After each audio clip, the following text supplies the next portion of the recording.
The first stage of the Apollo 11 Saturn V, designated S-1C6 for the sixth flight stage, arrived at the Kennedy Space Center on February 20th, 1969.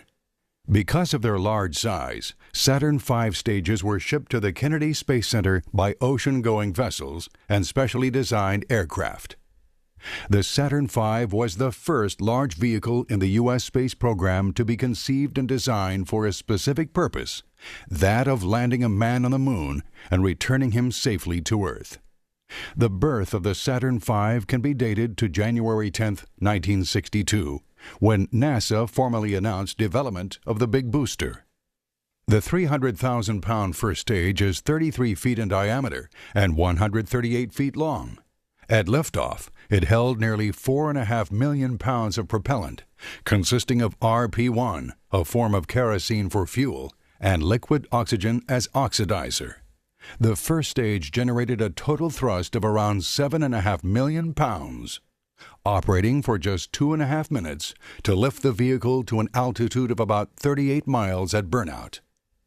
The awesome power of the Saturn V first stage was generated by 5 F-1 engines.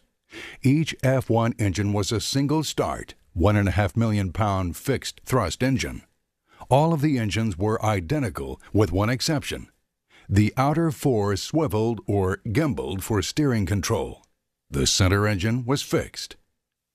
The expense of the Saturn V makes it imperative that no effort be spared to assure that it will perform as expected in flight. The magnitude of the Saturn V ground test program was unprecedented.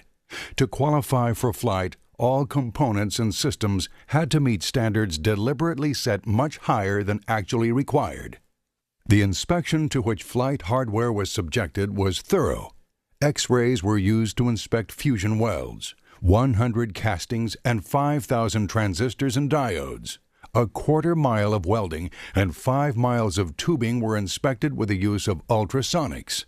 The same type of inspection was given to adhesive bonds, which are equivalent in area to an acre. An electrical current inspection method was used on 6 miles of tubing, and dye-penetrant tests were run on 2.5 miles of welding. Each contractor had its own test program that was patterned to a basic conservative approach. Qualification testing of parts, subassemblies, and assemblies was performed to assure that they are capable of meeting flight requirements. Reliability analysis was conducted to determine the range of failures or margins of error in each component. A battleship test stage constructed more solidly than a flight stage was used to prove major design parameters. The stage verified propellant loading, tank and feed operation, and engine firing techniques.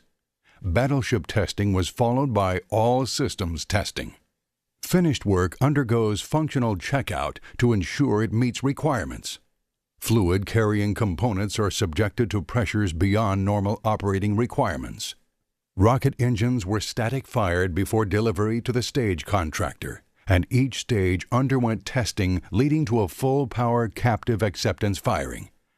After refurbishment and a post-firing checkout, it was shipped to Kennedy Space Center. Upon arriving and being offloaded at the dock, the stage would enter a low bay of the VAB, or Vehicle Assembly Building. The VAB consists of a high bay area 525 feet tall, a low bay area 210 feet tall, and a 4-story launch control center connected to the high bay by an enclosed bridge. There are 4 assembly and checkout bays in the high bay area. The low bay contained 8 stage preparation and checkout cells equipped with systems that simulated stage interfaces. Saturn V stages went into the VAB low bay area where preparation and checkout began. After being towed into the high bay area and positioned under the 250-ton overhead crane, slings were attached to the first stage and attached to the crane.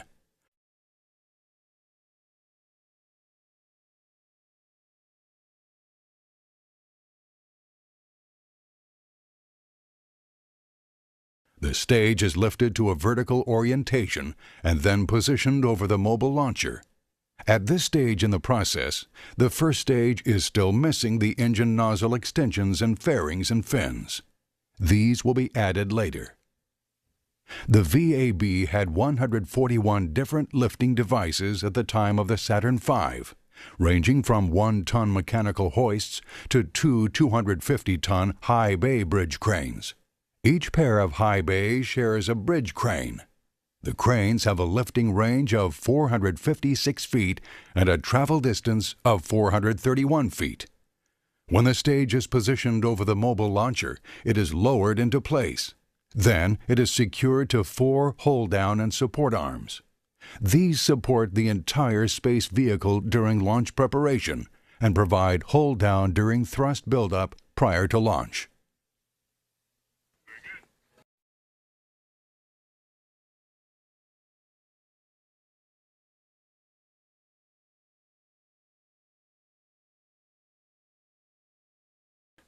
The second stage for the Apollo 11 Saturn V S-26 arrived at Kennedy Space Center on February 9, 1969. On the Saturn V, the second stage employed cryogenic propellants of liquid hydrogen and liquid oxygen. For the lunar mission, the second stage takes over from the first stage at an altitude of about 38 miles and boosts its payload of the Saturn V third stage and the Apollo spacecraft to approximately 114 miles. When its 5 J2 engines ignite, the stage is pushing more than 1 million pounds. Speed of the stage ranges from 6,000 miles per hour to 15,300 miles per hour.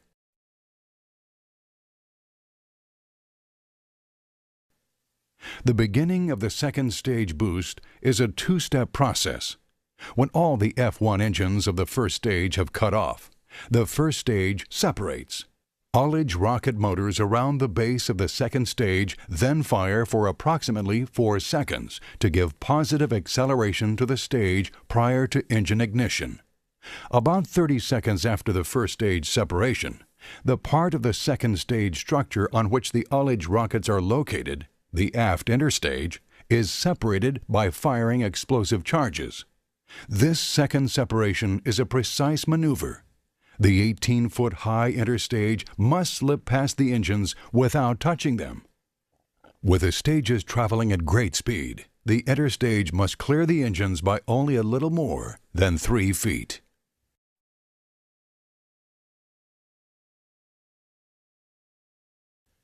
The second stage burns for about 6 minutes, pushing its payload into space.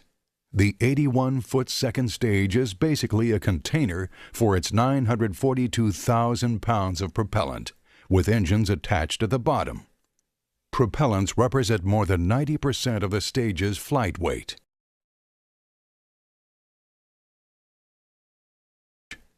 The stage is constructed mostly of lightweight aluminum alloys ribbed in such a fashion that it is rigid enough to endure the pressures to which it is subjected. Special lightweight insulation had to be developed to keep its cryogenic propellants from warming. The second stage developed its power through 5 Rocketdyne J2 engines, a high-performance upper stage propulsion system. Each engine developed a maximum vacuum thrust of 225,000 pounds. All J2 engines were identical when delivered. They all were designed to be restarted in flight. The restart capability is only used in the third stage. As in the first stage, the outer 4 engines in the second stage gimbal, while the center engine is fixed. The second stage of the Apollo 11 Saturn V was erected at the top of the first stage on March 4, 1969. Using the 250-ton bridge crane, the stage was lifted into position with the aft interstage attached.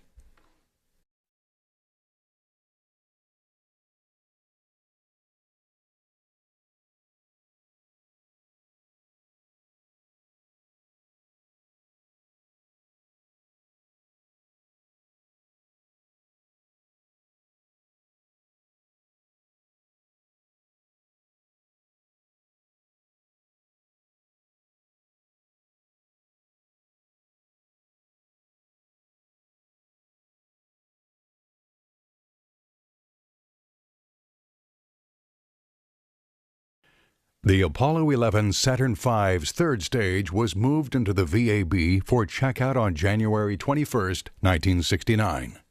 The Saturn V third stage was an oxygen-hydrogen stage derived from the S4 stage originally created as part of the Saturn I program. The S4B stage was also used as the second stage for the Saturn 1B. The third stage had a maximum thrust on one J2 engine of 225,000 pounds. The stage was used for the final Earth orbital insertion and reignited to place the Apollo spacecraft on a translunar trajectory. The stage burned for about 2 3/4 minutes for orbital insertion and about 5.5 minutes for translunar injection. Ignition.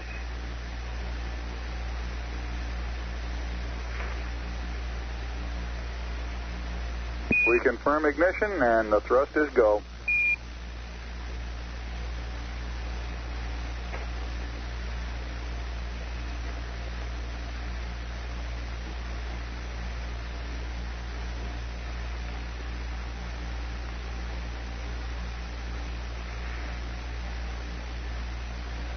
Guidance looking good. Velocity 26,000 feet per second.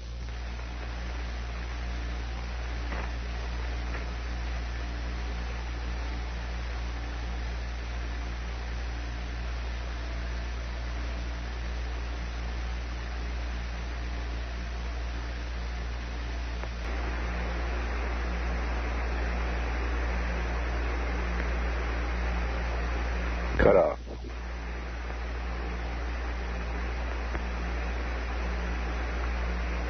We're showing velocity 35,570 feet per second, altitude 177 nautical miles.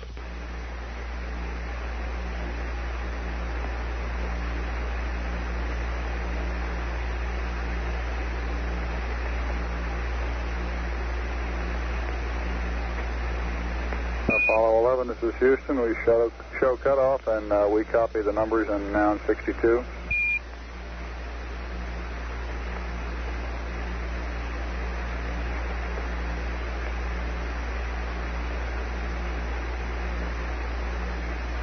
Apollo 11, Houston, do you read?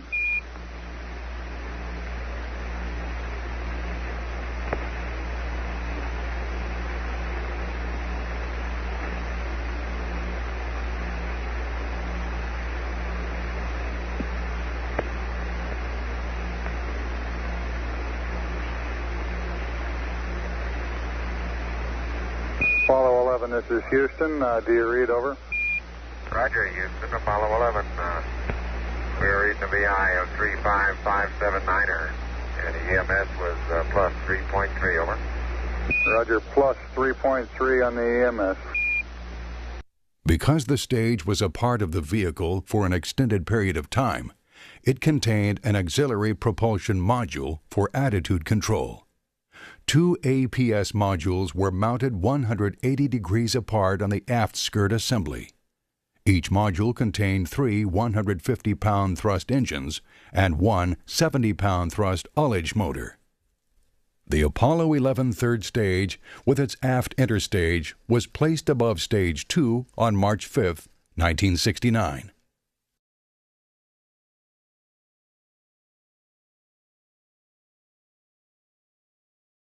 The instrument unit is the Saturn V's nerve center. It contains the electronic and electrical equipment needed for guidance, tracking, and communications of vehicle environmental and performance data. The IU also contains environmental control equipment for temperature control, batteries, and power supplies to furnish operating power for electronic equipment. The stage structure is 260 inches in diameter and 36 inches high and becomes a load-bearing part of the vehicle. It supports the components within the IU and the weight of the spacecraft. Several tracking systems are used to follow vehicle trajectory during ascent and orbit. Vehicle antennas and transponders, which increase ground-based tracking systems' range and accuracy, make up the IU's tracking equipment.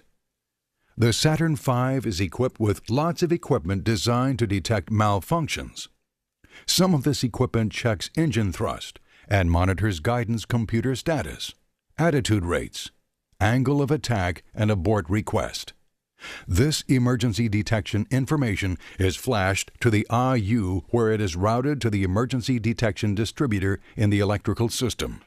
In the case of an emergency, the system will turn on a light in front of the astronauts.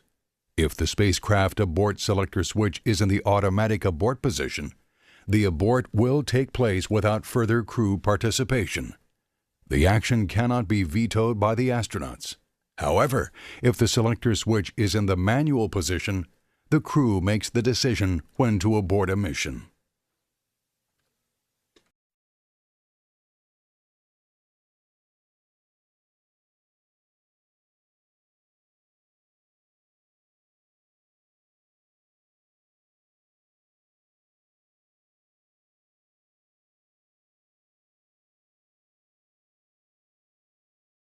The Apollo 11 lunar module, LM-5, was designated as Eagle by the crew.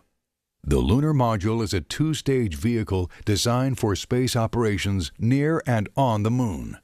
The LM is not capable of re-entering the atmosphere and was the first manned spacecraft designed solely for operation in space. The lunar module stands 22 feet 11 inches high and is 31 feet wide diagonally across the landing gear. Joined by 4 explosive bolts and umbilicals, the ascent and descent stages of the LEM operate as a unit until staging, when the ascent stage functions as a single spacecraft for rendezvous and docking with a CSM. 3 main sections make up the ascent stage: the crew compartment, midsection, and the aft equipment bay.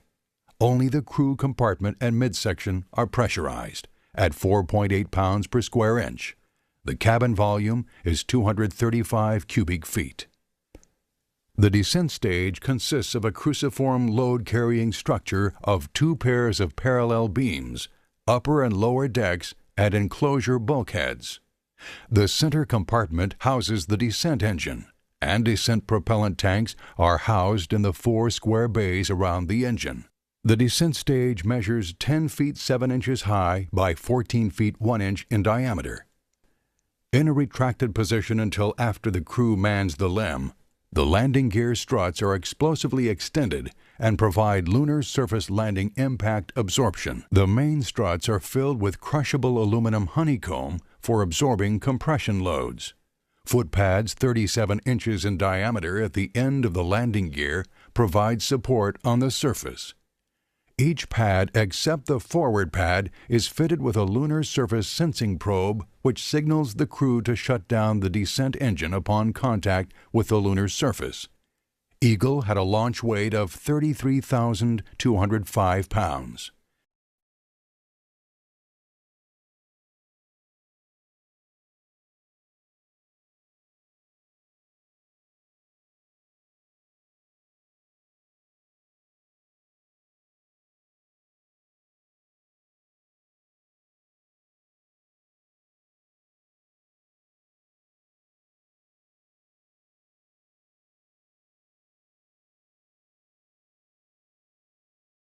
CSM-107, Apollo 11's Command and Service Module spacecraft, was designated as Columbia by the crew.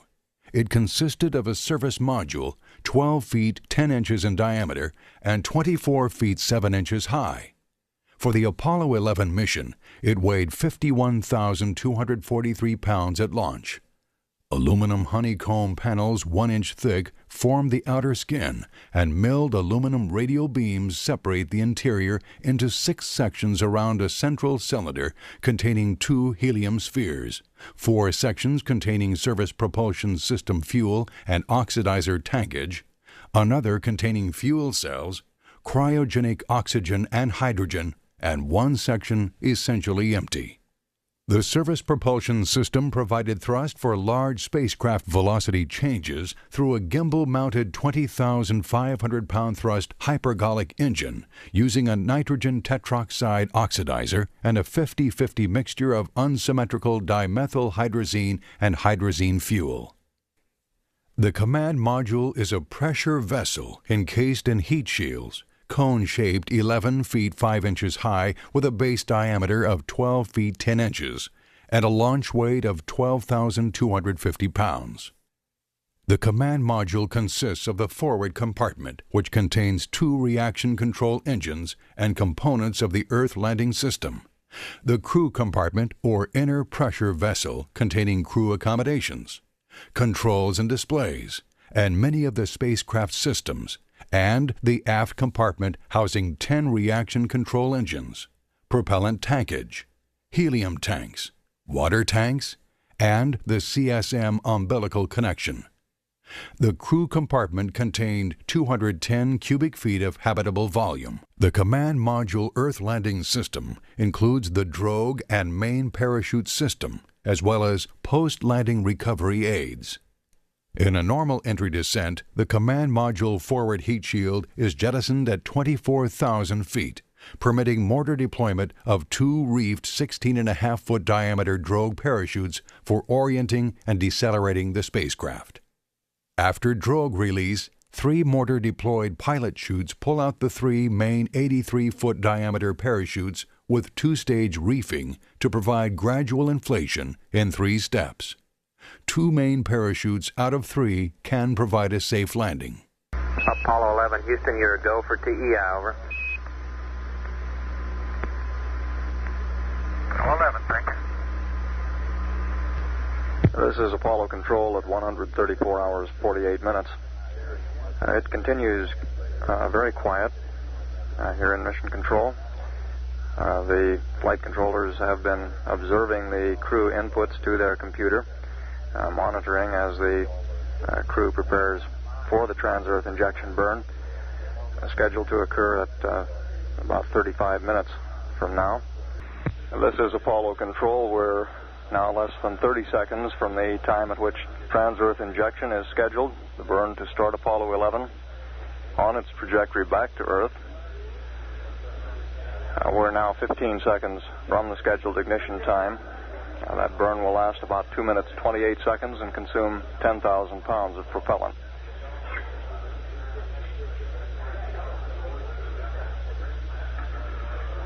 And the crew should be burning at this time.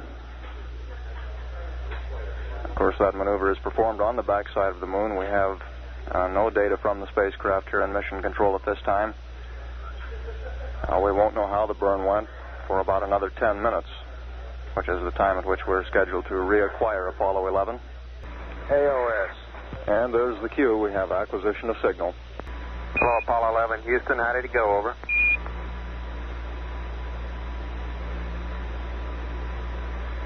Help to open up the LRL doors, Charlie. Roger, we got you coming home. It's well stocked.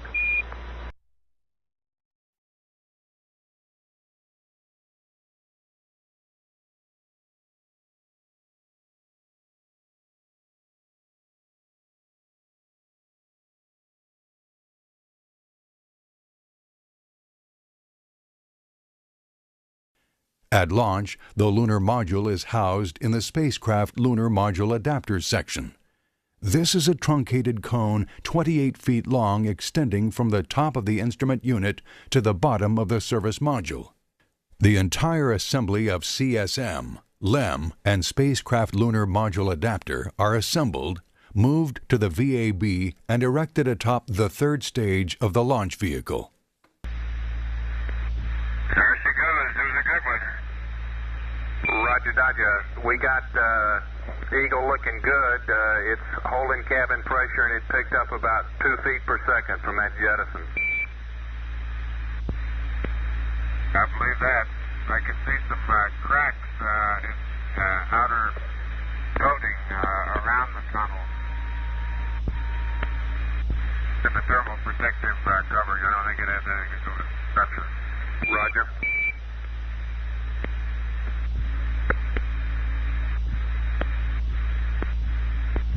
Hello, Columbia, Houston. We'll have a attitude and a little blip burn for you at about 130.30 so we can separate from Eagle, over.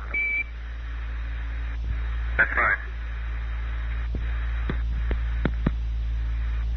Columbia. you. Houston, would you start a maneuver to about pitch of 230 for this little tweak burn over? Roger, pitch 230. Roger, Mike, can verify track mode in auto for the high gain.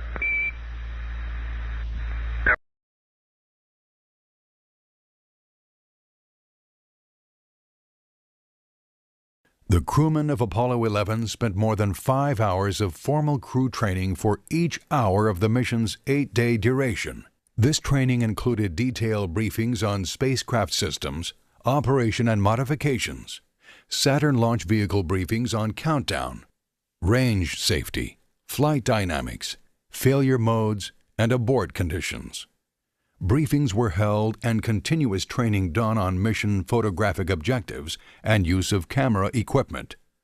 Stowage reviews and practice in training sessions in the spacecraft mock-ups and command module simulators allowed the crewmen to evaluate spacecraft stowage of crew-associated equipment. More than 400 hours of training per man in command module and lunar module simulators were conducted, along with entry corridor deceleration profiles at lunar return conditions in the centrifuge. Lunar surface briefings and 1G walkthroughs of lunar surface EVA operations were conducted. In addition, the crew became familiar with the flight hardware through visits to the manufacturing facilities and through altitude chamber runs with both spacecraft.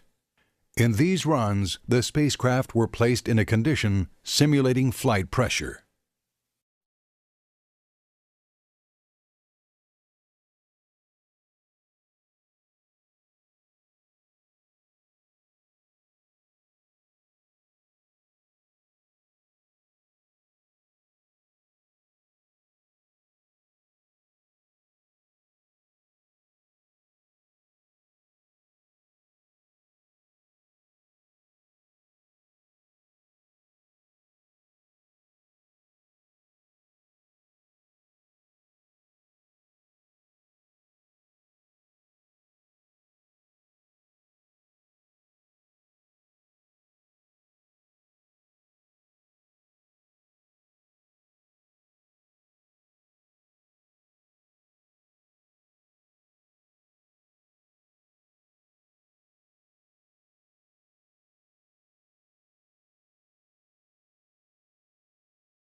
The mobile launcher is a transportable launch base and umbilical tower for the space vehicle.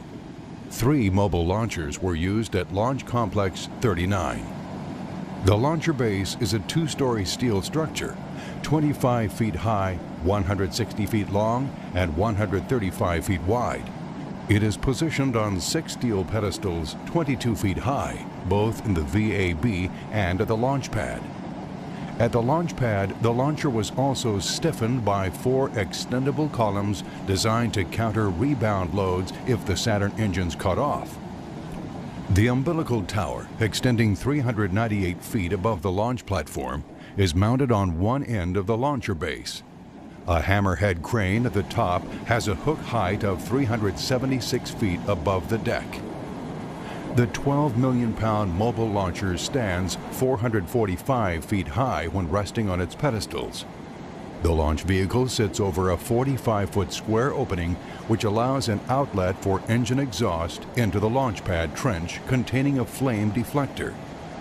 This opening is lined with a replaceable steel blast shield, independent of the structure, and is cooled by a water curtain initiated 2 seconds after liftoff.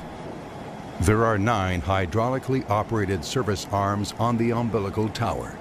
These service arms support lines for the vehicle umbilical systems and provide access for personnel to the stages as well as the astronauts to the spacecraft. On Apollo 11, one of the service arms is retracted early in the count. The Apollo spacecraft access arm is partially retracted at T-minus 43 minutes. A third service arm is released at T-minus 30 seconds and a fourth at about T-minus 16 seconds. The remaining 5 arms are set to swing back at vehicle first motion. The Apollo Access Arm, Service Arm 9, located at the 320-foot level above the launcher base, provides access to the spacecraft cabin for the closeout team and astronaut crews. The flight crew boards the spacecraft starting at about T-minus 2 hours 40 minutes. The Apollo 11 vehicle is secured to the mobile launcher by 4 combination support and hold-down arms mounted on the launcher deck. The hold-down arms are cast in one piece, about 6 by 9 feet at the base and 10 feet tall, weighing more than 20 tons. Damper struts secure the vehicle near the top. After the engines ignite, the arms hold Apollo 11 for about 6 seconds until the engines build up to 95% thrust. The arms release on receipt of a launch commit signal at the 0 mark in the count. The vehicle is prevented from accelerating too rapidly by controlled release devices. The 6 million pound transporters move mobile launchers into the VAB and mobile launchers with assembled Apollo space vehicles to the launch pad. They are also used to transport the mobile service structure to and from the launch pad. 2 crawler transporters were constructed and are still used today to transport space shuttle vehicles. Maximum speed of the transporter is about 1 mile per hour loaded. The 3.5-mile trip to Pad A with Apollo 11 took about 6 hours. The transporter has a leveling system designed to keep the top of the space vehicle vertical within plus or minus 10 minutes of arc, about the dimensions of a basketball. The system also provides leveling operations required to negotiate the 5% ramp which leads to the launch pad and keeps the load level when it is raised and lowered on pedestals. The transporter moves on a roadway almost as broad as an 8-laned highway and is designed to accommodate a combined weight of about 18 million pounds. The roadway was built in 3 layers with an average depth of 7 feet.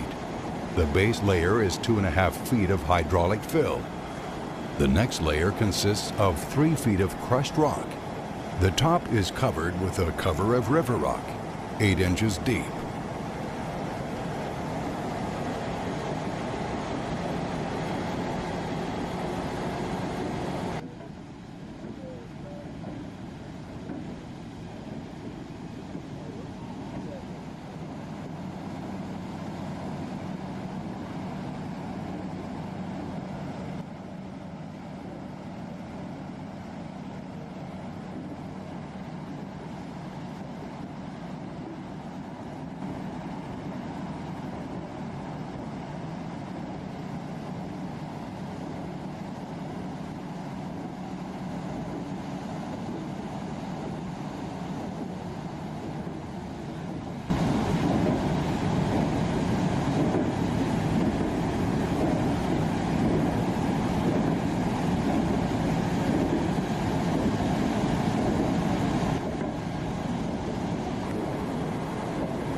This is Apollo Saturn Launch Control. We're at T-minus 2 hours, 55 seconds and counting.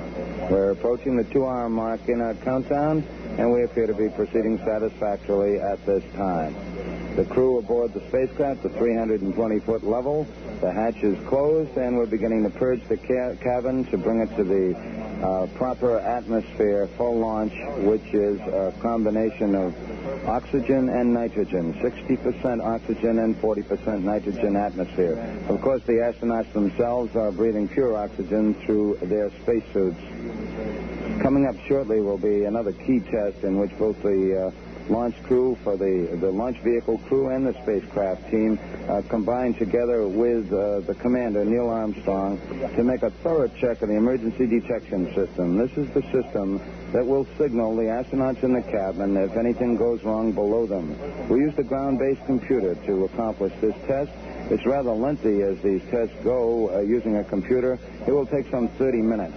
Neil Armstrong will be doing most of the work in the spacecraft, responding as different cue lights signifying different difficulties are presented to him. The abort panel, of course, is across from the commander on the left-hand side, the left front of the spacecraft. Our countdown continuing, T-minus 1 hour, 59 minutes, 34 seconds, and counting. This is Kennedy Launch Control.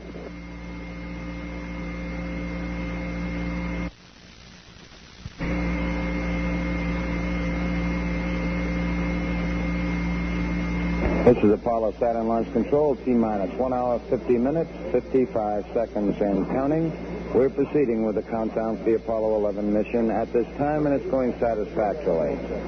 At this point, the spacecraft commander, Neil Armstrong, in the process of working the emergency detection system test. This is a check of the emergency detection system, working with the launch crew here in the firing room, and also the spacecraft team in control rooms back at the Manned Spacecraft Operations building here at the Kennedy Space Center. All going well with these tests at the present time. We're flowing hydrogen back into the third stage of the Saturn V launch vehicle after having difficulty with that leaking valve. It appears that we are bypassing the use of the valve directly in loading the hydrogen aboard, but we are getting the hydrogen back in to replenish the supply. All appears to be going well at this time. Weather is go. We're coming up on 1 hour and 50 minutes. This is Kennedy Launch Control.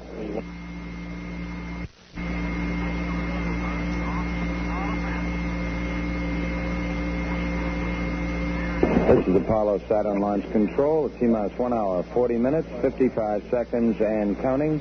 The countdown is still proceeding very satisfactory at this time as we lead up toward our planned liftoff time of 9:32 a.m. Eastern Daylight. The spacecraft commander, Neil Armstrong, continuing this extensive series of checks of the emergency detection system, working with both the launch vehicle test crew and the spacecraft crew. This is a key test and a very thorough test to assure ourselves before we commit to liftoff that all the emergency detection techniques inside the launch vehicle are operating properly here on the ground, so if required in flight, the spacecraft commander and, of course, his two fellow astronauts could be signaled of a difficulty inside the rocket and could take proper abort action as required. Thus far, the three astronauts aboard the spacecraft have just been giving business-like responses back to the directions and checks, working with the spacecraft conductor, Skip Chauvin, as he runs down his procedures as the countdown continues. For T-minus 1 hour, 39 minutes, 46 seconds and counting. This is Launch Control.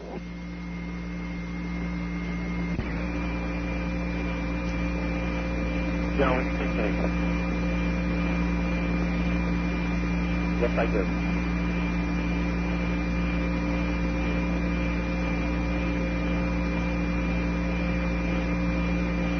This is Apollo Saturn Launch Control, T-minus 1 hour, 30 minutes, 55 seconds, and counting. All elements are go with the countdown at this time. The countdown aimed toward landing two astronauts on the moon. At this time, the spacecraft test conductor, Skip Chauvin, going through some checks with astronaut Mike Collins aboard the spacecraft. We're winding up this important emergency detection system test that Neil Armstrong has been participating in. Meanwhile, at the 320-foot level, the closeout crew now placing the boost protective cover over the hatch now that we have completed the cabin purge and have the proper environment inside the cabin. We have also performed leak checks to assure ourselves that the cabin atmosphere is valid. This boost protective cover is used during the early phases of the powered flight and is jettisoned with the escape tower shortly after second stage ignition. Here in the firing room, the launch vehicle test team still keeping a close eye on the status of the propellants aboard the Saturn V launch vehicle. We're back to 100% supply with the liquid hydrogen fuel in the third stage. This problem with the leaking valve is no problem at this time. We've actually bypassed the valve, but we are maintaining our hydrogen supply aboard the vehicle. All aspects go. The weather is very satisfactory for launch this morning. A thin cloud cover about 15,000 feet. Temperature at launch time expected to be about 85 degrees. T-minus 1 hour, 29 minutes, 30 seconds, and counting. This is Kennedy Launch Control.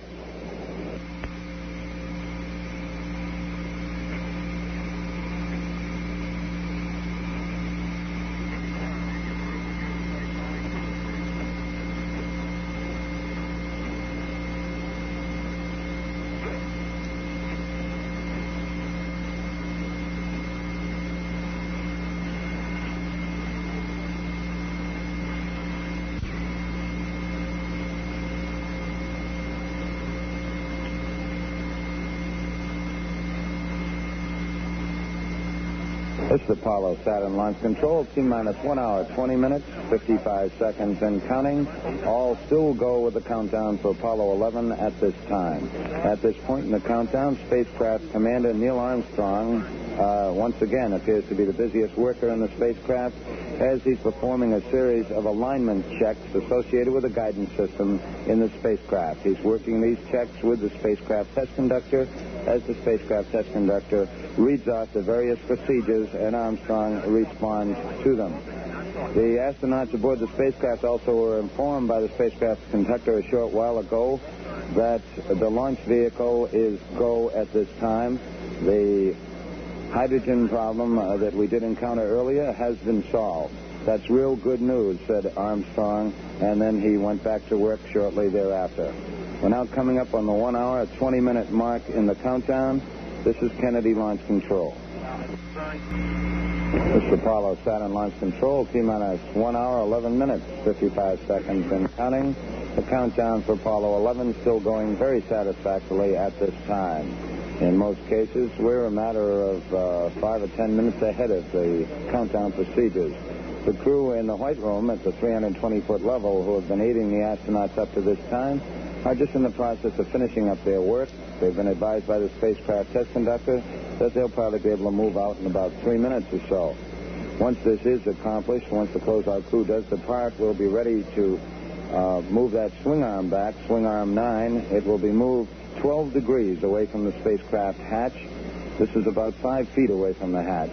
Once this is accomplished, we will arm the pyrotechnic systems in the spacecraft so in the event of a possible catastrophic condition below them with the launch vehicle, while still on the pad, the astronauts could fire that escape rocket and separate from the rocket in difficulty. The crew, closeout crew, about to depart at this time. That swing arm remains about 12 degrees away from the spacecraft hatch, as mentioned, 5 feet or so, until the 5-minute mark in the count when it's fully retracted to its fallback position. The obvious reason here is in the event we do have to get the astronauts out in a hurry, the swing arm is in a standby position and can be moved rapidly back to the hatch level so the astronauts could depart in the event of an emergency. We're coming up on T-minus 1 hour, 10 minutes, and 20 seconds. This is Kennedy Launch Control.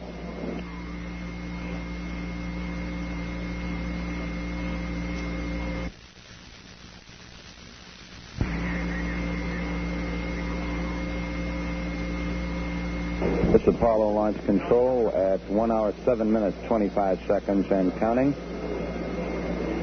Countdown still proceeding satisfactorily.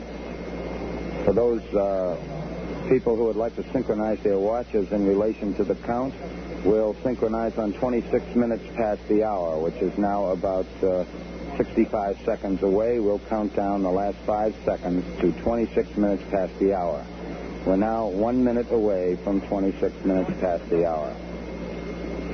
In the meantime, we do have information from the civil defense agencies in the area. The estimate is more than 1 million persons are in the immediate area in Brevard County to watch the launch.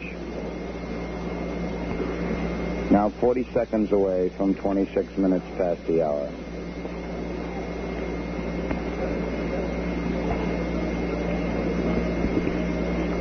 Civil Defense Agency reports further that there is extensive heavy traffic, a number of traffic jams, particularly in the area of Titusville, near US 1 and Route 50.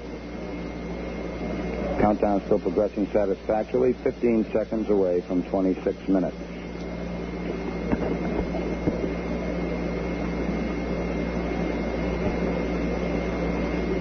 Five, 4, 3, 2, 1, mark. 8:26 a.m. Eastern Daylight Time. We're now 1 hour, 5 minutes, 55 seconds and counting as it was announced at that point. This is Kennedy Launch Control.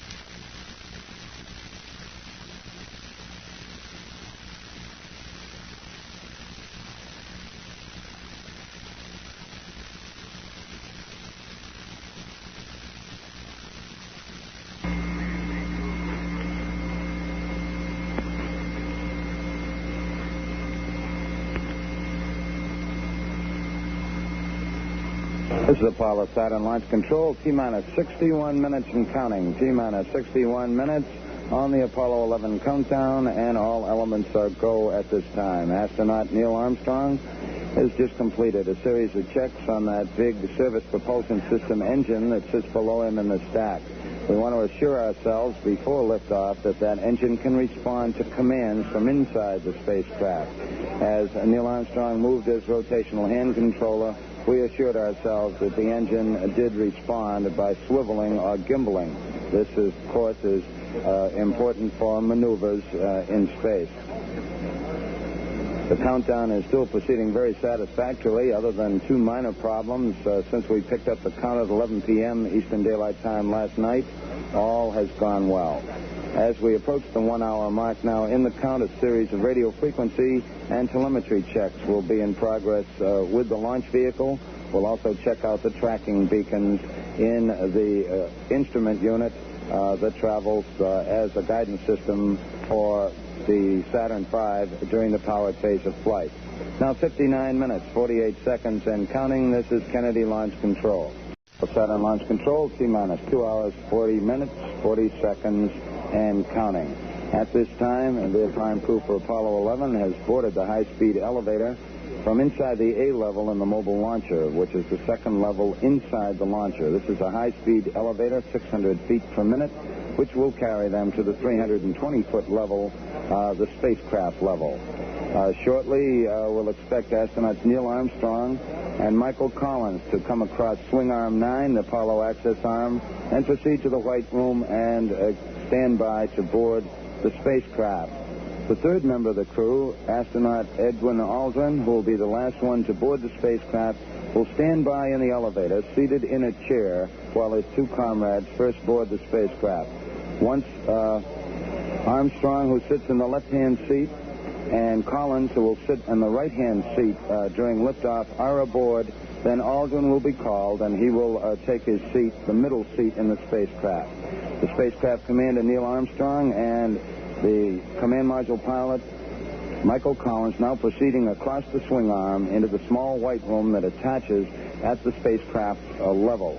In the meantime, about 100 feet below, we have a team of technicians working on a leaking valve, which is a part of the ground support equipment, a part of the system that's used to replenish the fuel supply for the third stage of the Saturn V rocket. He is proceeding to tighten a series of bolts around this valve in the hope that this will correct the leak. Once the technicians do depart, the hydrogen will again be flowed through the system to assure that the leak has been corrected. The spacecraft commander, Neil Armstrong, and CMP, the command module pilot, Mike Collins, now standing by in the White Room. T-minus 2 hours, 38 minutes, 45 seconds and counting. This is launch control. Apollo Saturn launch control, T-minus 2 hours, 34 minutes, 44 seconds and counting. The spacecraft commander, Neil Armstrong, now aboard the Apollo 11 spacecraft at the 320-foot level at the pad. We had it logged having the commander go over the sill into the cabin at 6:54 a.m. Eastern Daylight. Since that time, the commander has now been tied into the system and has checked in over the communication lines. He was wished a good morning by the spacecraft test conductor, Skip Chauvin, and Armstrong in return said it looks like a good morning.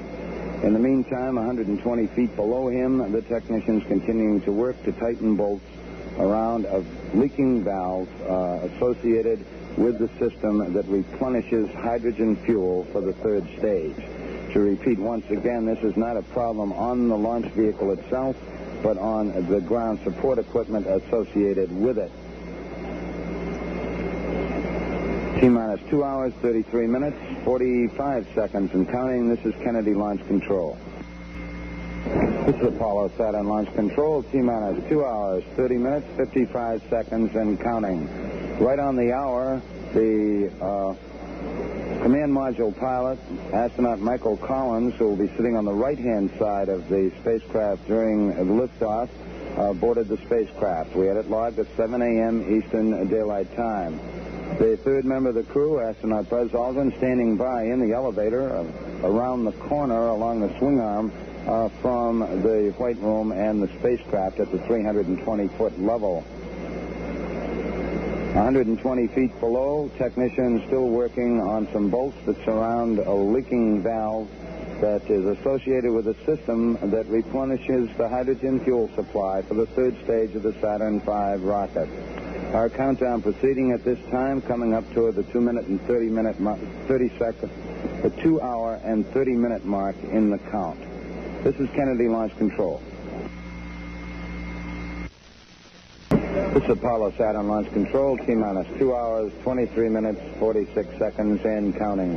The third member of the Apollo 11 prime crew now aboard the spacecraft. We had it logged at 7:07 a.m. Eastern Daylight Time when astronaut Buzz Aldrin boarded the spacecraft. He will sit in the middle seat during liftoff. As lunar module pilot, his normal position would be on the right-hand side. However, due to crew preference, we have the commander, of course, Neil Armstrong, sitting on the left-hand side, the lunar module pilot for the overall flight, Buzz Aldrin, sitting in the middle seat, and the command module pilot, Mike Collins, sitting on the right-hand seat at liftoff. Down below at the 200-foot level, our technicians still hard at work tightening bolts around a valve associated with the system that replenishes the hydrogen fuel for the third stage of the Saturn V launch vehicle. This is ground support equipment located on the tower at the pad at the 200-foot level. He continues to work at the 200-foot level as the crew in the White Room does the same with the three astronauts aboard. We actually have a fourth astronaut still aboard the spacecraft at this time, astronaut Fred Hayes, who is the backup command module pilot. He is in the lower equipment bay of the spacecraft, giving a helping hand to the three prime crewmen as they start to perform some of their preliminary checks here as we head down over the final 2.5 hours of the countdown. We're at T-minus 2 hours, 22 minutes, 11 seconds and counting. This is Kennedy Launch Control.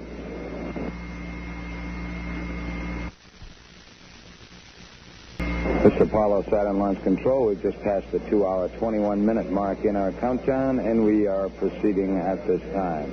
At the 320-foot level, all three astronauts now aboard the spacecraft. Just a few minutes ago, astronaut Buzz Aldrin came in and took the center seat to join Neil Armstrong on the left and Mike Collins on the right. These are the positions they will fly at liftoff. During the process of getting the astronauts checked into the spacecraft, communication cables must be attached to their suits. They also have to hook into the suit circuit system of the spacecraft that brings oxygen into their suits. They are helped by a fourth astronaut on board. The backup command module pilot, astronaut Fred Hayes, is in the lower equipment bay, and one of the suit technicians who's located behind them to give a hand as they check in. We've heard from Neil Armstrong, and now we've also heard from Mike Collins on comm checks, and we're standing by for further reports as the checkout continues. 120 feet down, the work continues on a leaky valve at the 200-foot level. This is ground support equipment. The technician's still hard at work tightening bolts around that valve at this time. 2 hours, 19 minutes, 45 seconds and counting. This is Kennedy Launch Control. This is Apollo Saturn Launch Control, T-minus 2 hours, 10 minutes, 35 seconds, and counting. At the 320-foot level, the fourth astronaut aboard the spacecraft regretfully leaves at this time. Astronaut Fred Hayes is about to come out after giving the three prime crewmen a hand in their preliminary checkouts aboard. Hayes will be coming out shortly. In the meantime, 120 feet below, where we had that problem with a leaky valve, the technicians have completed their work, and they are in the process now of departing from the launch pad.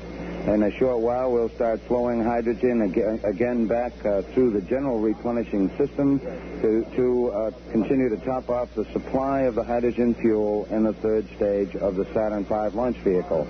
The spacecraft commander, Neil Armstrong, has completed a series of checks called Abort Advisory System checks. This is where certain key crewmen on the ground, members of the launch team, can send signals to the spacecraft commander in the spacecraft, light cues that would indicate difficulty during the flight in which he could take abort action if he determined that such action was necessary.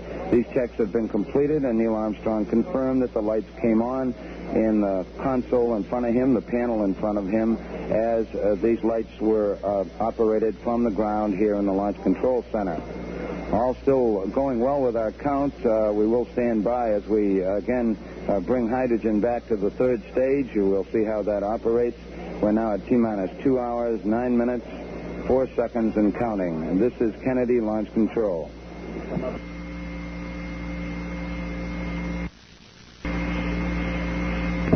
This is Apollo Saturn Launch Control, T-minus 2 hours, 7 minutes and counting. At this time, we're just in the process of closing the hatch on the Apollo 11 spacecraft. Several of the closeout crew shook hands with the astronauts and then proceeded to close the hatch on direction from the spacecraft test conductor, Skip Chauvin.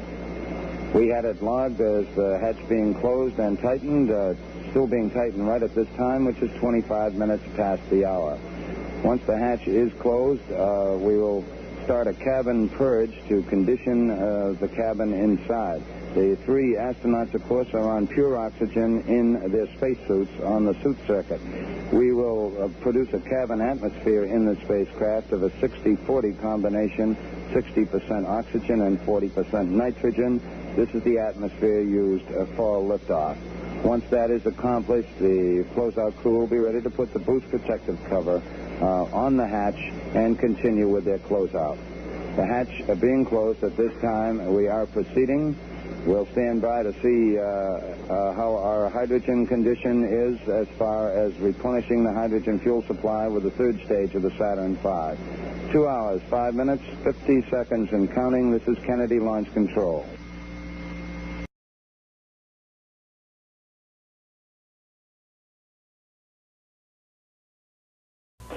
This is Apollo Saturn Launch Control. We've just passed the 56-minute mark in our countdown. We're still proceeding in an excellent manner at this time.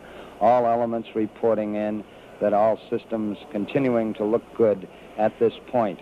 We're still aiming toward our planned liftoff at the start of the lunar window, 9:32 a.m. Eastern Daylight. A short while ago, in fact, the spacecraft test conductor, Skip Chauvin, informed spacecraft commander Neil Armstrong that we were doing quite well. In fact, some 15 minutes ahead on some aspects of the preparation spacecraft-wise. Armstrong replied that was fine, just as long as we don't launch 15 minutes early, obviously referring to the start of the window. The countdown still going well, T-minus 55 minutes, 10 seconds and counting. This is Kennedy Launch Control. This is Apollo Saturn Launch Control. We've passed the 51-minute mark in our countdown. We're now T-minus 50 minutes, 51 seconds and counting. Apollo 11 countdown is still go at this time. All elements reporting ready at this point in the countdown.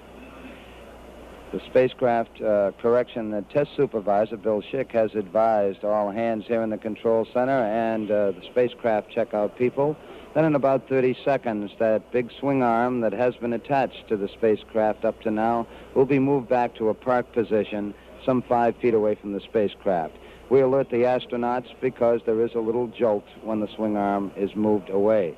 It will remain in that position some 5 feet away from the spacecraft until the 5-minute mark in the count, when it's completely pulled back to its retracted position.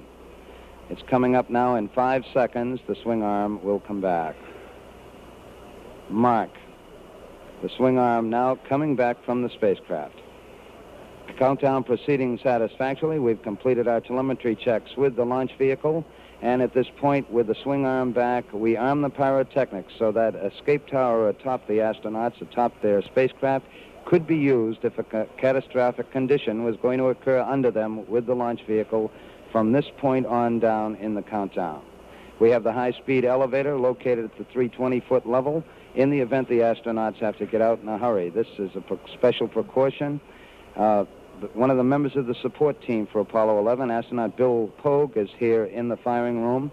He acts as the capsule communicator during the countdown. His call sign is Stoney. He controls that elevator. He now has it locked at the 320-foot level. These are special precautions for safety purposes during the final phase of the count. Now coming up on the 49-minute mark in the countdown, this is Kennedy Launch Control. This is Apollo Saturn Launch Control. We've passed the 46-minute mark in our countdown, T-minus 45 minutes, 52 seconds and counting. All elements still go in the countdown at this time. The hard worker in the spacecraft at this point in the countdown, astronaut Buzz Aldrin in the middle seat. He's been working with the spacecraft test conductor on setting up proper switch settings in preparation for pressurizing their reaction control system. These are these big thrusters on the side of the service module. There's actually 16 of them in 4 quadrants around the service module. They are used for maneuvers in space. We pressurize that system before liftoff. That particular operation will be coming up in some 5 minutes or so. In preparation for it, Buzz Aldrin, who has most of the switches in front of him, has been preparing for that particular event. The launch vehicle people keeping an eye on the status of the various propellants aboard the Saturn V launch vehicle. Just at liftoff, we will have a vehicle weighing close to 6.5 million pounds on the launch pad. There's more than 1 million gallons of propellants aboard the 3 stages of the Saturn V. The reports here in the control center are the propellants are stable. We did take a look a little while ago at the RP-1, the high-grade kerosene fuel that's used in the first stage of the Saturn V, to make sure it was at its proper level. We keep an eye on these various aspects throughout the count and use the aid of computers to keep an overall look on general status. We're now at T-minus 44 minutes, 21 seconds and counting. This is Kennedy Launch Control.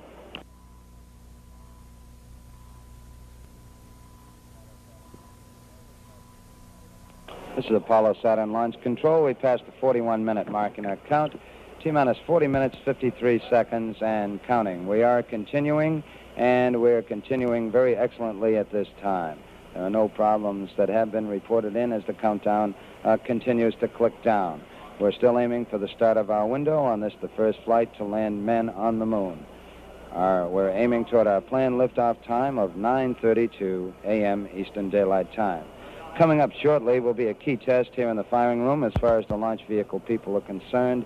It's some final checks of the destruct system aboard the 3 stages of the Saturn V launch vehicle. In the event during powered flight that the vehicle strayed rather violently off course, the range safety officer could take action to destroy the vehicle. This obviously would occur after the astronauts were separated by their escape tower from the faulty vehicle. We make a check of the destruct system to assure that if a signal is required to get through, that in fact it will. This is what is coming up here in the control center at this time. All aspects of the mission still go. We're at T-minus 39 minutes, 47 seconds, and counting. This is Kennedy Launch Control.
This is Apollo Saturn Launch Control. We passed the 36-minute mark in our countdown. T-minus 35 minutes, 48 seconds, and counting.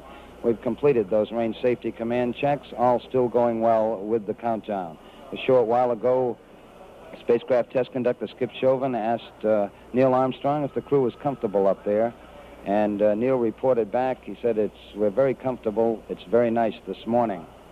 For a status report, we'll now switch to Mission Control, Houston. This is Apollo Mission Control. Flight Director Cliff Charlesworth's team is on station here in the Mission Operations Control Room, ready to assume the control of this flight at tower clearance.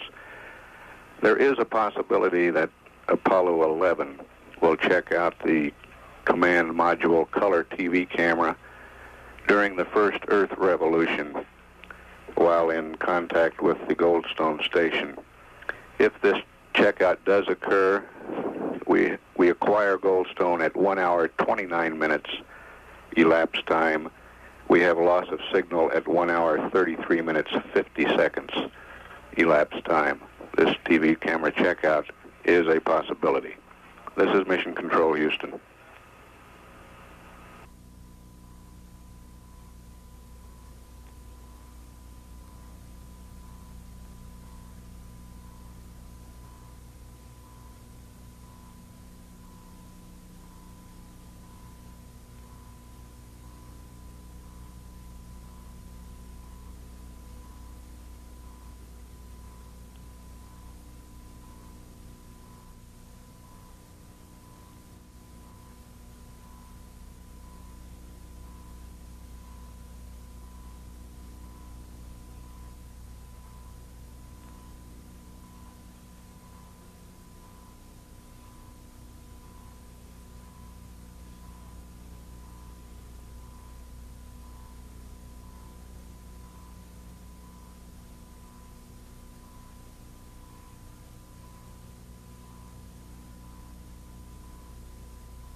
This is Apollo Saturn Launch Control. We've just passed the 31-minute mark in our count with T-minus 30 minutes, 52 seconds and counting, aiming toward our planned liftoff time of 32 minutes past the hour, the start of our launch window on this, the mission to land men on the moon. The countdown still proceeding very satisfactorily at this time. We've just got by an important test with the launch vehicle, checking out the various batteries in the 3 stages and instrument unit of the Saturn V. We remain on external power through most of the count to preserve those batteries which must be used during the powered flight. We've just taken a look at them by going internal and then switching back to external again. The batteries all look good. The next time we go internal will be at the 50-second mark with those batteries, and they will remain, of course, on internal power during the flight. The lunar module, which has been rather inactive during these latter phases of the count, also is going on internal power at this time on the 2 batteries in the ascent stage and the 4 batteries at the descent stage. For the next 20 minutes, we'll take a look at some systems in the lunar module, then power down at about the 10-minute mark in the count, power down the telemetry to preserve the power of the LEM. The lunar module in Apollo 11, of course, when it separates from the command module in lunar orbit, will have the call sign Eagle. The command module call sign, once the 2 vehicles separate, will be Columbia. Both Columbia and Eagle are go at this time at 29 minutes, 24 seconds and counting. This is Kennedy Launch Control.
This is Apollo Saturn Launch Control. We've just passed the 26-minute mark in the count. T-minus 25 minutes, 53 seconds and counting. Still proceeding very satisfactorily. At this time, spacecraft test conductor Skip Chauvin working with astronaut Buzz Aldrin in the middle seat, covering the final pressurization of the reaction control system for the spacecraft. These are those big thrusters on the side of the service module that are used for maneuvers in space. Each one of these thrusters is capable of 100 pounds of thrust. There are 16 of them located in 4 quadrants around the service module. We pressurized the system with helium prior to launch to make sure that all will be in readiness for use in space. The countdown still proceeding satisfactorily. It picked up at the T-minus 9-hour mark at 11 p.m. Eastern Daylight last evening. We've just had 2 comparatively minor problems since that time. The major portion of the countdown during the early morning hours, some 5 hours of work was taken to load the various propellants aboard the stages of the Saturn V launch vehicle. As we came into the count this morning, we did already have the fuel aboard the first stage, but it was necessary to bring the liquid oxygen aboard all 3 stages and the liquid hydrogen fuel aboard the second and third stages. Close to 750,000 gallons of propellants were loaded during these 5 hours. Following that, the astronauts, the prime crew, were awakened at 4:15 a.m. Eastern Daylight as planned in their countdown and proceeded to have a physical examination in which they were declared flight ready. They sat down for the normal astronaut fare on launch day. As far as breakfast is concerned, orange juice, steak, scrambled eggs, toast, and coffee. The three pilots were joined by two of their colleagues at breakfast, Director of Flight Crew Operations Deke Slayton, and the backup command module pilot, Bill Anders, who has been named the Executive Secretary of the National Aeronautics and Space Council. The astronauts departed from their crew quarters after checking out their suits. They departed from the crew quarters at 6:27 a.m., and some 27 minutes later, 8 miles away from the crew quarters at the Kennedy Space Center, atop the launch pad at Complex 39, 6:54 a.m., the commander, astronaut Neil Armstrong, was the first to board the spacecraft. He was followed about 5 minutes later by Mike Collins, and finally Buzz Aldrin, the man who's sitting in the middle seat during liftoff, was the third astronaut to come aboard. Two minor problems have been encountered during the count. Early in the count, a malfunction light came on here in the control center, indicating that we might have a communication problem at the launch pad. Nothing to do with the spacecraft, but it indicated we possibly might not be able to talk to some key technicians we had at the pad. The problem turned out to be very minor. A simple adjustment of some equipment beneath the pad remedied the problem. There was in fact, no equipment problem involved. The second problem, we did encounter a leaky valve in part of the equipment that's used to replenish the hydrogen fuel supply on the third stage of the Saturn V launch vehicle. A team of technicians were sent out to the launch pad at about the time the astronauts were traveling to the pad. They tightened some bolts, and we were able to bypass this valve and proceed with our countdown. The weather is certainly go. It's a beautiful morning for a launch to the moon. We expect a temperature of about 85 degrees in the Kennedy Space Center area. The wind's about 10 knots from the southeast. And the weather conditions and the round-the-world track, according to reports from the Manned Spaceflight Meteorology Group, indicate all weather conditions are acceptable for launch. That's our general status. We've just passed the 22-minute mark in the count, 21 minutes, 55 seconds, and counting. This is Kennedy Launch Control.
This is Apollo Saturn Launch Control. We're now less than 16 minutes away from the planned liftoff of the Apollo 11 space vehicle.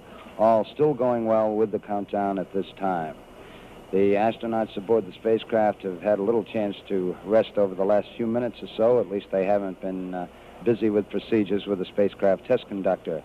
In the meantime, we have been performing final checks on the tracking beacons in the instrument unit, which is used as the guidance system during the powered phase of flight. Once we get down to the 3-minute and 10-second mark in the countdown, we'll go on an automatic sequence. As far as the launch vehicle is concerned, all aspects from there on down will be automatic, run by the ground master computer here in the firing room.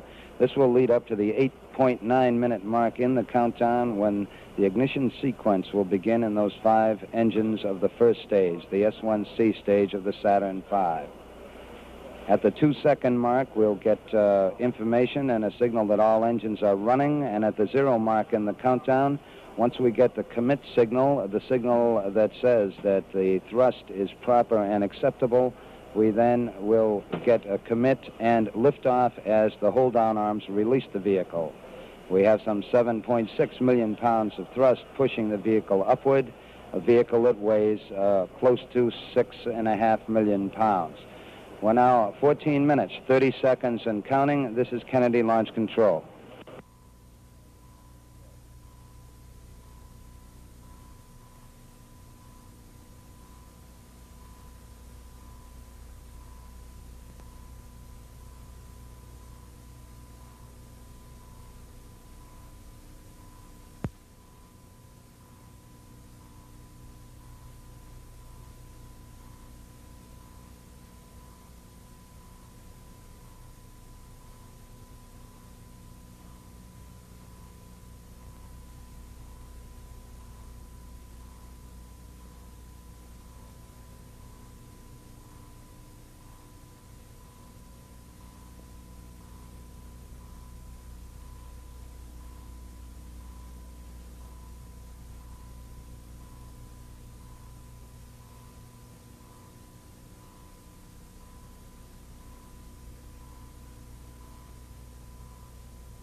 This is Apollo Saturn Launch Control. We've passed the 11-minute mark. Now T-minus 10 minutes, 54 seconds on our countdown for Apollo 11.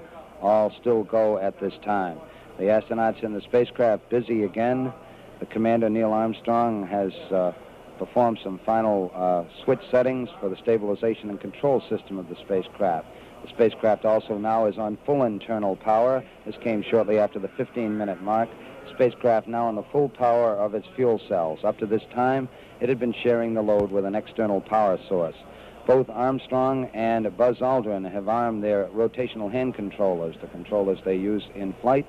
And we have now gone to the automatic system with the emergency detection system, that system that would cue the astronauts if there's trouble down below with the Saturn V rocket during the powered flight. We're now coming up on the 10-minute mark, 10 minutes away from our planned liftoff. Mark, T-minus 10 minutes and counting, T-minus 10. We're aiming for our planned liftoff at 32 minutes past the hour. This is Kennedy Launch Control.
This is Apollo Saturn Launch Control. We passed the 6-minute mark in our countdown for Apollo 11. Now 5 minutes, 52 seconds and counting.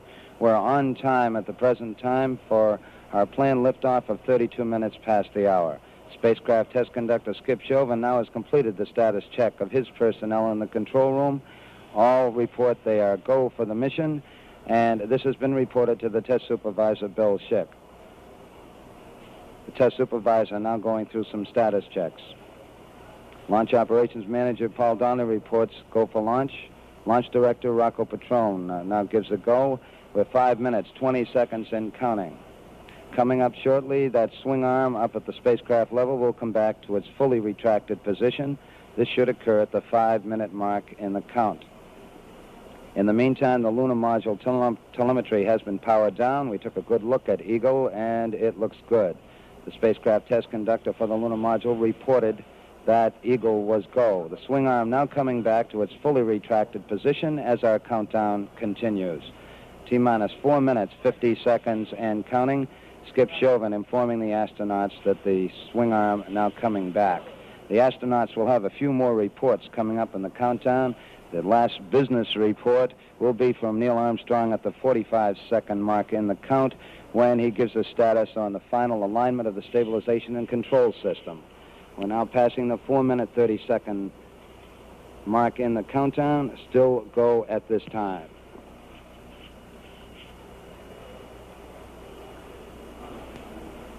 Four minutes, 15 seconds. The test supervisor now has informed launch vehicle test conductor Norm Carlson you are go for launch. From this time down, Carlson handles the countdown as the launch vehicle begins to build up. We're now hitting the 4-minute mark. 4 minutes and counting. We are go for Apollo 11. We'll go on an automatic sequence starting at 3 minutes and 7 seconds.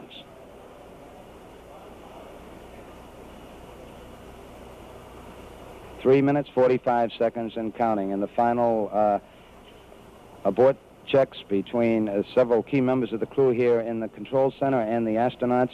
Launch operations manager Paul Donnelly wished the crew on the launch team's behalf good luck and Godspeed. 3 minutes, 25 seconds and counting. We're still go at this time. We'll be coming up in the automatic sequence about 10 or 15 seconds from this time. All still go at this time. Neil Armstrong reported back when he received the good wishes. Thank you very much. We know it will be a good flight. Firing command coming in now. We are on the automatic sequence. We're approaching the 3-minute mark in the count. T-minus 3 minutes and counting. T-minus 3. We are go with all elements of the mission at this time. We're on an automatic sequence as the master computer supervises hundreds of events occurring over these last few minutes. T-minus 2 minutes, 45 seconds and counting. The members of the launch team here in the control center monitoring a number of what we call red line values. These are tolerances we don't want to go above and below in temperatures and pressures. They're standing by to call out any deviations from our plans. 2 minutes, 30 seconds and counting. We're still go on Apollo 11 at this time. The vehicle starting to pressurize as far as the propellant tanks are concerned, and all is still go as we monitor our status for it. 2 minutes, 10 seconds and counting. The target for the Apollo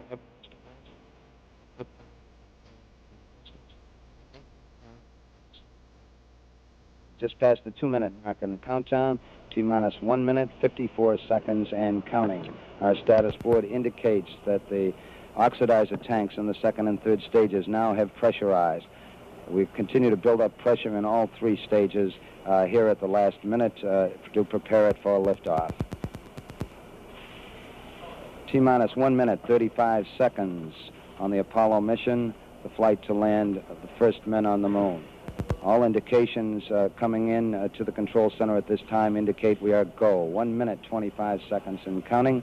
Our status board indicates the third stage completely pressurized. 80-second mark has now been passed. We'll go on full internal power at the 50-second mark in the countdown.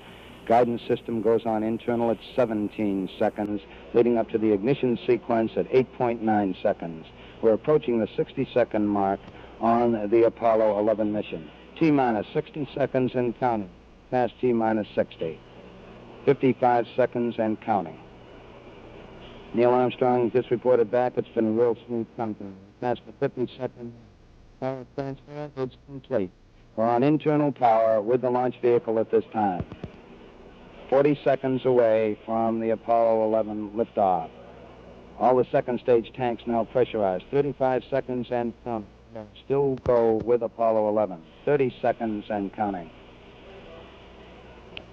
Astronauts report it feels good. T-minus 25 seconds. 20 seconds and counting. T-minus 15 seconds. Guidance is internal. 12, 11, 10, 9. Ignition sequence start. 6, 5, 4, 1, 0. And liftoff. We have a liftoff. 32 minutes past the hour. Liftoff on Apollo 11. Tower cleared. Here we got a roll program. Neil Armstrong reporting the roll and pitch program, which puts Apollo 11 in front of the meeting.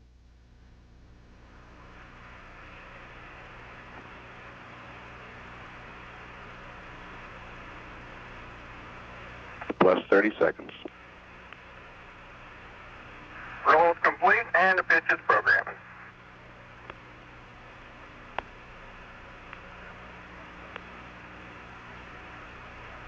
One Bravo.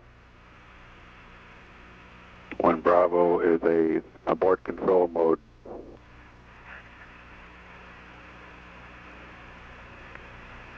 Altitude's 2 miles.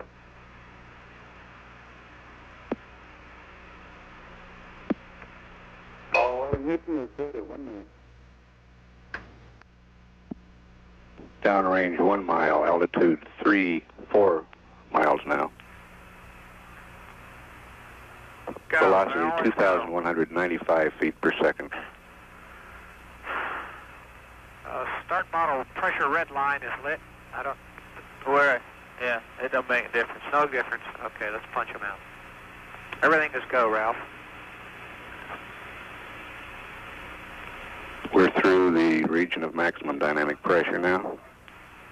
Yeah, everything looks good here. We're at 1350 on the start bar. Set 8 miles downrange, 12 miles high.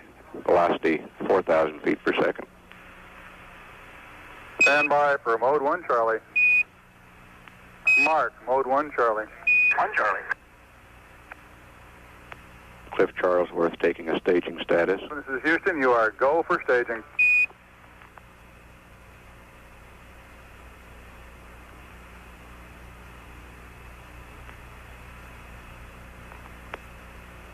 Inboard cutoff. Inboard engines out. I'm inboard cutoff.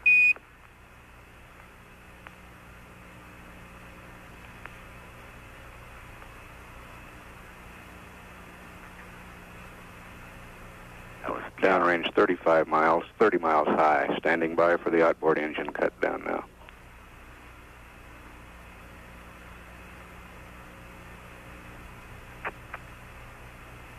Staging.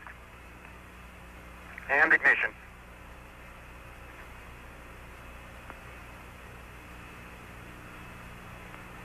S4B is go. 11 Houston, thrust is go. All engines, you're looking good.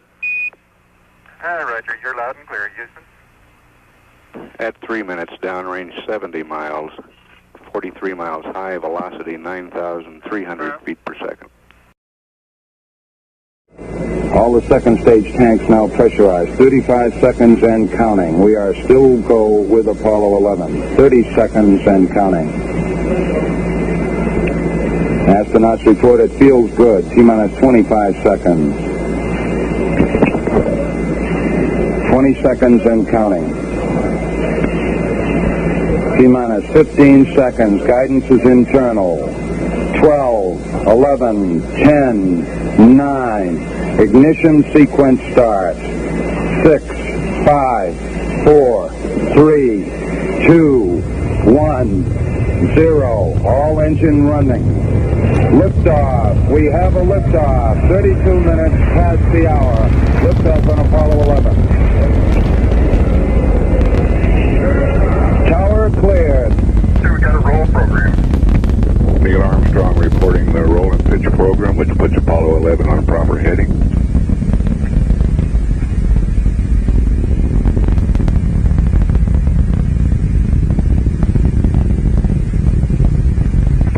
30 seconds.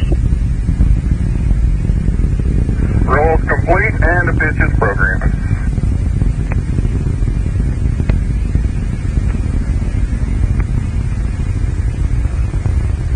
One Bravo.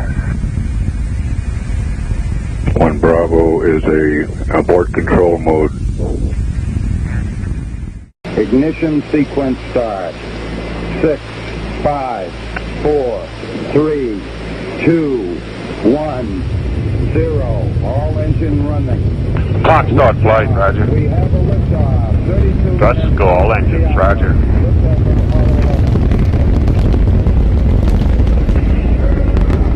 Flight Fido, go with the IP.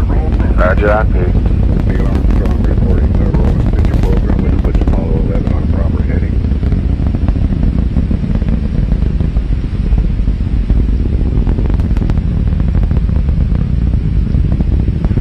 Flight range safety is nominal. 30 seconds. Roger, RSO. Roll complete and the pitch is programmed.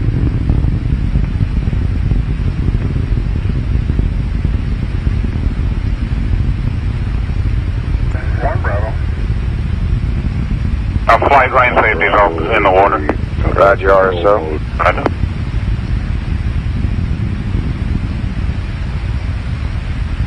Altitude. Kevin, we're leaving. Roger, how you, booster? We'll go flight. Good at 1 minute, Captain. Oh, 11 Houston, you're good at 1 minute. Downrange 1 mile, altitude 4 miles now. Velocity 2,100 Fido, flight, how you? per second. Looking good, flight. GNC? Looks good, flight. Ecom? Looking good, flight. Roger.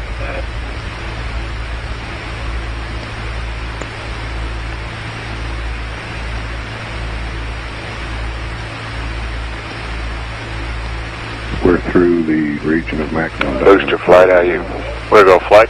Surgeon? We're go flight. Everything's good. Roger. Set 8 miles downrange, 12 miles high. Velocity 4,000 feet. Stand by for mode 1 Charlie. Stand by for mode 1 Charlie. Mark. Staging status, booster. Go. Fido, go. Guidance, go. Good for staging, Cliff Captain. Charlesworth taking a staging status. This is Houston, you are go for staging.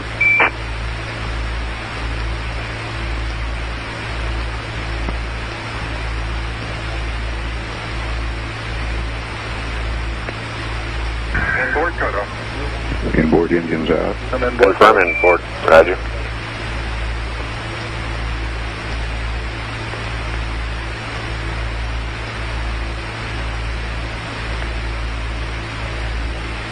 Downrange 30 How you miles. Ecom? 30 miles Go an flight. hour. Standing by GNC. for the outboard engine cut. We're go flight. Roger.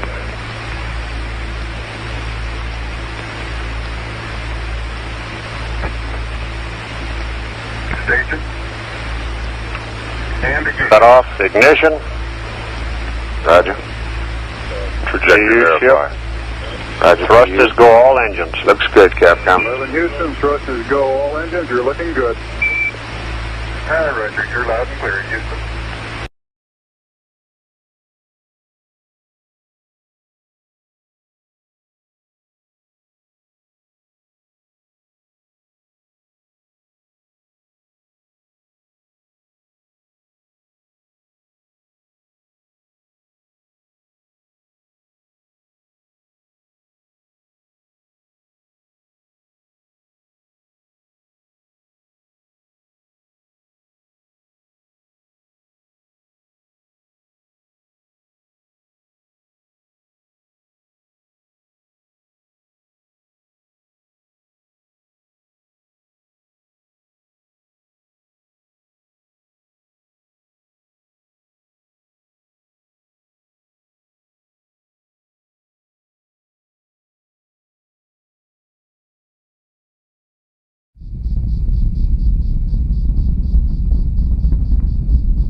We believe that Mike Collins is now maneuvering the spacecraft in the transposition and docking maneuver, and the antenna patterns aren't too good at the moment.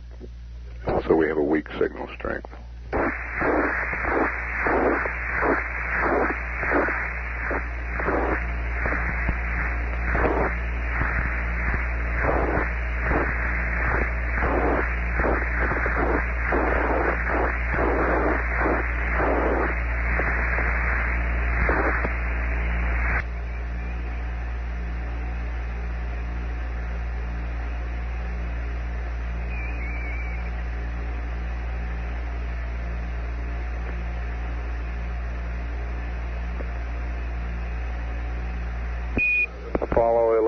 Apollo 11, this is Houston, broadcasting in the blind.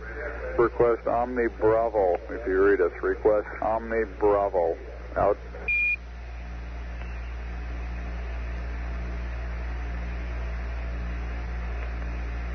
Apollo 11, this is Houston, how do you read?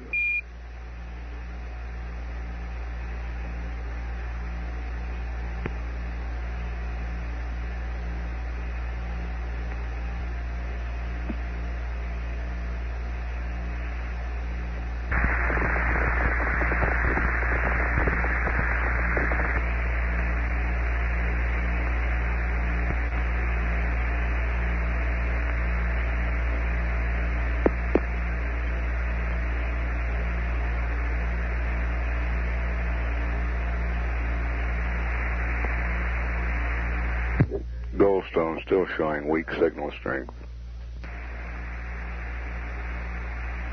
Apollo 11, this is Houston. How do you read? Over.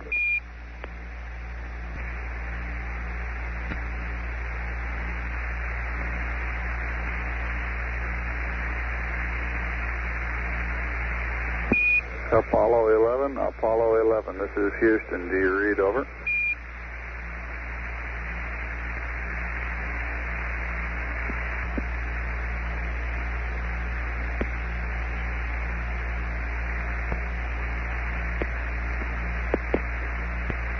Apollo 11, this is Houston. Radio check, over.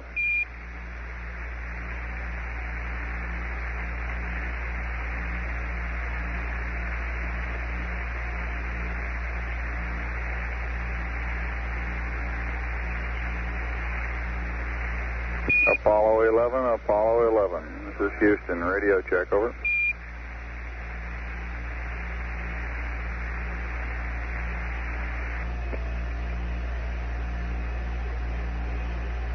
Apollo 11, this is Houston. Radio check, over. Roger, we're copying you about 5 by 2, very weak. Can you give us a status report, please?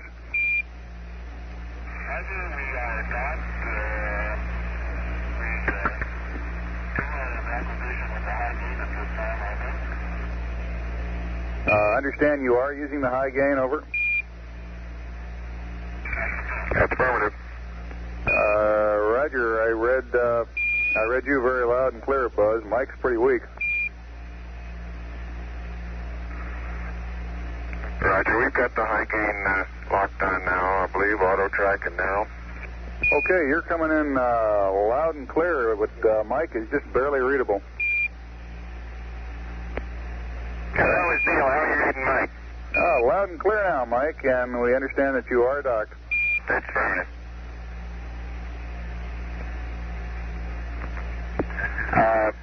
Houston, CDR, how do you read just 11 CDR, loud and clear, Neil. Okay.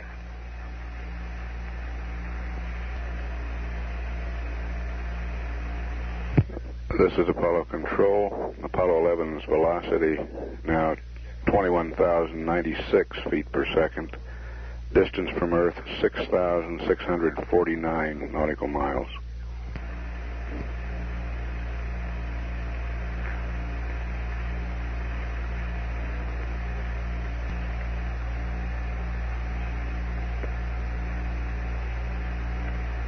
All right, 11, this is Houston, over.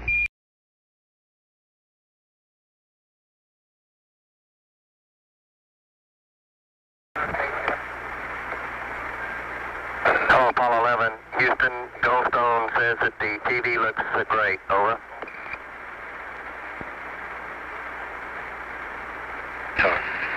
Okay, Roger, we're coming in on Earth. Hello, Apollo 11, Houston, did you copy? Over. Roger, we copied, Charlie. Roger, your transmissions the last couple of times have been about 2 by. Over. Okay, how do you read me now? Right, you're 5 by now. Okay, we're zooming the lens on in to let just about fill the monitor. Roger.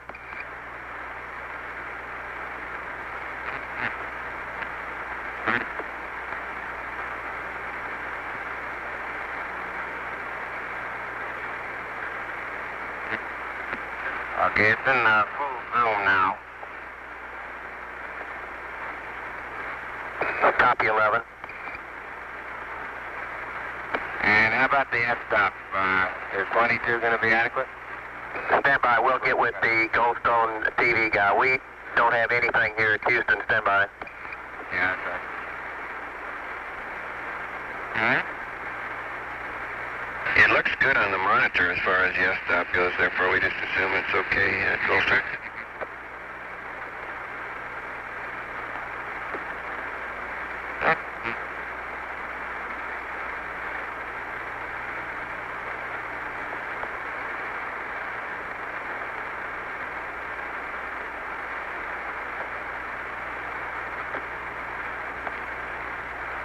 Hello, Apollo 11, Houston. Goldstone says that TV looks really great. 5 by.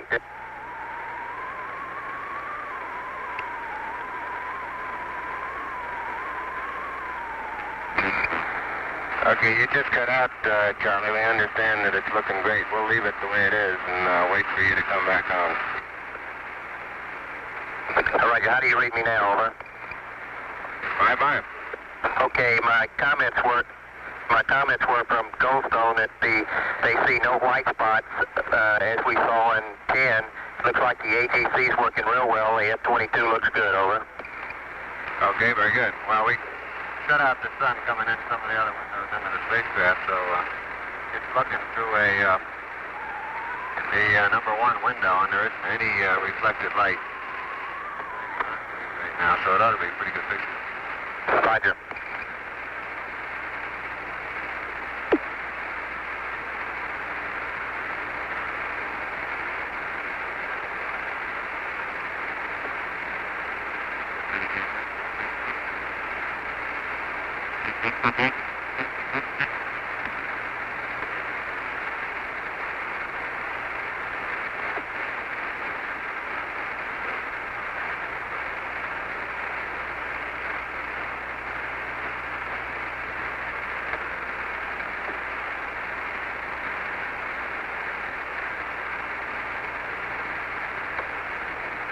Hello, Apollo 11, Houston. We'd like you to keep the TV on for about 10 minutes or so we can get some good comparison on the camera.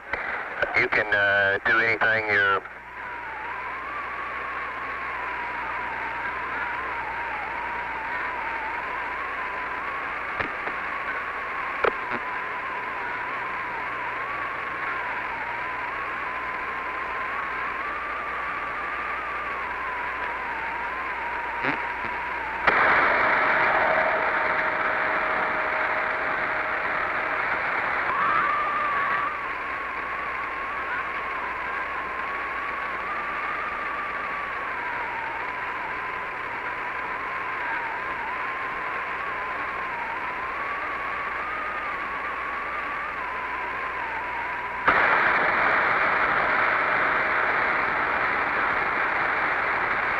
Apollo 11, over.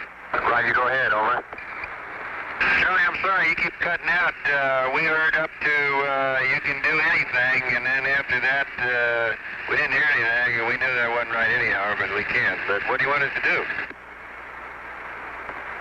Roger, we'll check the uplink on our voice. Our transmission on the TV was we'd like to get about at Goldstone. so we can look at the camera quality back here at Houston for about 10 minutes or so when they patch it back into us. What we were saying was...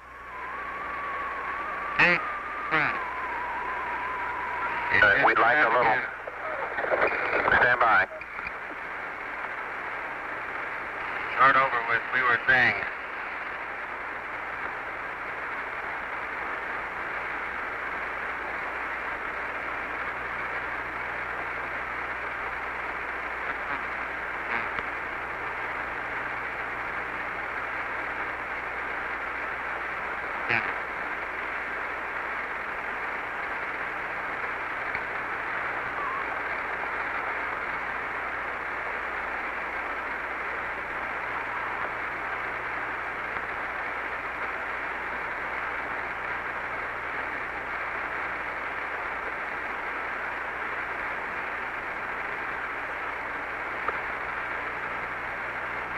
Hey, Houston, you suppose you could turn the earth a little bit so we could get a little bit more than just water?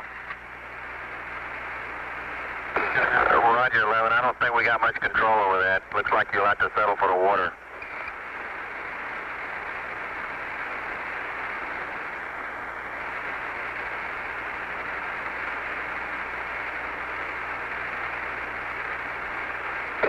Houston, we're going to thinking about changing our voice uplink to another site. If you'll stand by, we'll see if we can improve the quality, over.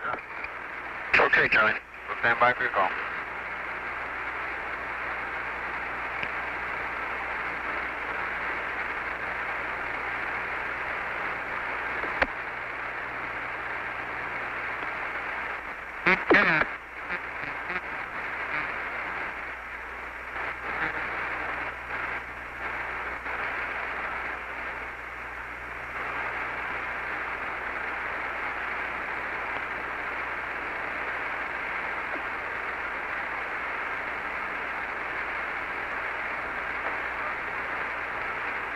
Apollo 11, Houston, we'll try once more on this TV request. We'd like 10 minutes worth of TV, and we'd like a narrative if you could give us one on the exterior shots. We also suggest you might try an interior position, over.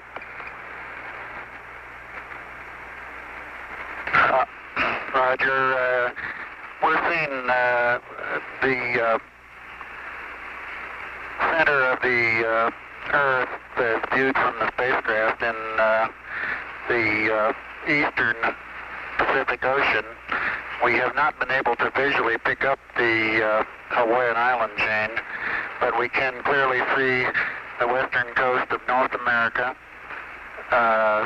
the United States, the San Joaquin Valley, the High Sierras, Baja California, and Mexico down as far as Acapulco and the Yucatan Peninsula, and you can see on through Central America to the northern coast of South America, Venezuela and Colombia. I'm not sure you'll be able to see all that on your screens down there. Roger, Neil. We just wanted a narrative such that we can, when we get to playback, we can sort of correlate what we're seeing. Thank you very much.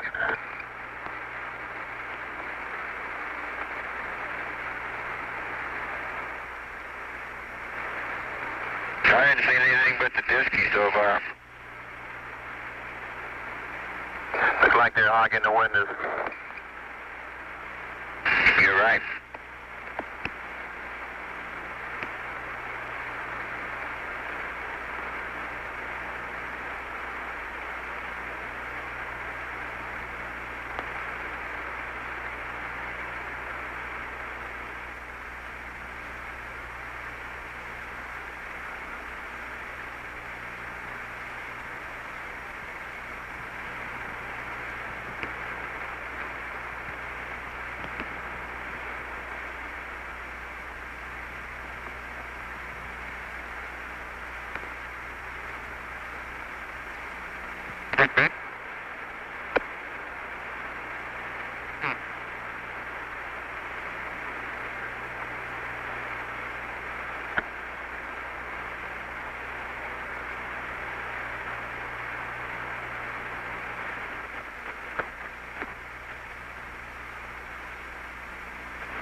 Hello, Apollo 11, Houston, on your crowds, we'd like at this time for you to place all 4 cryo heaters to auto and turn off all 4 cryo fans, over.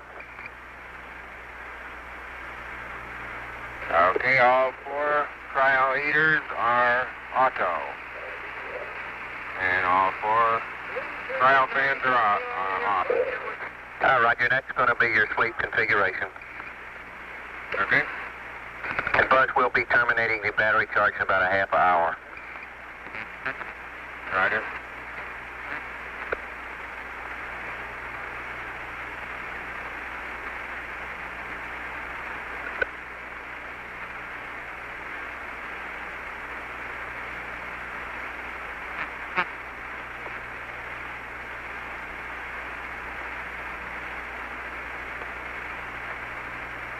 Oh, Apollo 11, Houston, you can terminate TV at your convenience. We've got enough tape, and you can start PTC at your convenience. The rates look super for starting up, over. Roger, Charlie.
is Houston, over. Go ahead, Houston.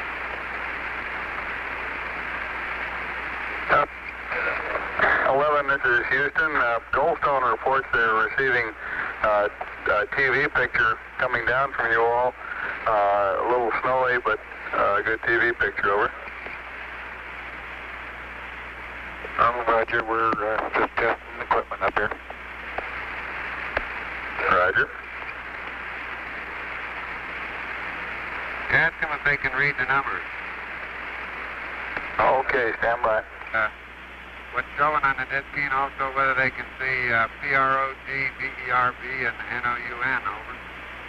Roger, stand by a second. Goldstone, MNO, Houston, Capcom, over. Capcom, Goldstone, go ahead. Roger, did you copy the spacecraft request? That's affirmative. I am reading the numbers on our monitor here. Okay, that's Simmons. Roger, that's both the numbers on the disk itself and the little words like program and verb, noun, computer activity, things of the sort. Roger, I can read the numbers clearly. We can't distinguish what the words are because it is a little snowy. Roger. Thank you. Okay, I read verb, noun, and program.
Yes, Apollo 11. Go ahead, 11. Oh, Charlie, is that you? That's me. How are you there? Oh, just fine. How's the old white team today? The old white team's bright-eyed, bushy-tailed. We're ever alert down here. Ever alert and vigilant. Hey, you got any medics down there watching heart rate? I'm trying to do some running in place down here, and I'm wondering just out of curiosity whether it brings my heart rate up. Well, they will spring into action here momentarily. Stand by.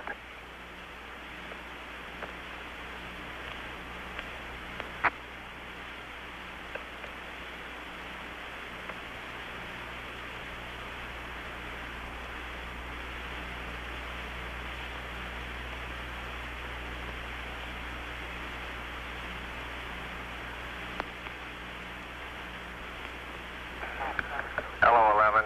We see your heart beating. Okay, well, look at the CDRs and the CMPs, see if they go up any. We're all running this place up here. You wouldn't play that. I'd like to see that site. Why don't you give us a TV picture of that one? I think Buzz is trying. You got it. Okay, it's coming in a Ghost Zone, Buzz. Guess Bruce said we don't have it here in the center.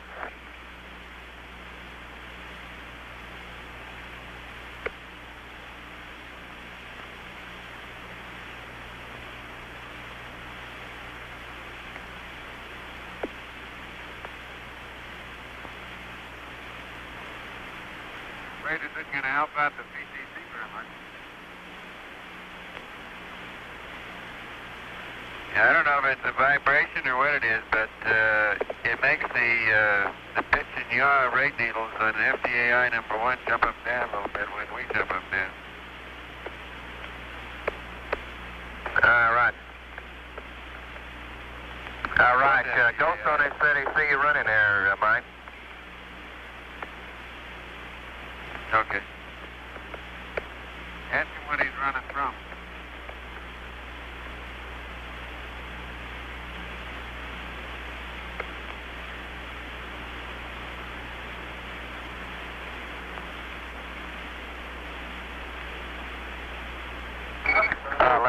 Houston, Mike, we see about a 96 heartbeat now.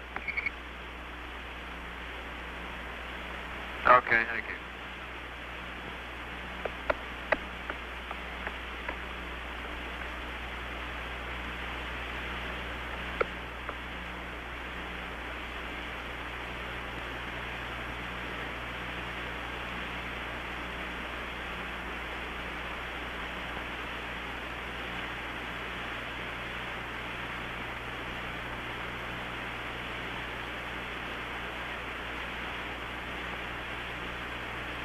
Well, that's about all is reasonable without getting hot and sweaty. All right, Roger, we copy.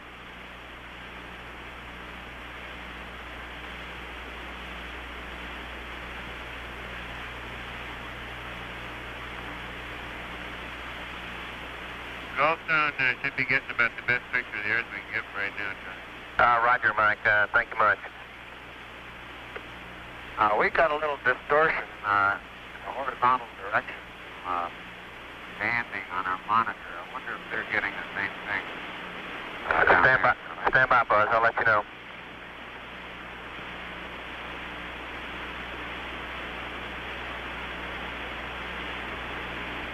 Goldstone M&O?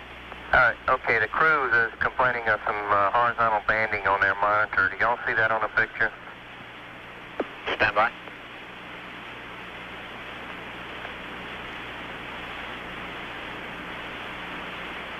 They wouldn't see it right now. We don't have anything in focus, Charlie. Roger. He's checking on it. I'll see if they had it earlier. Stand by. I guess when we were showing the Disky or when we were showing the Earth might be the better time. Okay.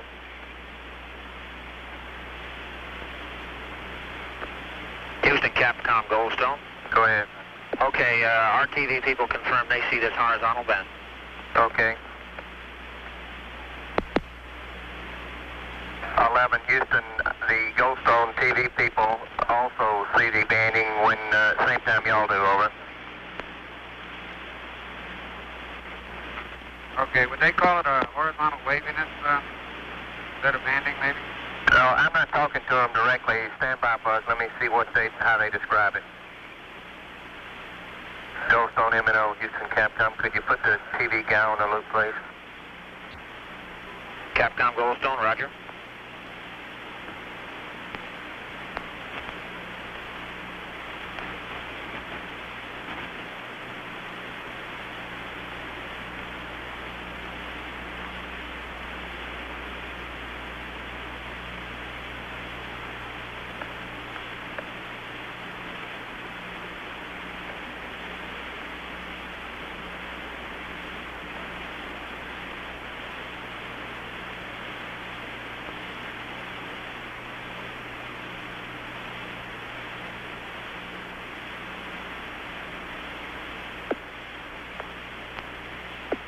Houston Capcom, Goldstone M&O, Net 1. Go. The TV people do not have access to Net 1 in that area. Suggest we use Net 2 for that purpose. Okay, going to Net 2.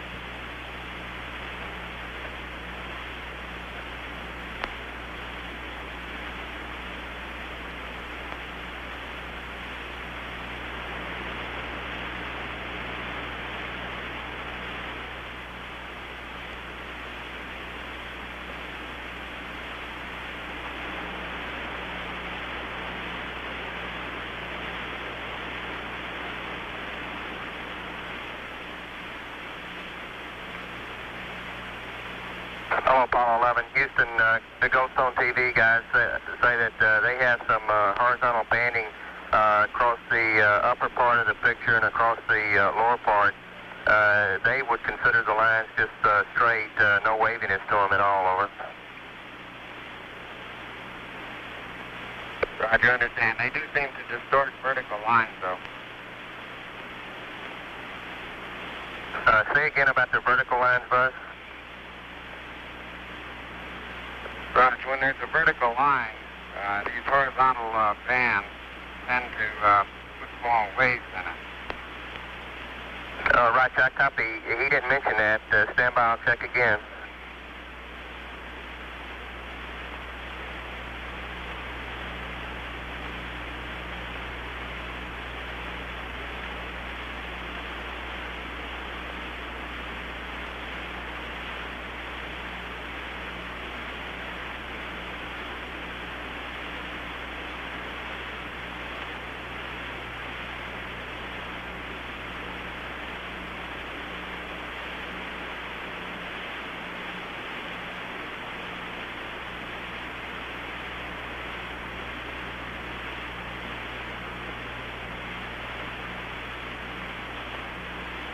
Hello, 11, Houston. The Goldstone TV said that when you get a sharp vertical line on a picture where the horizontal banding goes across, it does appear to bend it slightly. It's the same as Apollo 10, they said. Looks okay to them, over. Okay, I understand. It's not our monitor. It must be the transmitter of the system. All right, I guess so, but we'll have them look into it and see if they can suggest anything.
Houston, please select Omni Bravo on board, over.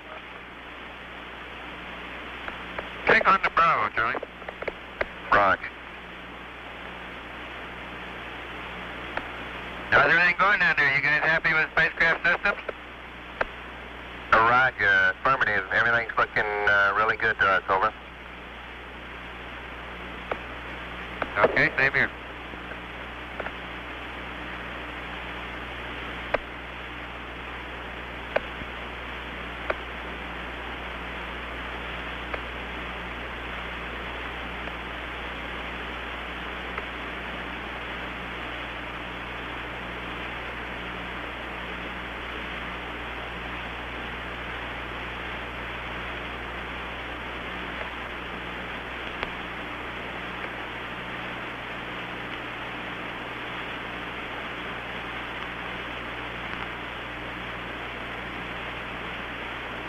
Charlie, how far out can you pick up TV off the Omni? Stand by.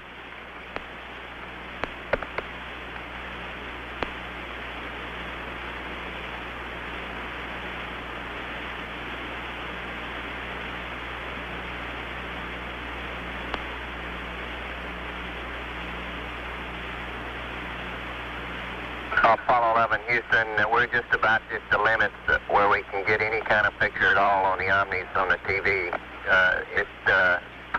The picture, I guess, would be just almost zero at this point.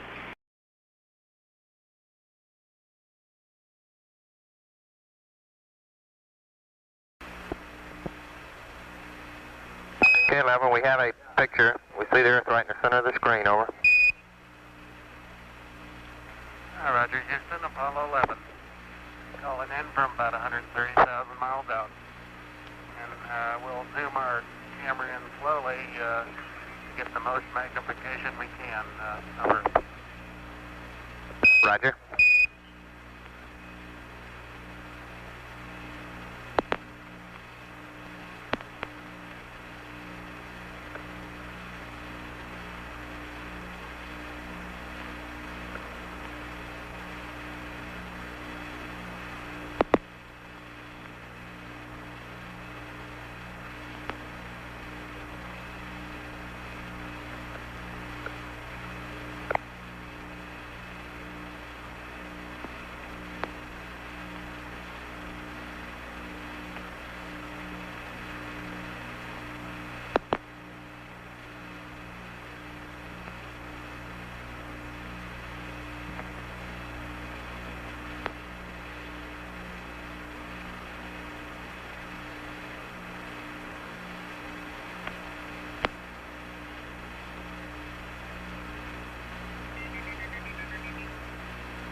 Houston, the definition is pretty good on our monitor here. The color's not too varsity, at least on this set. Could you describe what you're looking at, over? Roger, you're seeing Earth as we see it at our left-hand window, just a little more than a half Earth.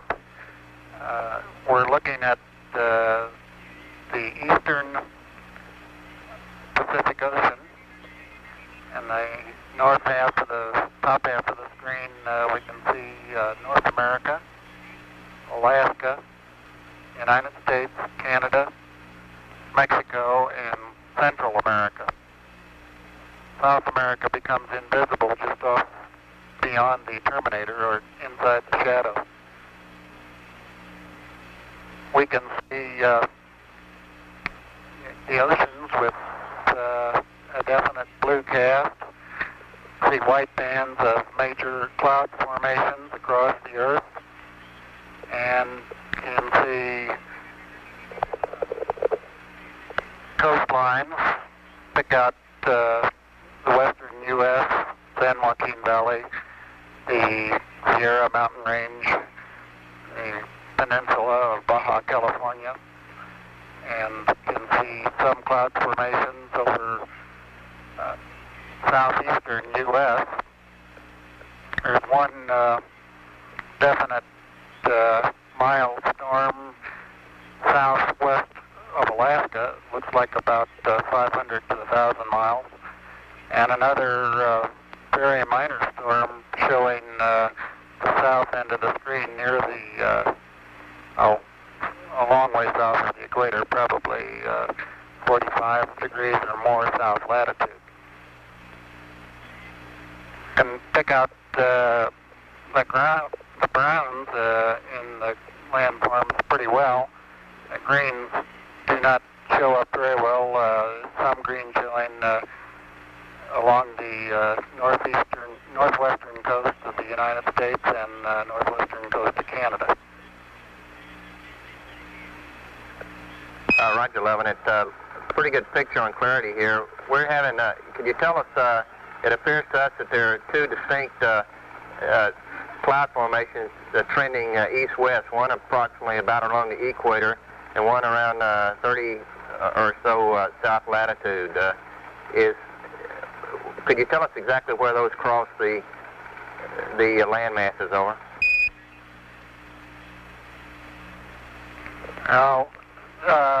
Yes, they cross just south of the lower part of Mexico, probably through Central America. That is the equatorial band, which we assume to be the intertropical convergence zone.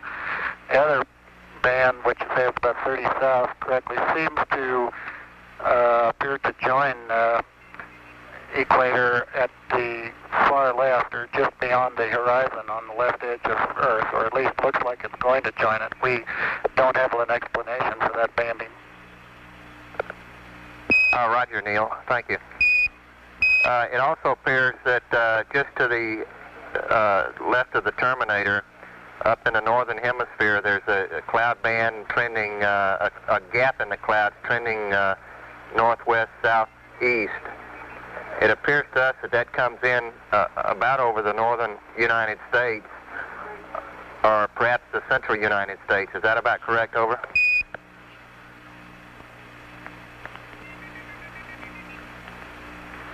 I can see on the monitor the thing you're talking about, but right now I can't get my eye to the window to pick out just where it crosses the shoreline. Roger.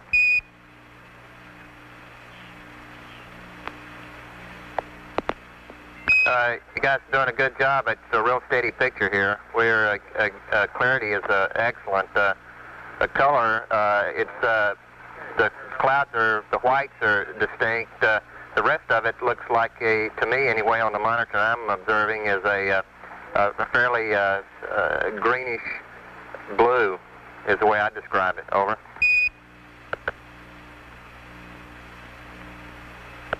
It appears that the... Well, we can't observe, observe much green from the spacecraft. Roger. On this monitor, the land masses appear to be just a darker a grayish color rather than a brown. Well, it's true that we do not have the depth of color at this range that we enjoyed at 50,000 miles out. However, the oceans still are a definite blue, and the continents are generally brownish in cast, although it is true that they're tending more toward gray now than they were at the closer ranges. Roger, 11. We've been, I've just been vectored to another monitor, and sure enough, the browns are coming in a lot more distinctly on the IDA4 that we have up on our screen in the control center. Over.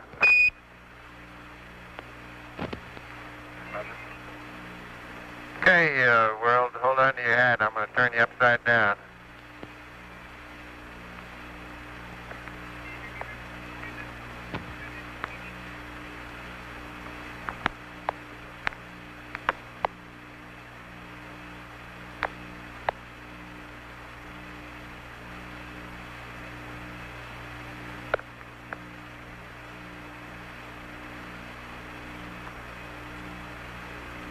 Yeah, 11, that's a pretty good roll there.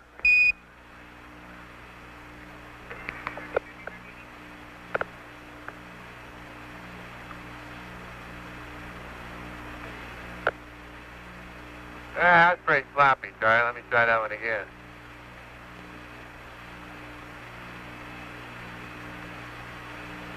You'll never beat out the Thunderbird.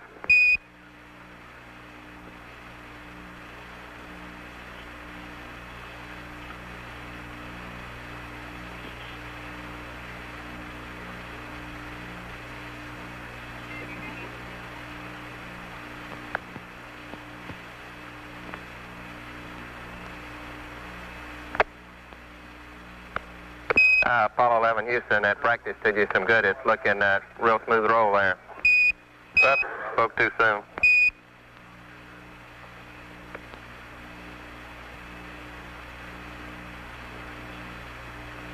I'm making myself seasick doing it, Charlie. I'll just put you back right side up where you belong. Roger. You don't get to do that every day.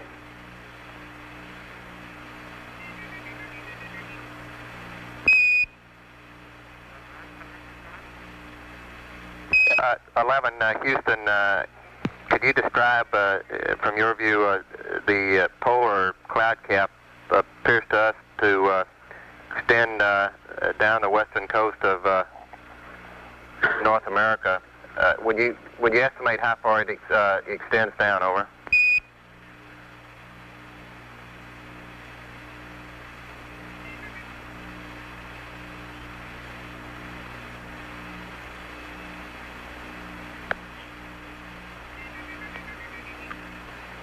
Trying to fit everybody into the window. It appears that the cloud cap comes down a little bit below the southern extremity of Alaska. Roger.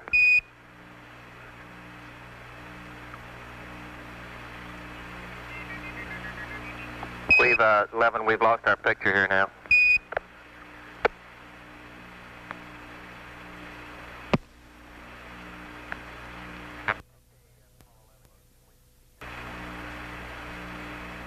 Okay, Apollo 11 Houston, we've got the picture back now.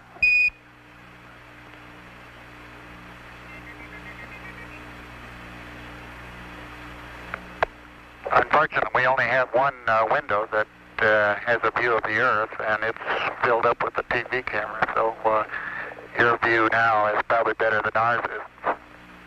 Roger, we copy. 11 Houston, if you could comply, we'd like to see some smiling faces up there. If you could give us some interior views, I'm sure everybody'd like to see you. Over. Okay, we'll reconfigure the TV for that. Roger.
Apollo 11 Houston, appears to us that we're seeing a view from outside plus a little of the inside. It appears you've taken the camera away from the left window.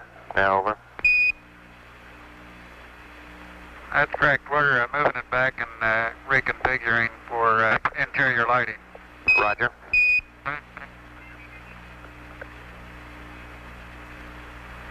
We can still see the Earth through the left window, and it appears that we can see a floodlight off to the left, either that or some sun shafting through the hatch window.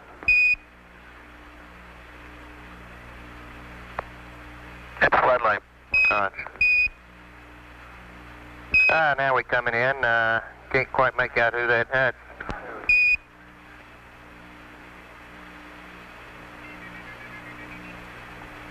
That's Big Mike Collins there. Well, you got a little bit of... Yeah, hello there, sports fans. You got a little bit of me, plus Neil's in the center couch, and Buzz is doing the camera work this time.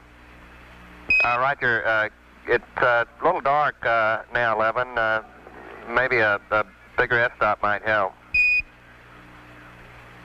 Yeah, that's in work.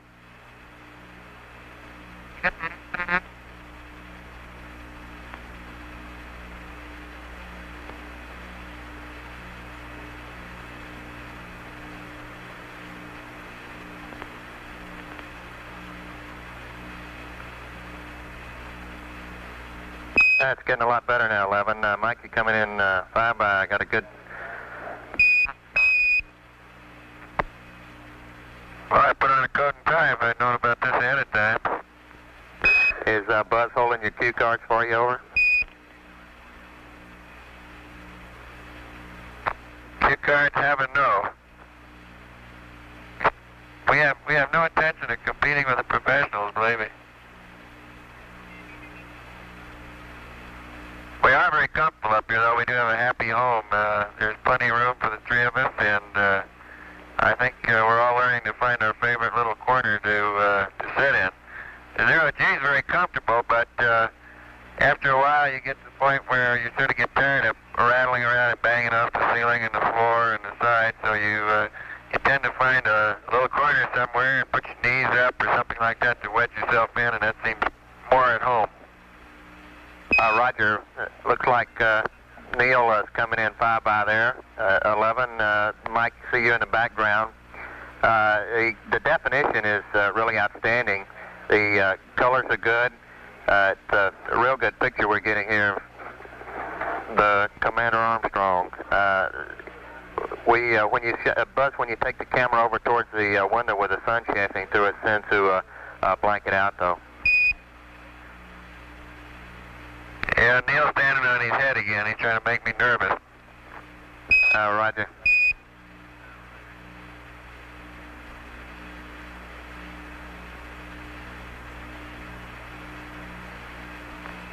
He's disappearing up into the tunnel, of course, as he was going into the litter module, only backwards. Roger, we can see portions of the LAB now, the systems test meter panel in the lower part of the picture, or we did have it anyway. Okay, and then directly behind his head are our optical instruments, the sextant and the telescope that we used to take sightings with. Roger, copy, and we see the disc flashing with a 651. In fact, we can read registers 1 and 2 quite clearly. Yeah, the old high gain angles telling us which way the Earth is. Copy. That's a beautiful picture. Clarity is outstanding.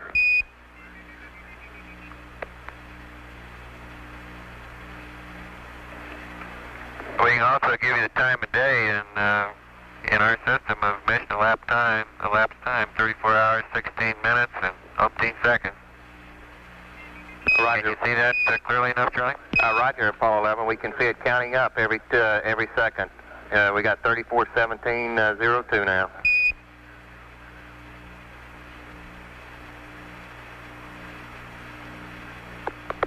Okay, back to the high gain angles. Roger. Swing amp. And we've amputated those.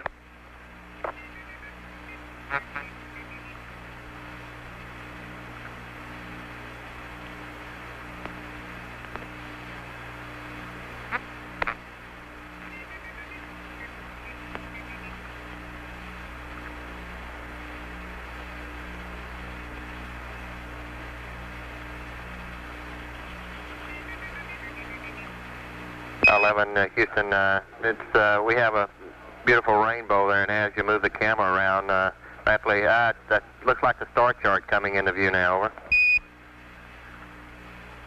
Yeah, those are Buzz's 2 star charts that he is using right now as sunshades over the right-hand window, window number 5.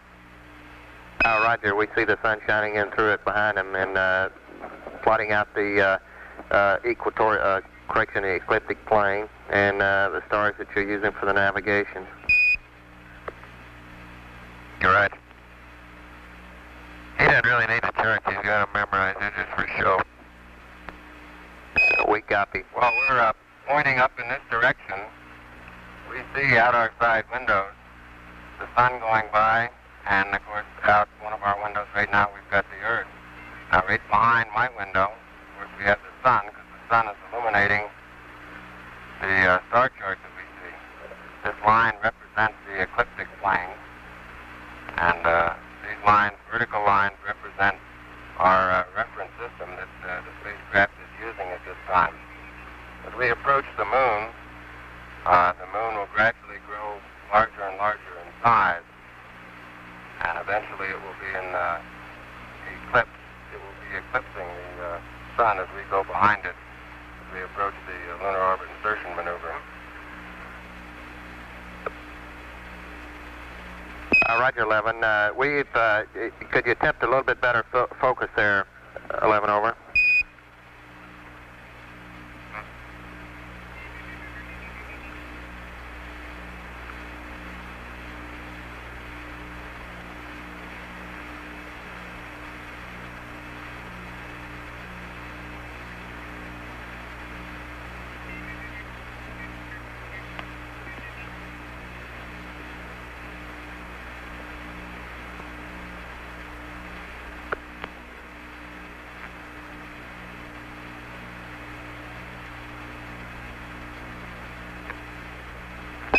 Houston, that's a lot better on the star chart now. We can make out the ecliptic plane and the planets and the sun and the moon as they're drawn at various places throughout the ecliptic plane. Over.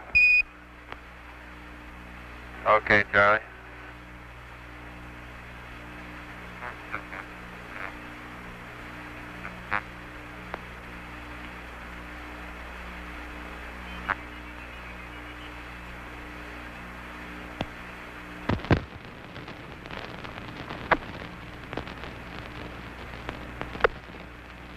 If we can get some of the wires untangled here, we'll give you a demonstration of how easy push-ups are up here. 11, Roger. Good view of Buzz there.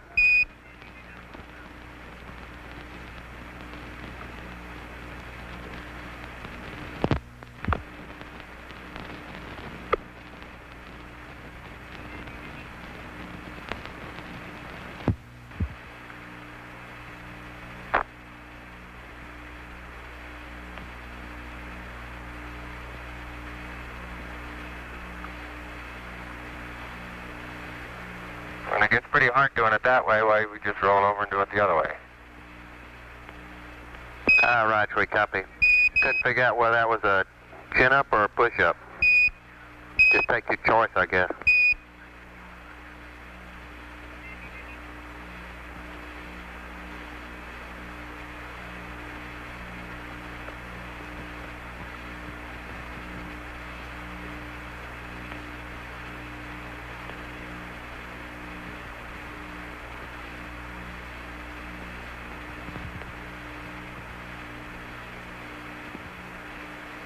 Well, looks like it's probably almost your dinner time down there, Earth. We'll show you our food cabinet here in a second. 11, Roger.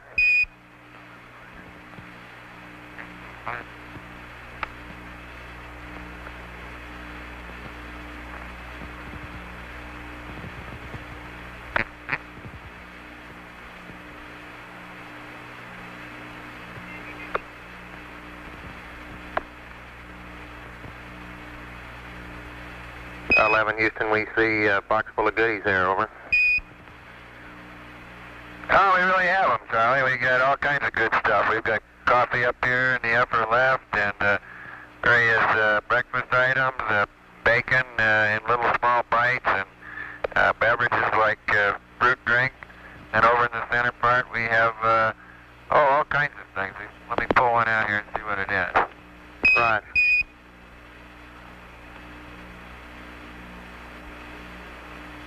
you believe you're looking at chicken stew here. All you have to do is 3 ounces of hot water for 5 or 10 minutes. Now we get our hot water out of a little spigot up here with a filter on it that filters any gases that may be in the drinking water out, and we just stick the end of this little tube in the end of the spigot and pull the trigger 3 times for 3 ounces of hot water, and then mush it up and slice the end off it, and there you go, beautiful chicken stew. Sounds delicious.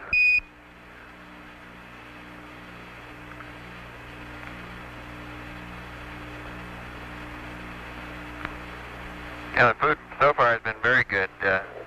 We couldn't be happier with it. Roger. Run that flashlight a second. The surgeons are saying thank you there for that. And it is sort of down in a dark corner, so we have a flashlight here to help us see things. And if I can let go of it carefully, it'll just hold itself right where it is. Roger. As long as disturb it, will.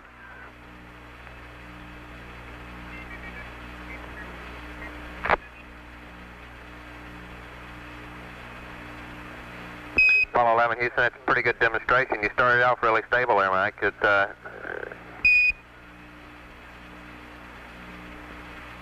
the problem is, no matter how carefully you let go, you bump it just a tiny little bit, set it in motion, and once in motion, there she goes. Try that again. It looks fairly stable now with slow rotation.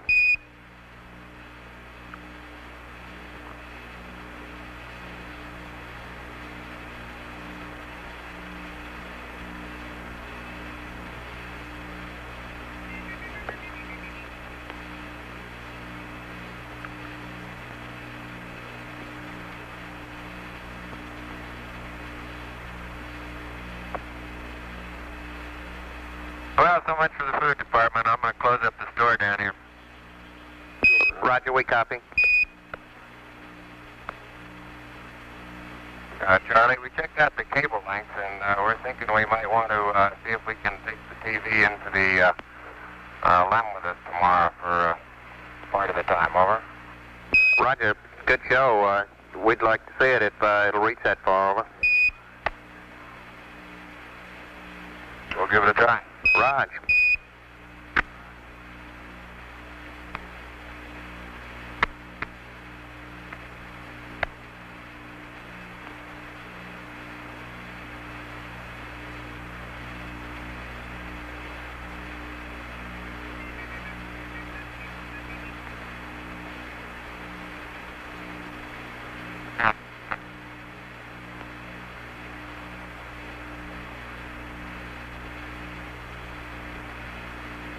Now, where I sleep is down underneath this couch. Houston, Roger. Slowly sinking into the sack there.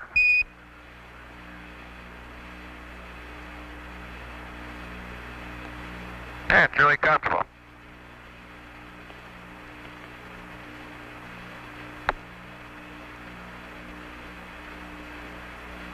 Forgot to give Buzzy's flashlight back.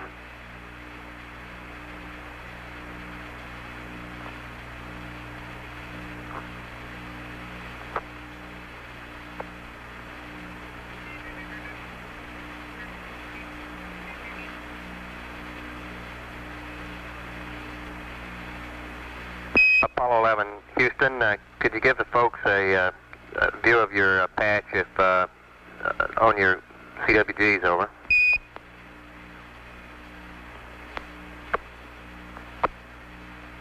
Yeah, stand where I went, Charlie. We're trying to give you a close-up. All right.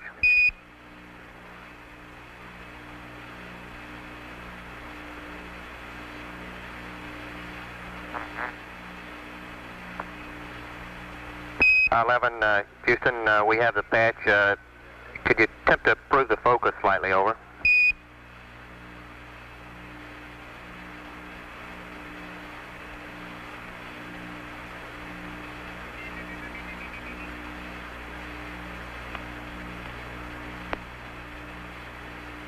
11 Houston, the scan on the camera makes the, that's a little bit better now. The flashlight seems to flicker due to the scan on the TV. We can't see the eagle. Now that's a little bit better, over.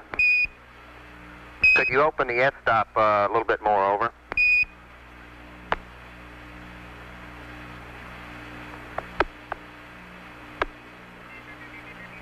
Yeah, it's open all the way. We're going to have to move Buzz around a little bit. Roger.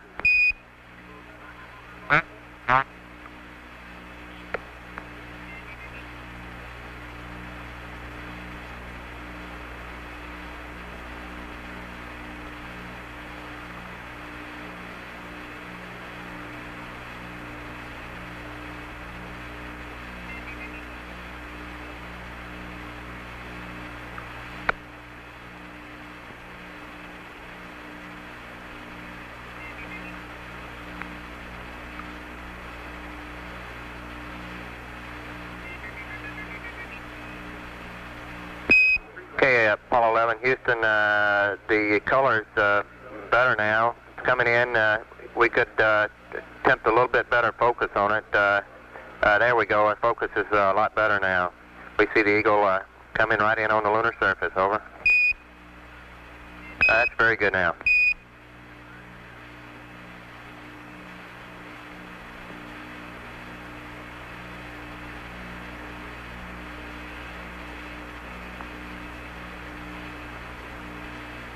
Apollo 11, Houston, that's very good now. We can see the Earth in the background, Apollo 11, and the eagle coming in. Probably pretty hard to see the olive branch, isn't it? Roger, it is. Well, that's what he has in his talons, is an olive branch. Copy.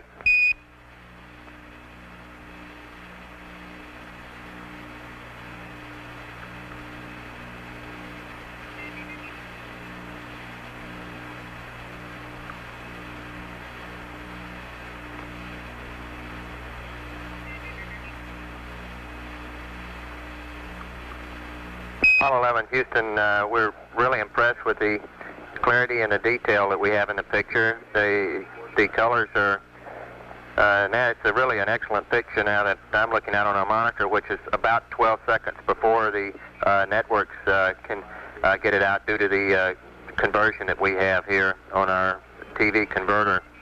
We're looking at the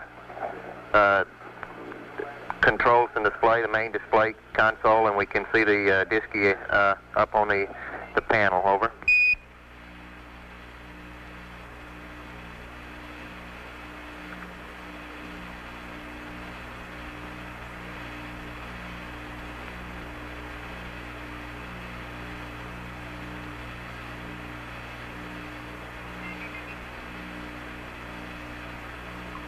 Well, that'd be nice. You could take a look at all the circuit breakers, make sure the right ones are in and the right ones are out.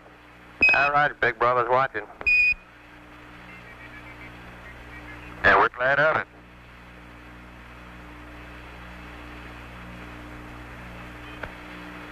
Well, you guys sure been doing a good job of watching us, Charlie. We appreciate it. Spacecraft's been beautiful, 11. We had really no complaints at all. Looks, things are really great.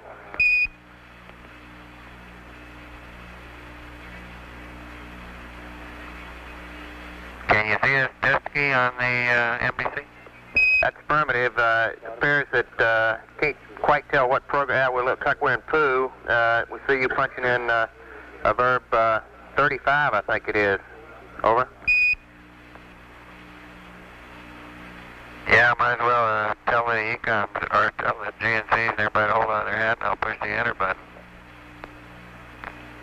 Right.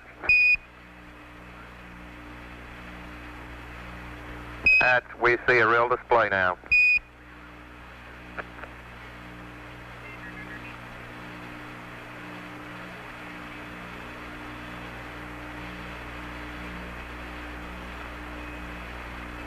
That's a good demonstration of how the crew has the interface with the computer, talking to the programs and all that we have in the computer. Well, that's right, Charlie. Sometimes it tells us things, and sometimes we tell it things, and mostly it talks to us.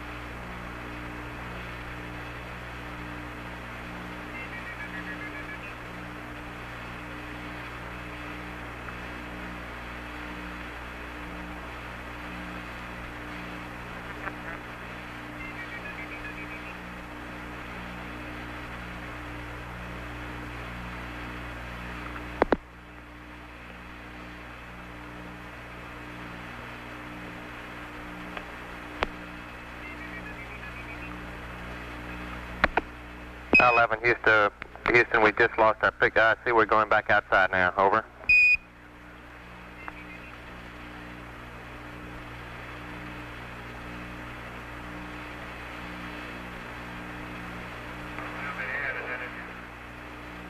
Uh, 11 Houston, you copy? Over. Roger, we copy. And as we pan back out to the distance at which we see the Earth, we'll have Apollo 11 signing off. Roger, Apollo 11. Thank you much for the show. It's a real good half hour. Appreciate it. Thank you very much. Out.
Apollo 11 Houston, we're getting the TV at Goldstone. We're not quite configured here at Houston for the transmission. We'll be up in a couple of minutes. Over.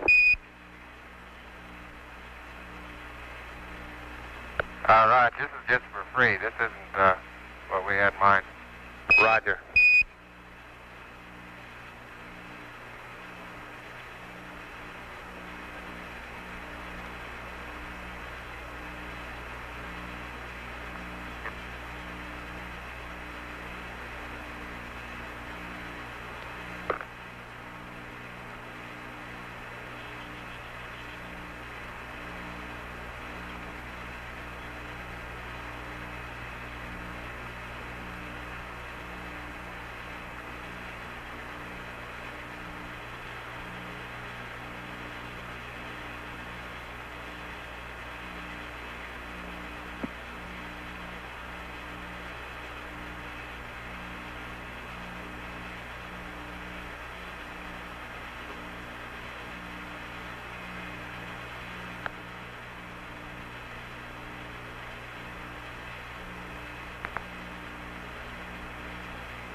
11 Houston, it's a pretty good show here. It looks like you almost got the probe out. Yeah, it's smooth now. Can you see that? Rog, Neil's really good. Not much light up in that area, but apparently this TV says they will pick it up. There are some bright spots shining on the probe, apparently sun shafting on it, that just gives just about enough for us to make it out, over. I think those are the tunnel lights. Oh, okay. You're right.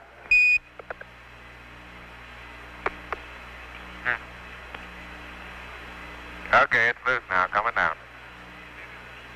Roger.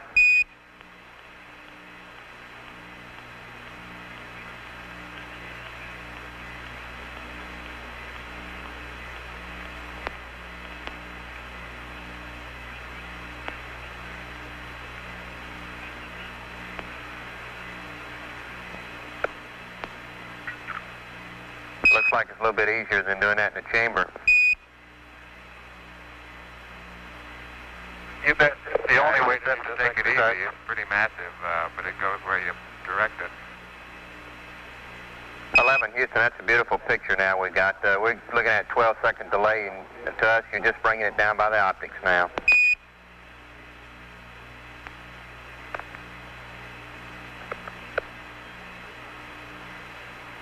Mike must have done a smooth job in that dock, and there isn't a dent or a mark on the probe.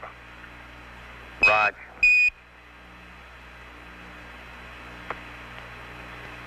We're really getting a great picture here, 11, over.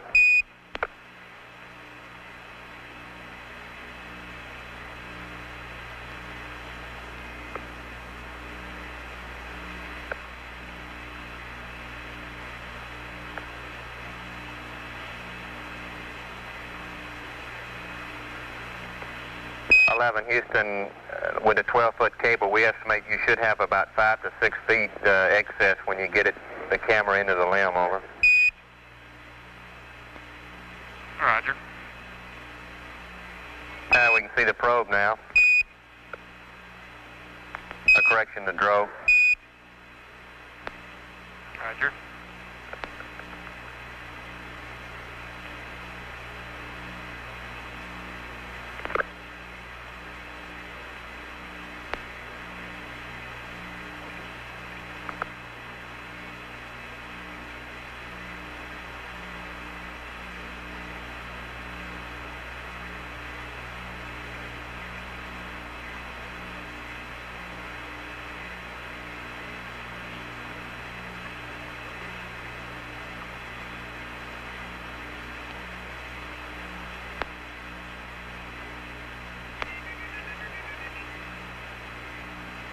Okay, drug removal is coming next.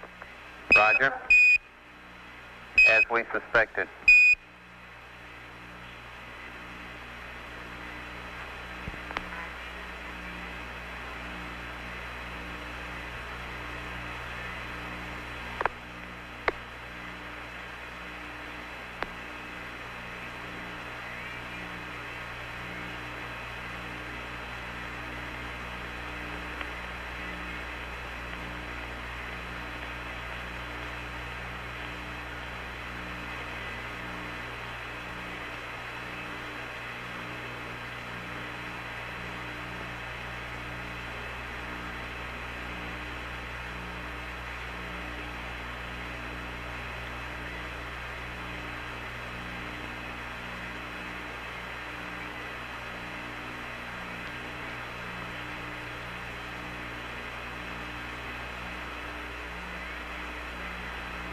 Houston, now it's a good view of the storage area under the couch.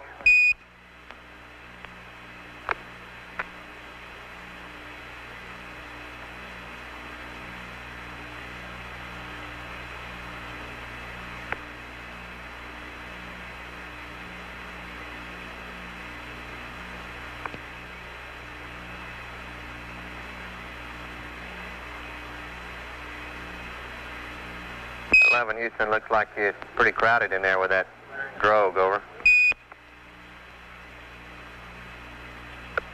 Oh, it's not really bad.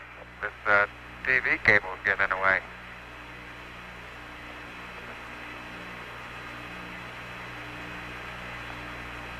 see lots of arms.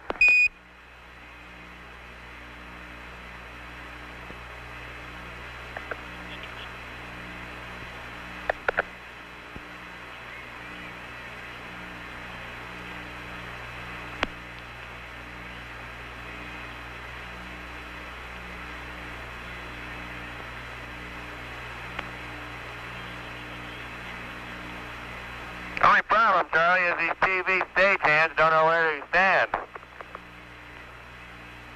Well, he doesn't really have a union card there. We can't really complain too much, I guess.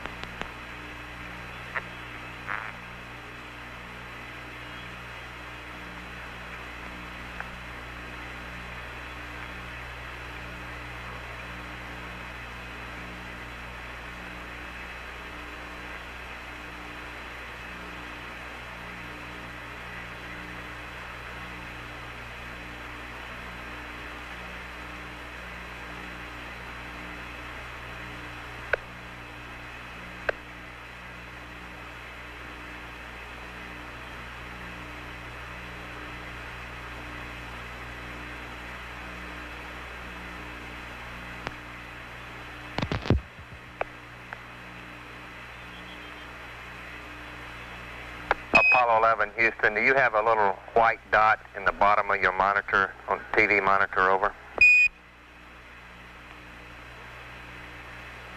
Roger, we do. Roger, I guess part of the camera's been burned out down there. These are really beautiful pictures now, Buzz, over. Real clear.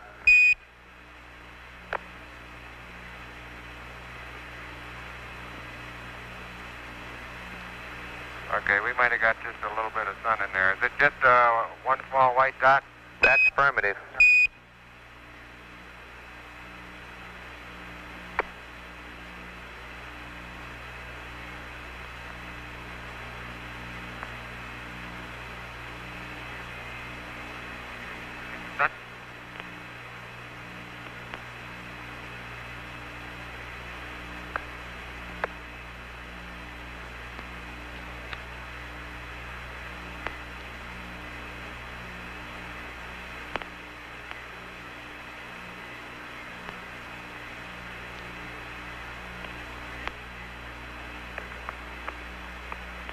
We've been up in the tunnel checking the roll angle, Charlie, and it's 2.05 degrees.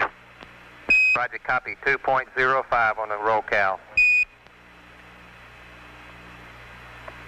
And that's a plus. Roger, plus.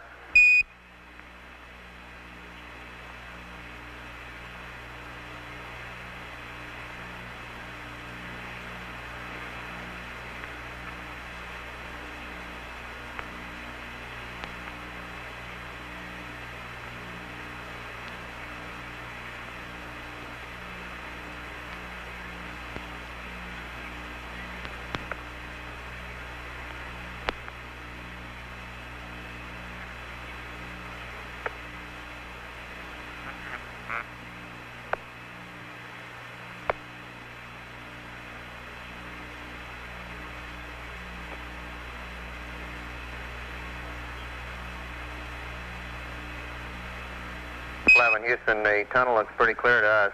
Somebody going up there now. Over. It's Max checking his connectors up there now. Roger.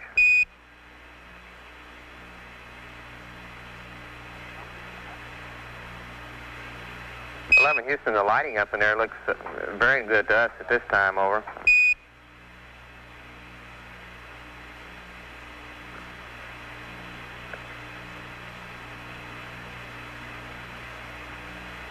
I think that's mostly the camera.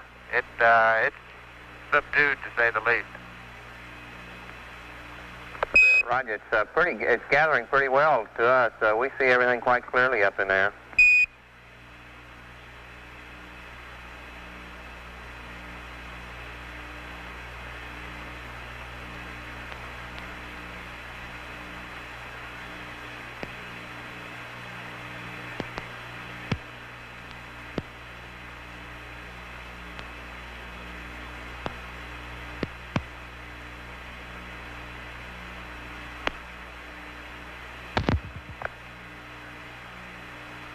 docking latches look good today, just like they did yesterday. Everything up in there looks just fine. That sounds fine to us, over.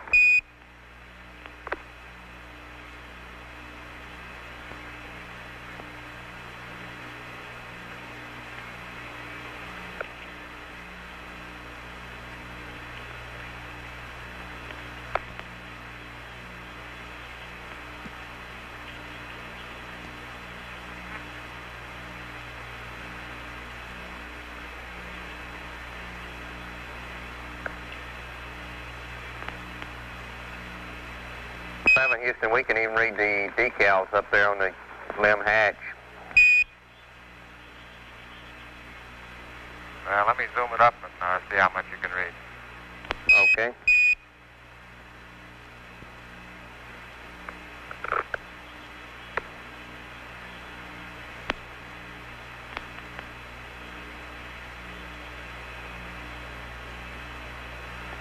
We can see the limb umbilical connection quite well there, Buzz.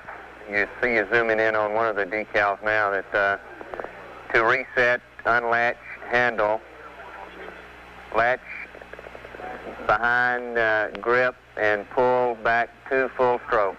That's about all we can make out. You get an A+. Thank you very much, sir. At least I passed my eye test.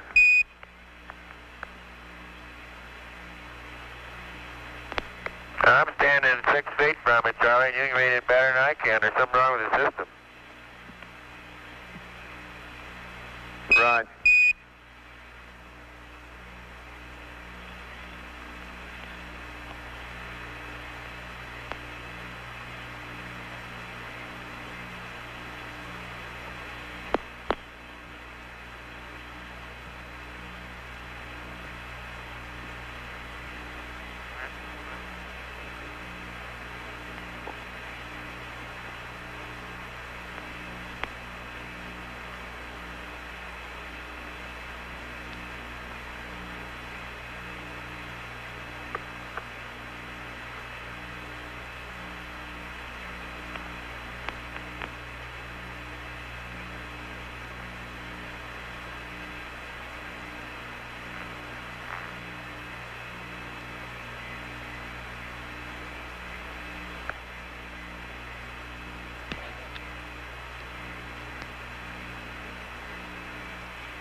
A real good view of the limb hatch handle there. 11, over. Roger.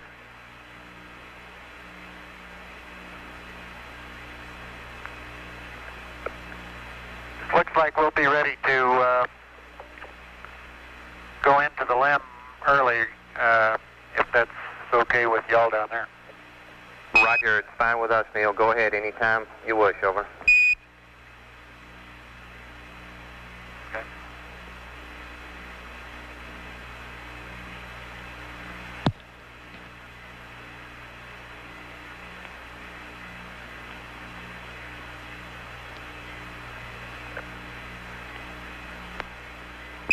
Houston, the white spot you see on your monitor, our TV people say it is a burn spot, but they expect it to dissipate after a couple hours, over.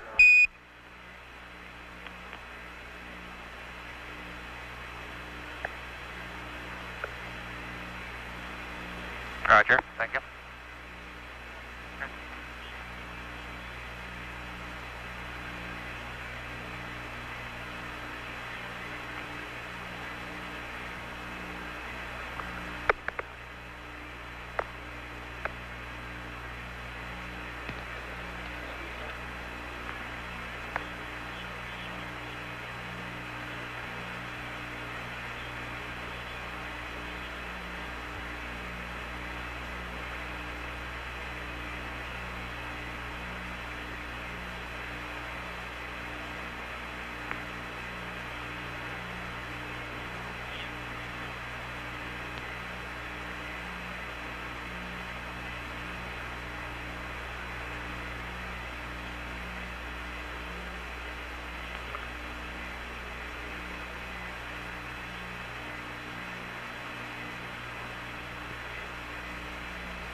Okay, the dump valve is actuated.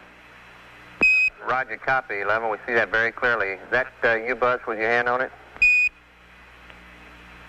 Yeah. Roger.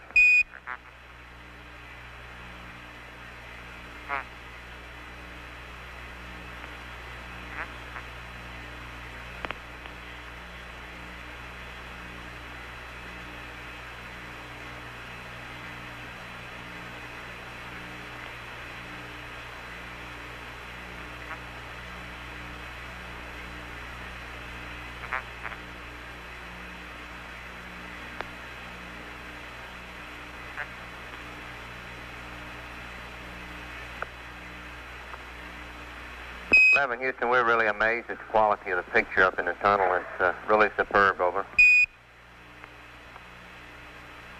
It is, considering the amount of light up in there. Roger, we're about to open the hatch now. Roger.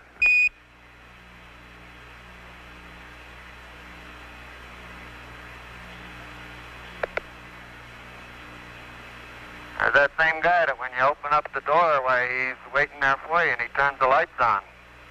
How about that? It's like the refrigerator.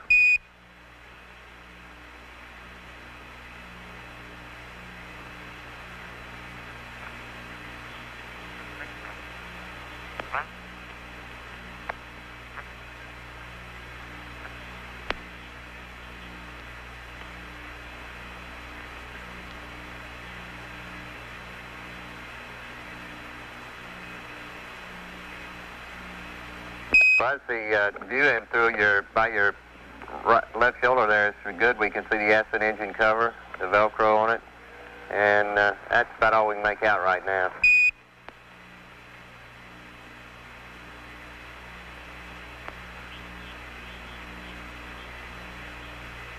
We see the helmet stowage. We don't see anything loose up there.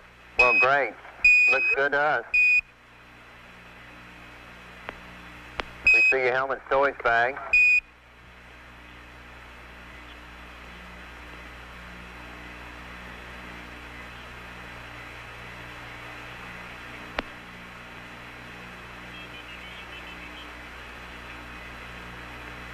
And 11, Houston, we got a view of the Plis there off the right of our screen.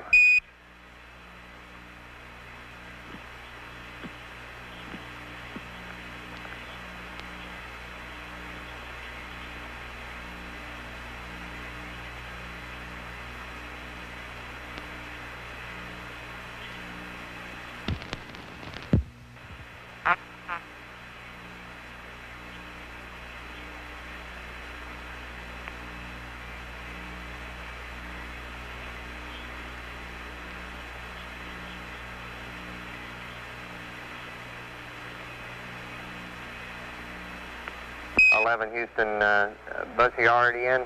Over. Right, I'm halfway in. I'm going to have to start turning around, I guess. Right.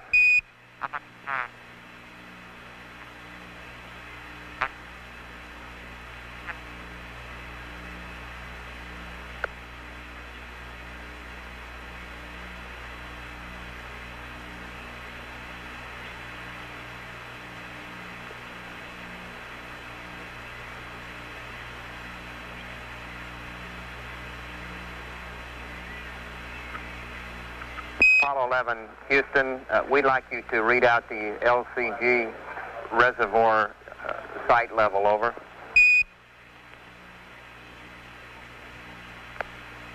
Okay, stand by.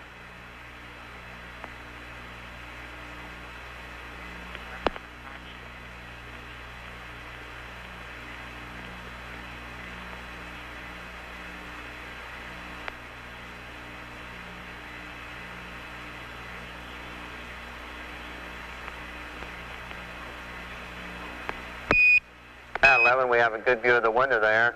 It looks like the sun is apparently coming through the shade. Yeah, I'm afraid it's we're just about plus Z right toward the sun. That's affirmative. This attitude puts both windows right towards the sun for the limb, over. Well, that may be good in some respects.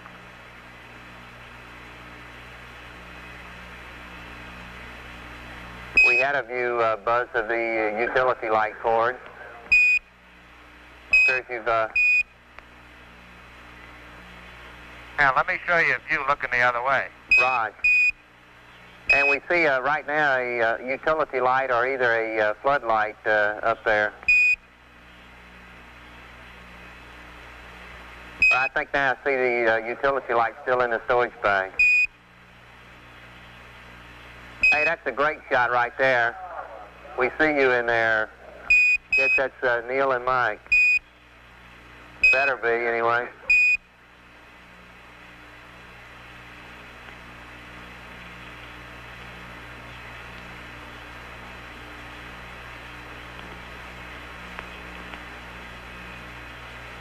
We see you waving.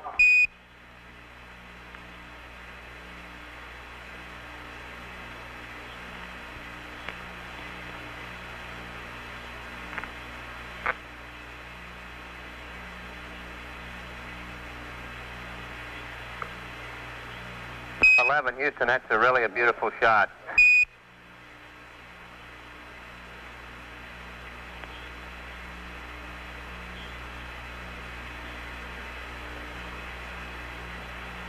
Houston, we didn't quite decipher that signal. It just came from the CMP.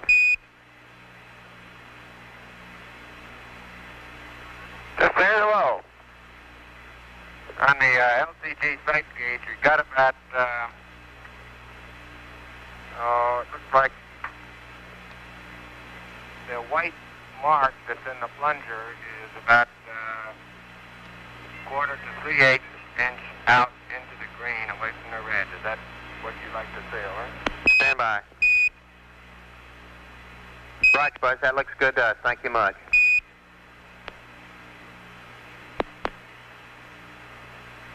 It is the white index, is it not, that you're interested in comparing whether it's in the red or green? Stand by. That's affirmative, Buzz. It looks good. That's a good reading for us, over. Okay. We had a shot a moment ago of the suit disconnect valve.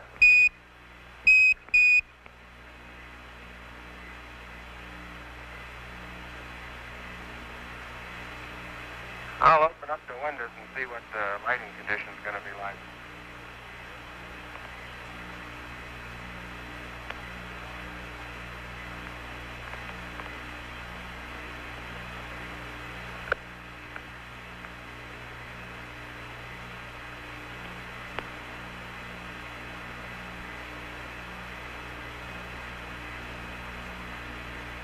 Houston, that's a real good view. We have the AOT. You're back now, Buzz, and notice you're taking down one of the window shades, over. The light is superb. Yeah, how's the sun coming in? How's the sun coming in from this direction going to affect what you can see? It made it really super. The lighting is excellent in the limb right now. We can make out the AOT, the ISA, and the left-hand window is a little glare off of that, but the LMP side, with the shade down, it's really excellent, over.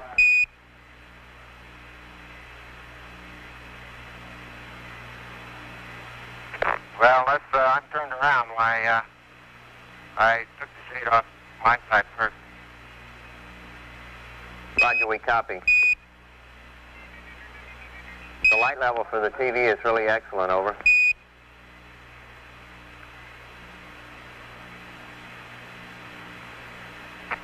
Yeah, the lighting in the lamp is very nice now, just like completely daylit, and everything is visible. Good bit lighter than the tunnel was earlier. Roger, we got a good view now, Neil, of the DETA and also Buzz's ACA.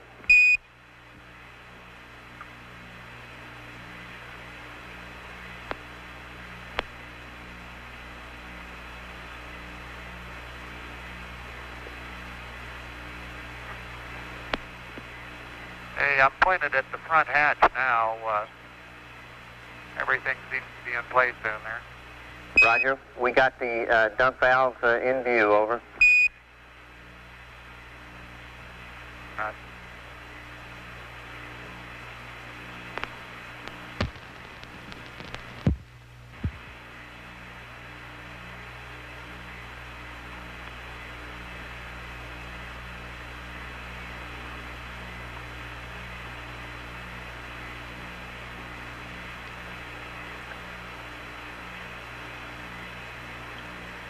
11, Houston, we see you removing the ISA now, folding it up, putting it up by the AOT.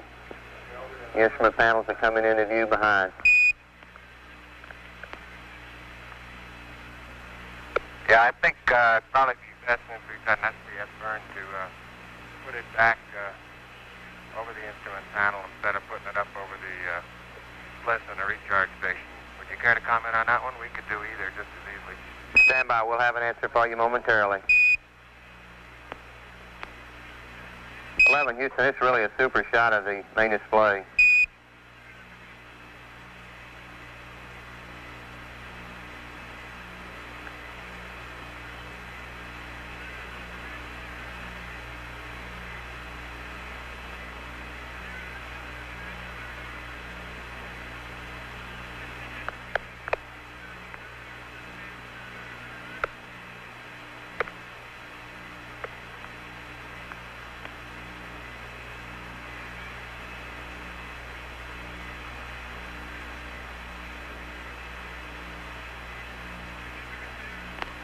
The vehicle is surprisingly free of any debris floating around. It's very clean.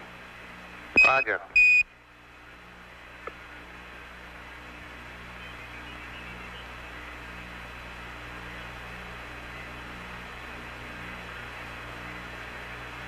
Houston, it's pretty hard to describe this view. It's really, really great. Now you know how we feel.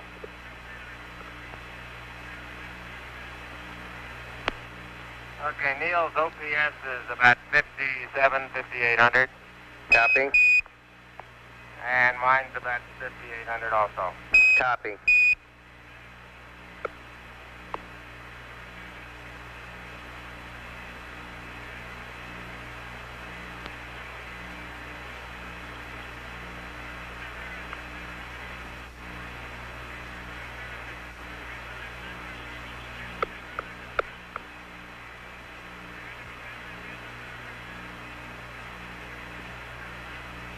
Houston, that's a good shot of Neil's cliff there. Over.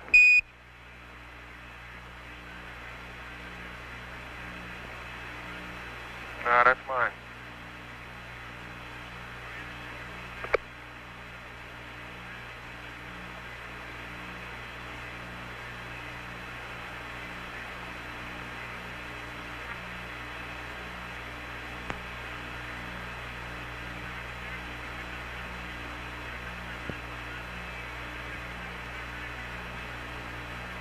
Houston, that moment ago, we had a good shot of your bliss bus and the two helmet storage bags, and now behind your left shoulder bus, we have the Disky and the ACA.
We're going to go ahead and take all the loop data on back into the command module, Charlie. Roger.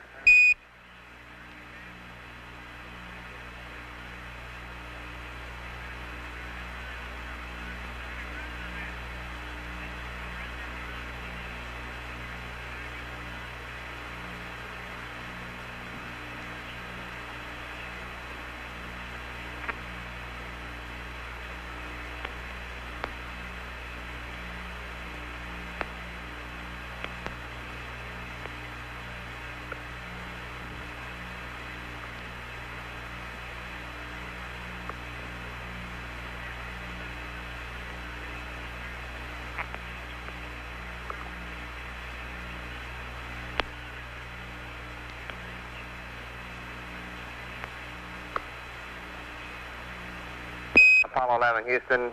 Buzz, it appears that you attempting to put on the sun filter and viewing the sun through the AOT, over. Yeah, unfortunately, it looks like it's down a little bit more towards plus 6 than I can be able to see in the AOT. Roger.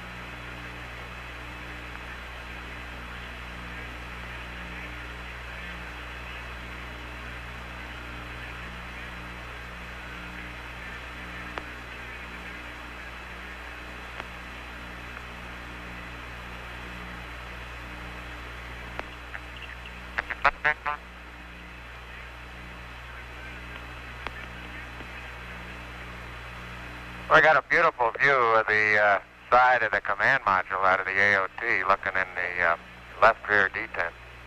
Right. I can see the hatch and all the EVA handrails.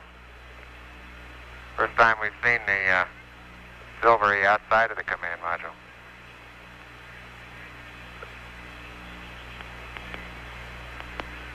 I can read the letters on the hatch cover. It's a boost cover release. And the big yellow arrow that points toward the opening place where the tool B goes. Right.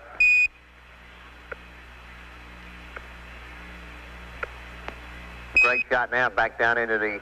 And left on me. Go ahead, Buzz, over. Say again. I'm just saying we got a great shot looking back into the command module. Okay. Yeah, on the left detent I can see the the rendezvous radar, and when I move to the forward detent, that's about all I've got. I'm looking eyeball to eyeball. Right.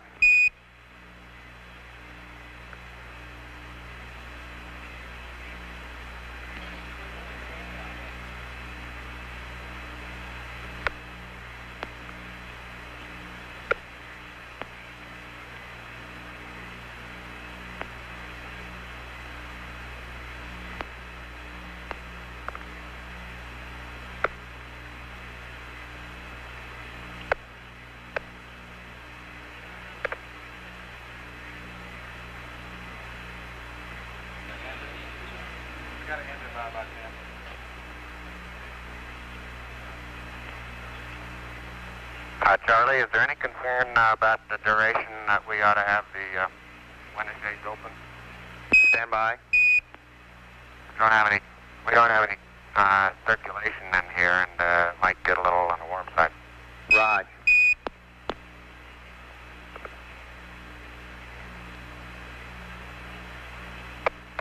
We'll put up a couple of hoses from the command module here and get a little circulation going. Sound like a good idea, over.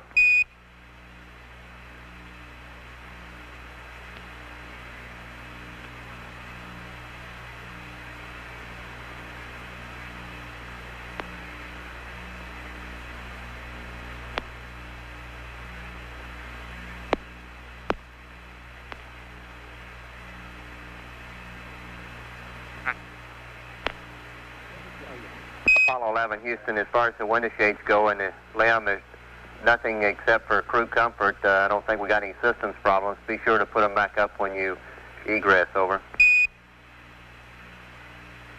We will do.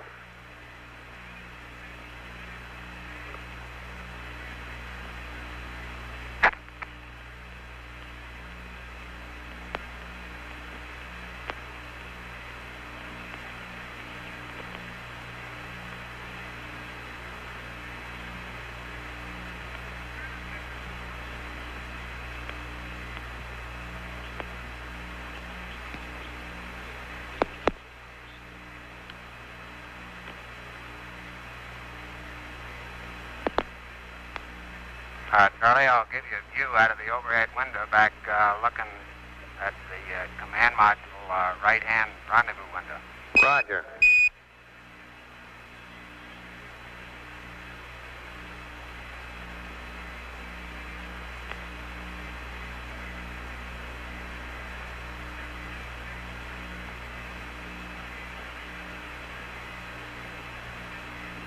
Well, we see it now. Thanks a lot, Buzz. It's a good view through the overhead.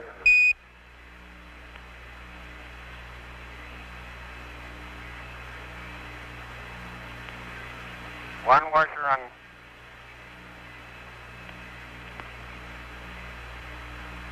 One washer going by the overhead. Right.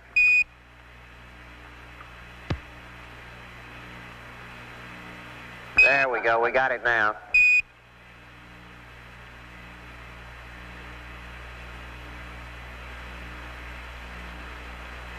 There wasn't very much debris in the command module or the limb. We found very few loose particles of bolts, nuts, and screws, and lint things. Very few in each spacecraft. They were very clean. Roger. Sounds good.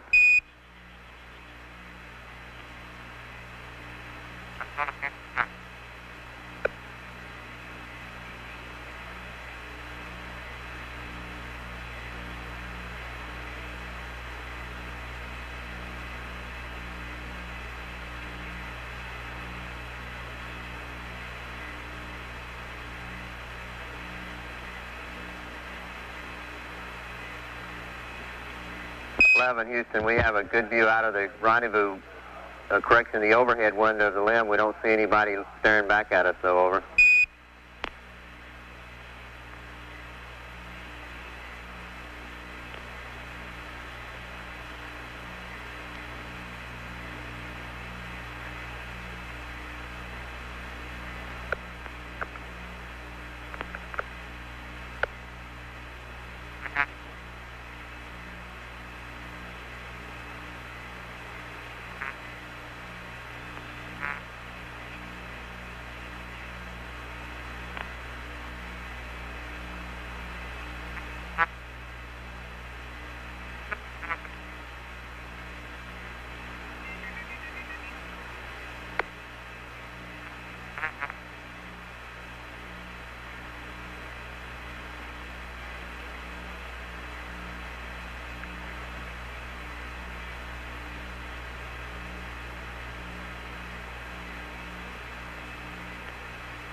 Charlie, can you see Mike, two eyeballs peering at us through the rendezvous window?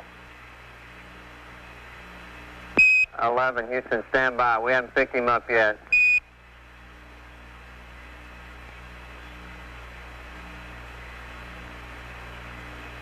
You're looking through a lot of layers of glass.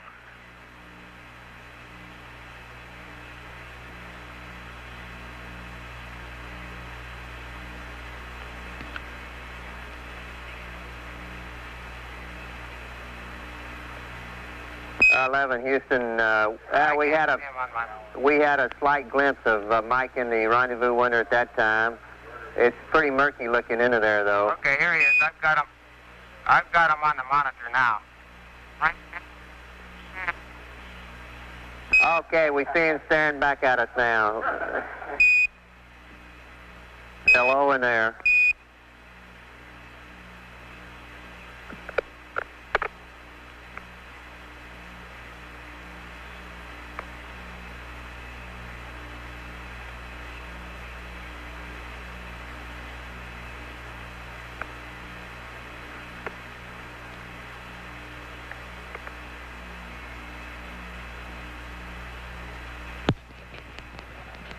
Apollo 11, Houston, our recommendation for the ISA is to stow it back over the instrument panel, over.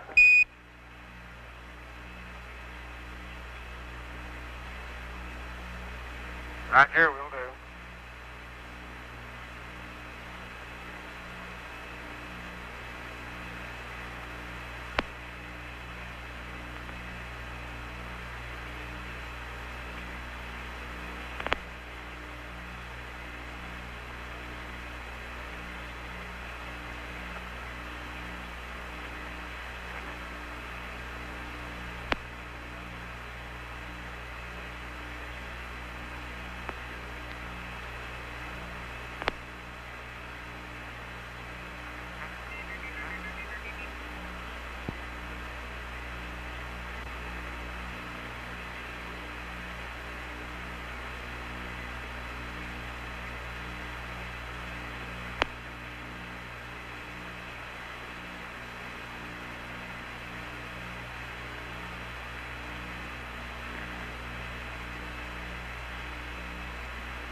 11 Houston, we can make out the markings on the panel. We've read System A, S in fuel, S in oxidizer, Quad 1, Quad 4.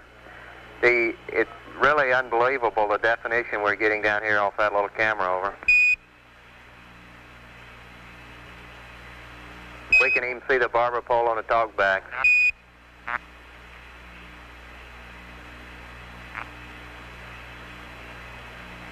We can read the markings on the instruments for the glycol pressure quantity, PCO2.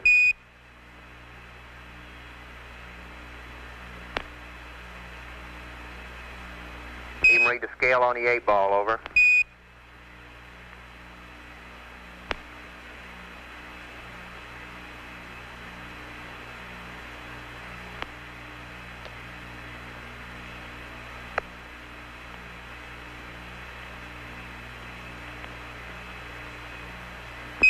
Houston, we see the crossfeed barber pole, and we had the Velcro patches back up to the RCS systems now. We can see the markings on the meters, green and red bands, in limit.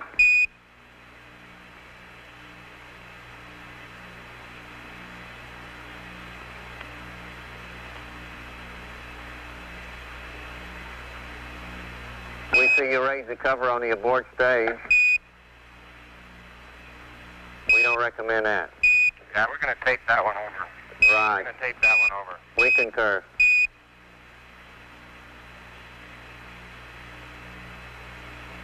The restraints in here do a pretty good job of pulling my pants down.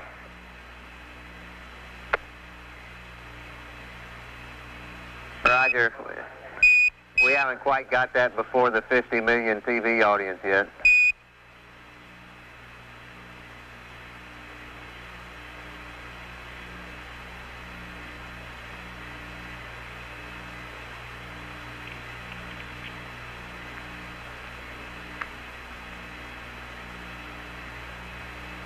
L11 Houston, that's a good view of the 8-ball. We see you can even read the off flag there.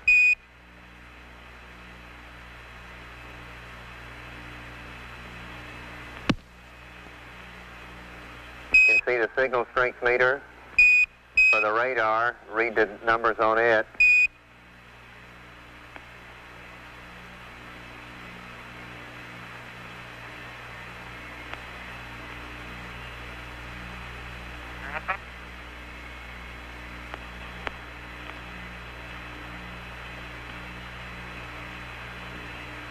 Houston, did you want us to test the cameras in the LEM?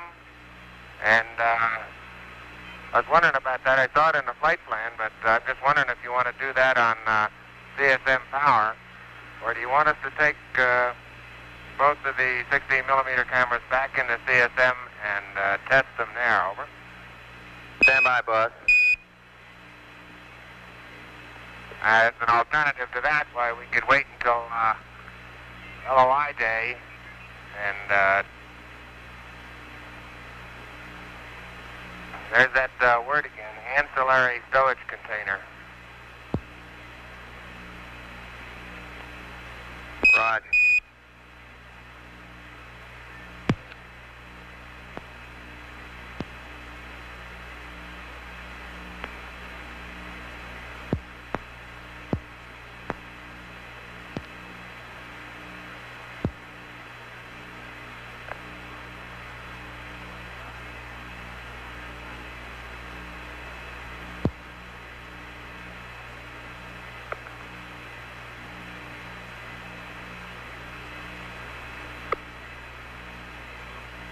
The shades didn't quite hack it there, Buzz, over.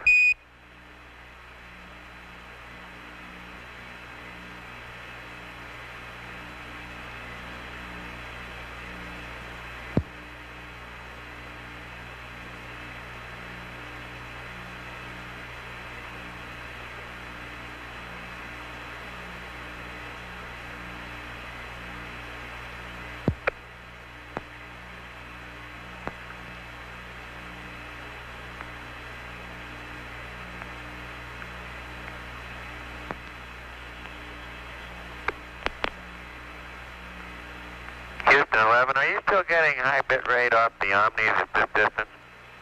Stand by, Mike.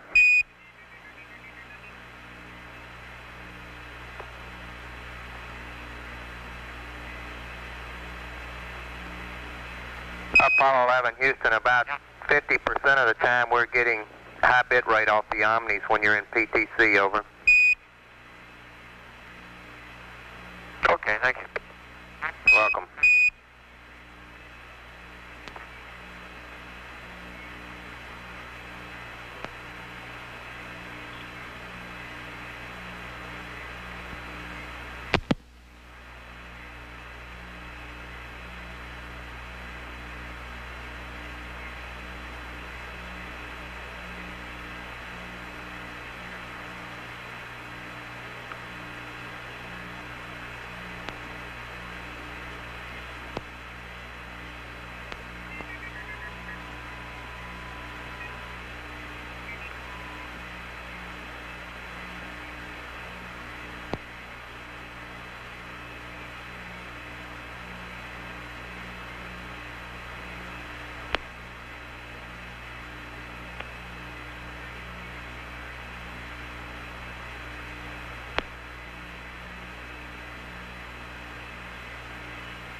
Apollo 11, Houston. Neil, at this attitude, you look like you're about 12 feet long.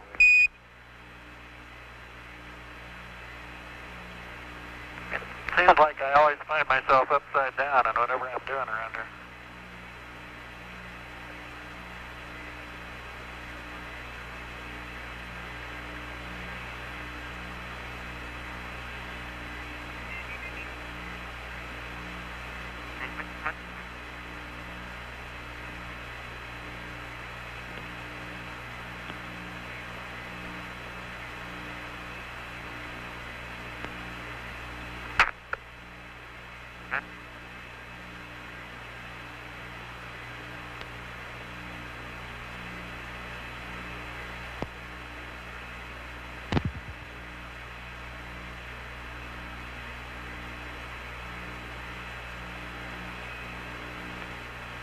Apollo 11, Houston, could you give us a few comments on your crew comfort with the CSM hoses moving the air around, over?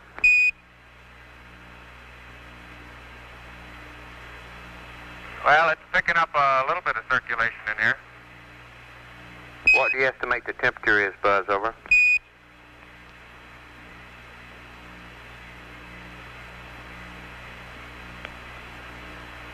Oh, I'd say maybe 73, 75. Right. It's hard to tell at this density and pressure of gas, but comfort level is about the same as the command module. It's a little warmer or stuffier when we first got in, but it seems to be improving.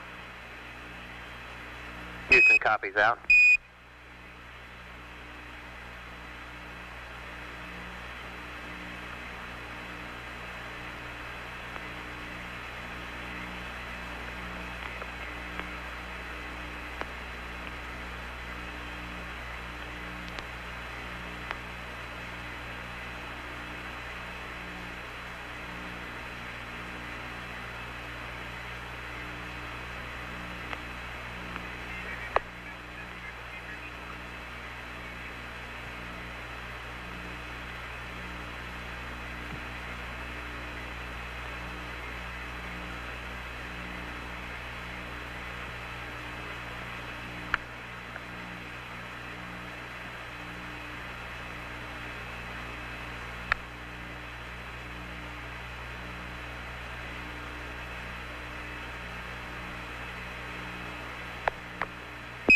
Houston. You may be able to see some. Go ahead.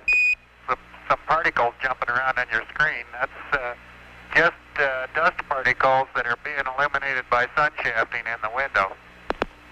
Roger, they're very clear now, over. And that's a good view of Neil's correction of Buzz's circuit breaker panel there.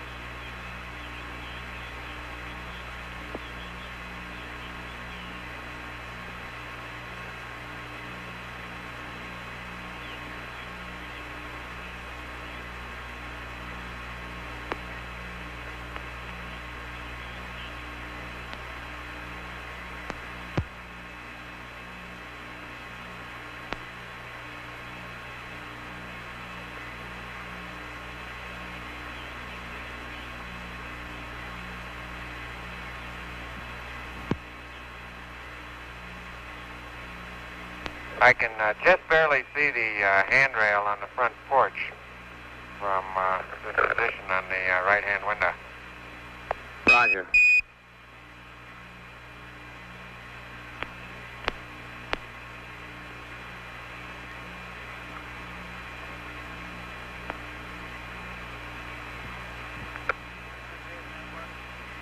Houston, our view of the panel 11 is gets brighter than darker. Are you changing the f-stop at all? Over. Now what's happening is we get pretty close to the window now and then, and it drives the automatic light control into the stops, I think. I think that's right.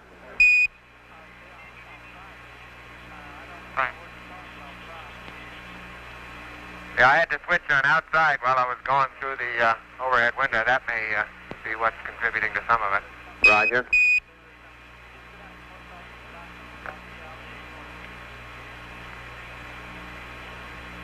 Houston, we seem to be picking up a few bit more dust particles now. We see them quite clearly in the screen now. Over.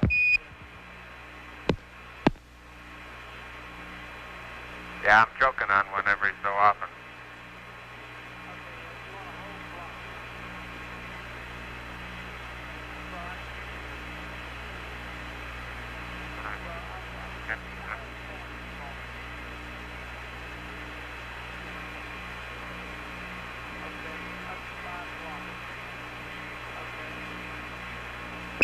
Houston, your show is going out to the U.S. now. We're about to get the satellite up, and it'll be transmitted to some other countries after that. Over.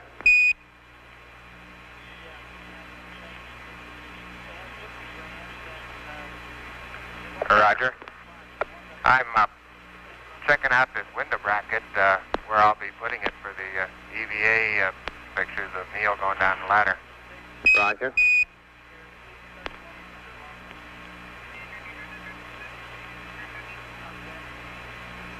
Apollo 11, Houston, we keep marveling about the color and the clarity of the picture.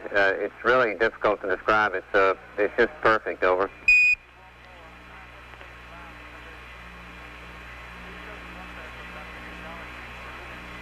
Now 11, doesn't look like you're having too much trouble with that bracket up there, Buzz.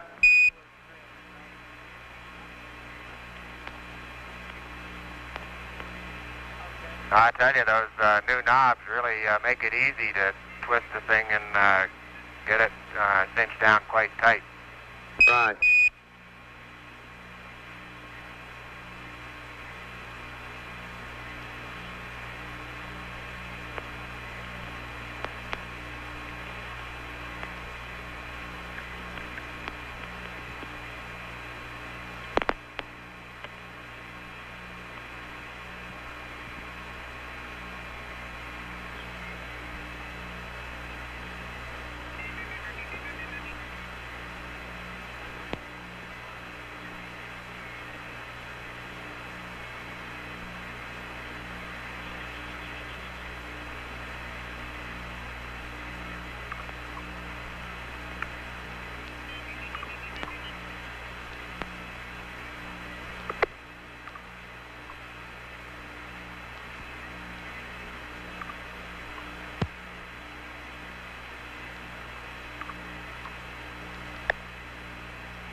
Houston, Buzz, how does the alignment look there?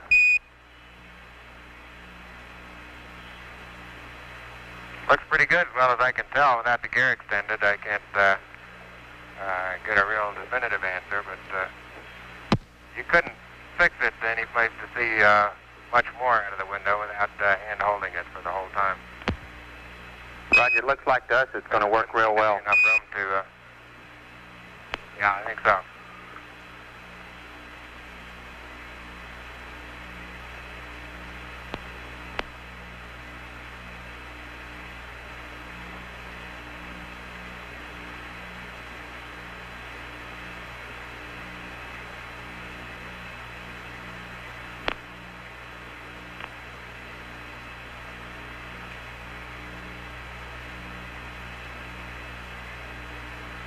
Buzz, we see you putting your window guard in place there, and back up to the ISA now.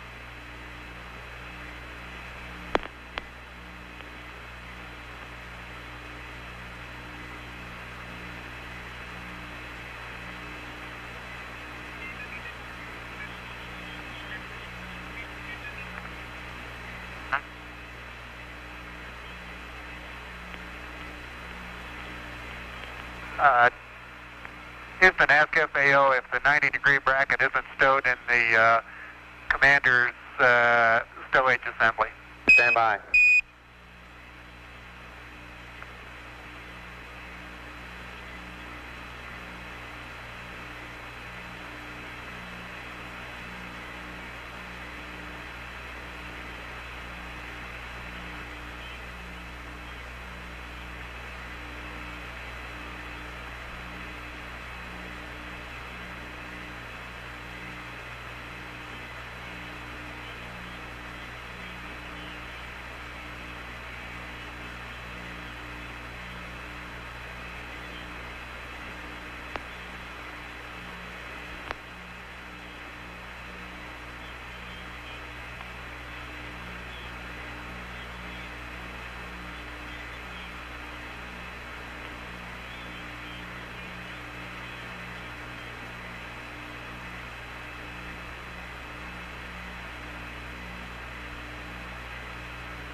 Houston, Buzz, you still looking for that 90-degree bracket, over?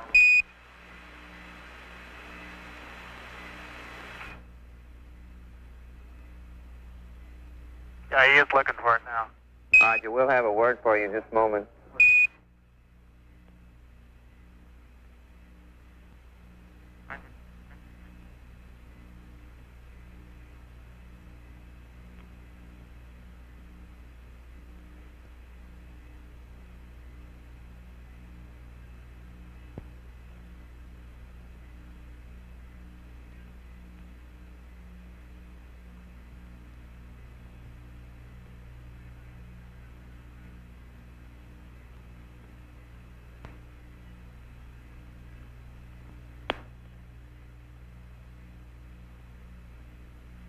My monitor shows a pretty good, clear picture from this angle.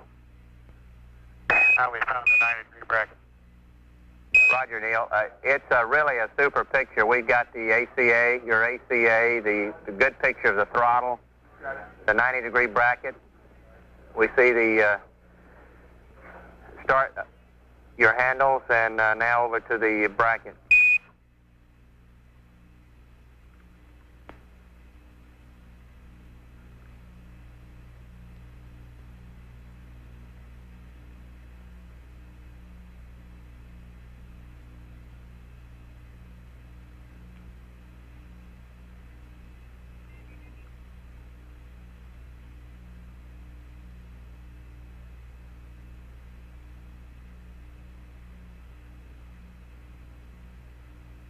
That's about the position we'll be putting the camera in after the initial descent down the ladder. And it'll be taking 1 frame a second for most of the EVA. Houston copies out. That's a real good view of that camera.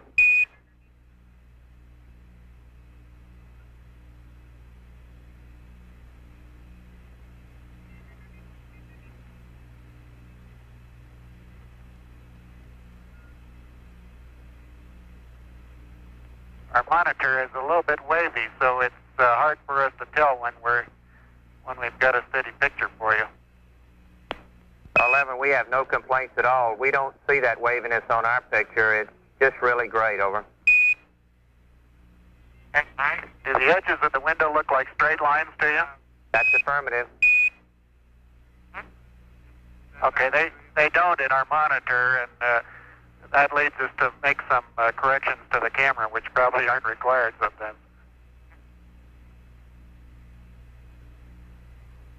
11, we have no complaints at all. It's a magnificent picture.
What was that, Buzz, you're chasing down? That was me picking up some particles of paint that were floating through the air in front of the camera there. Right, Neil, we got it. Appears to us that Neil's about to check the Velcro map there.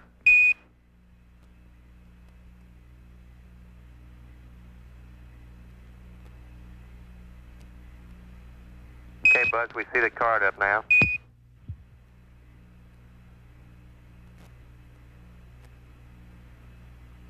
Okay, for those of you that don't know, this is where we log most of our data for each of the 11 maneuvers. And we have another card like this. It's the timeline book that we place down on the table in front of the data and display keyboard. And it's on this timeline that we have all our procedures. We obviously have to hold these in place in 0G, so we make use of the Velcro patches on the back and on the table. So we can attach these down here. And then we just turn the pages over when we go to new sequences in our timeline of procedures. Roger. And we're ready to copy DOI pad. Right, we'll have the FIDOs work that one up for you momentarily.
Houston, that was a good shot of panel 2. Now we got panel 3 in view with the temp monitor switch. The stabilization and control panel we see now with the mode control switches. Now over to the rendezvous radar. Real good.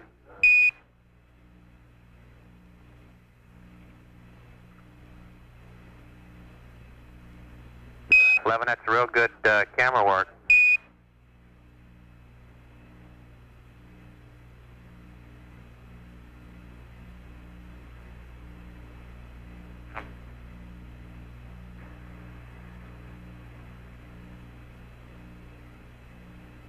Probably the most unusual position a cameraman's ever hit, hanging by his toes from a tunnel and taking a picture upside down. Roger, well, you're doing a super job. We got a good view of the cross pointer there. Had a good view of the tape meter.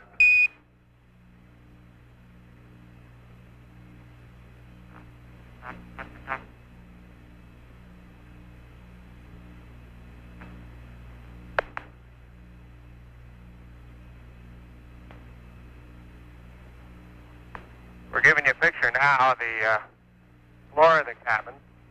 I think you can see the one of the two portable life support systems backpacks here in the center, and on each side we have the two helmet visors. I'll remove one of them and show you a little closer view of what this looks like. Roger.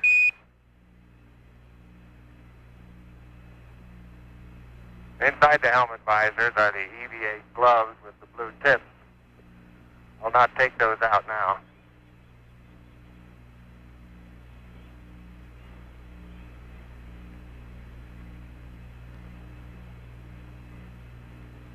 Roger, Buzz, that's a great shot now that we're getting of the helmet, of the EVA visor, and also the EVA gloves in the background.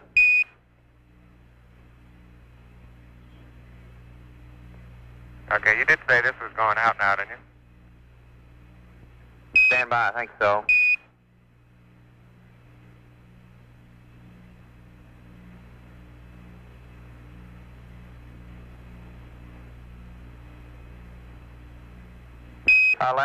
You got a pretty big audience. It's live in the U.S., it's going live to Japan, Western Europe, and much of South America. Everybody reports very good color. Appreciate the great show.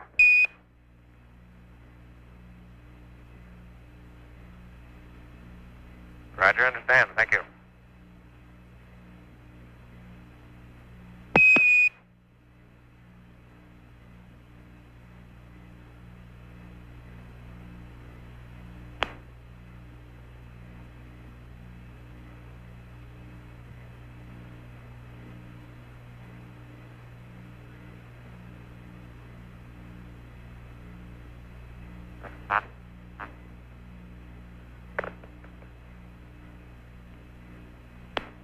Well, that was a good demonstration of your EVA visor assembly. Appreciate it.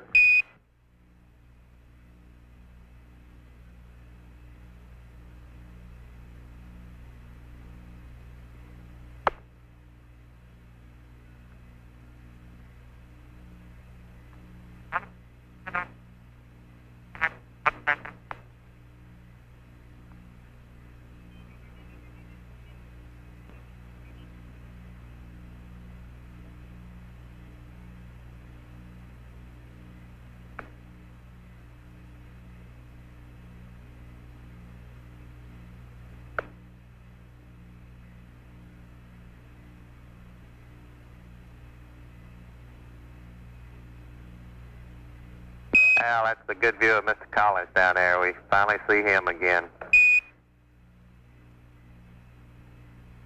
Hello there, Earthling. Hello there.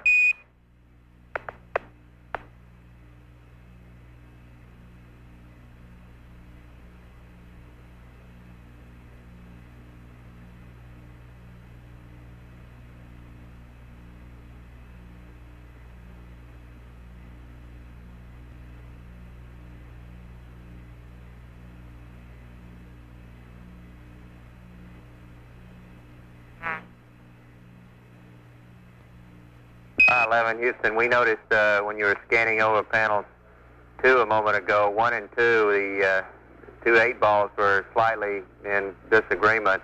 Control said he'd like a Ags align there. Yeah, one of them's Ags, one of them's Pings.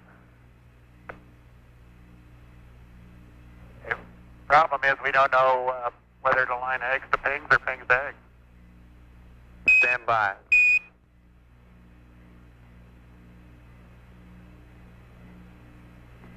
I-11, Chris said he can tell you.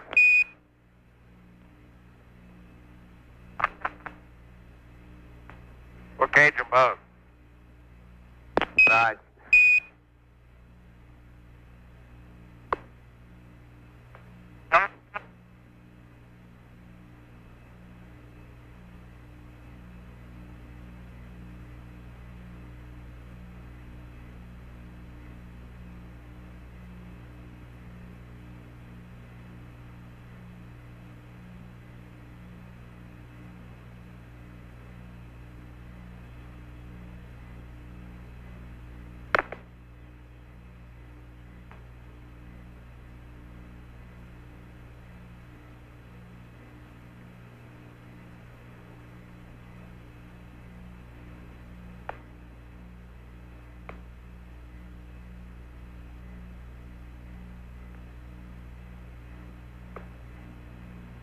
I go home week, Charlie, to get back in the lab again. Right. I can imagine.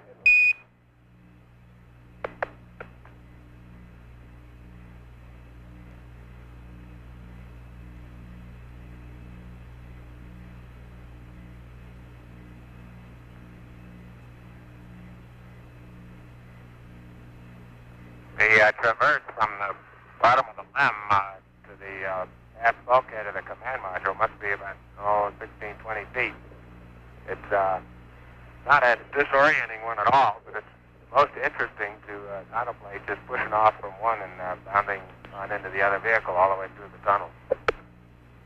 Right, must be some experience. Is Collins going to go in and look around?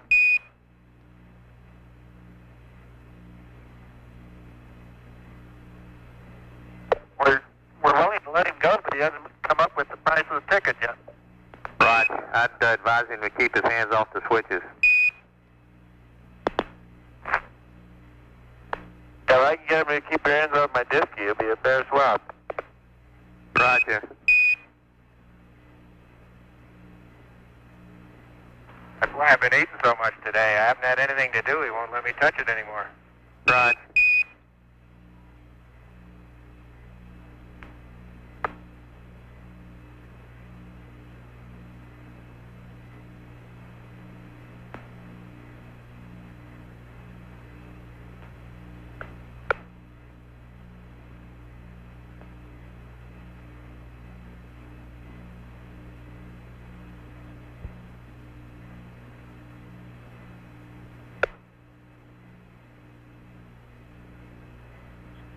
Houston, if that's not the Earth, we're in trouble. That's the Earth, and we have a very good view of it today. There are a few more cloud bands on than yesterday when we beamed down to you, but it's a beautiful sight.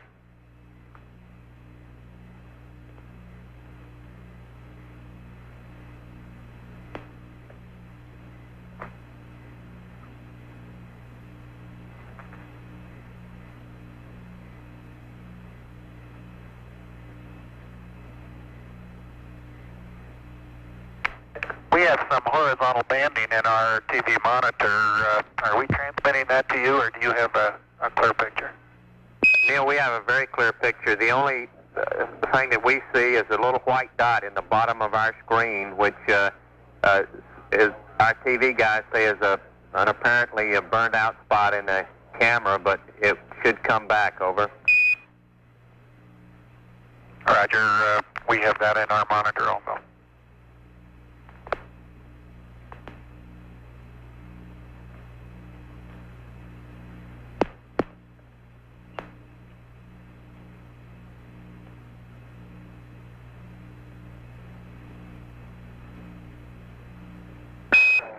Houston, we do have 3 lines across our TV. I thought it was just a transmission problem, but everybody's telling me now that it probably is on the downlink. Over.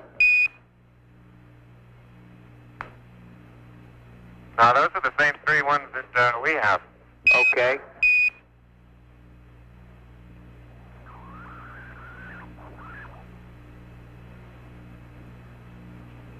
How far out are we now, Charlie?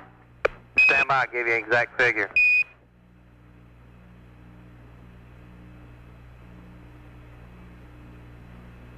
You can notice the difference between yesterday and today. This is as large an image as we can give you.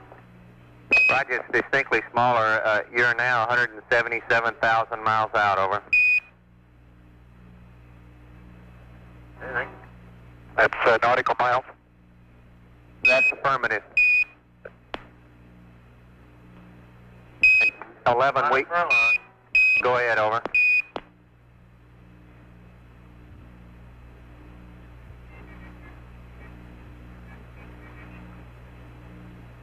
Houston, we see the still see the banding along the intertropical convergence. I guess the most predominant one is around the around the equator, or slightly north of the equator. Yeah, that's the way it looks, Charlie. Same as yesterday. All right.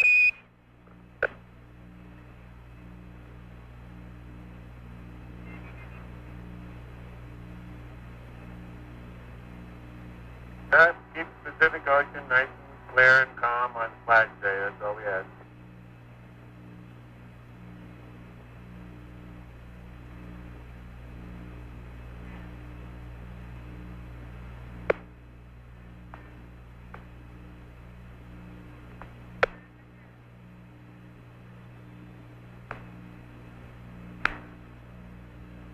And Charlie, I'd like to say hello to all my fellow scouts and scatters at Farragut State Park in Idaho. They're having a national jamboree there this week, and Apollo 11 would like to send them best wishes. Thank you, Apollo 11. I'm sure that if they didn't hear that, they will get the word through the news. Certainly appreciate that.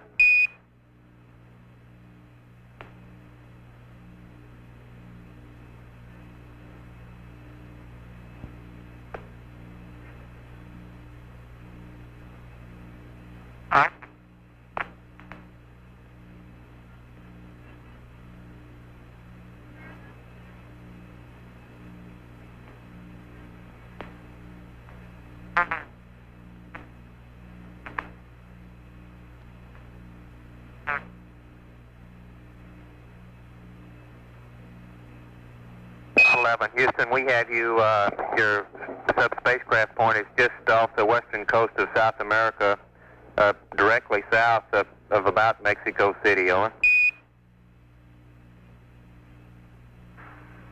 That looks like what we observed from here.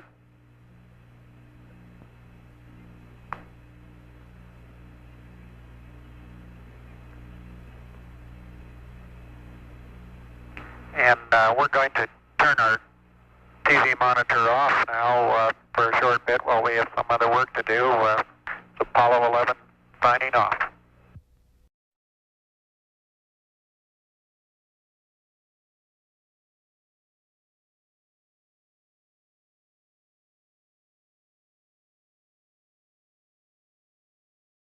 Apollo 11, this is Houston, over.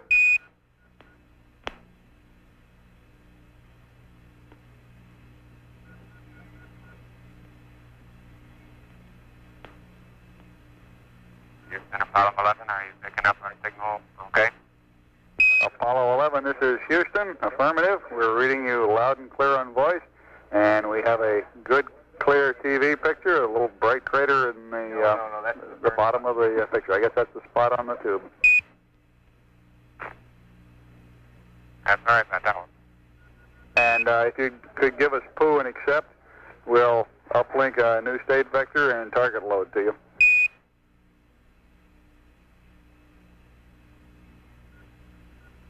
Okay.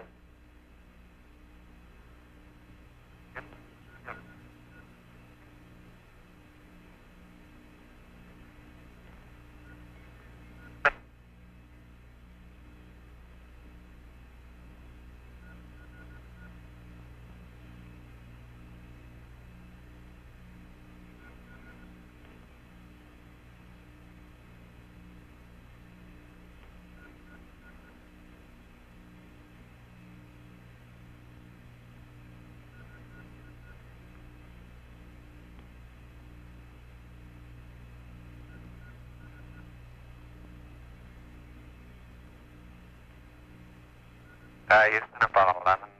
One of the larger craters on the back side, right I noticed a small dark speck on the outer wall, and putting a monocular on it, I was able to see an area maybe a quarter of a mile in diameter with a really fresh-looking, dark-colored pit.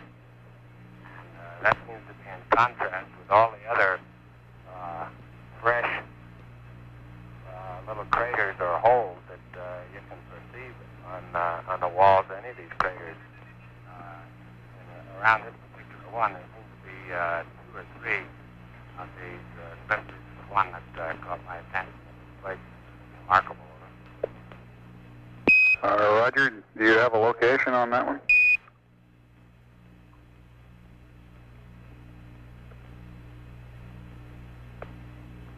No, not a precise one. I've got several pictures of it, though. Roger, we copy.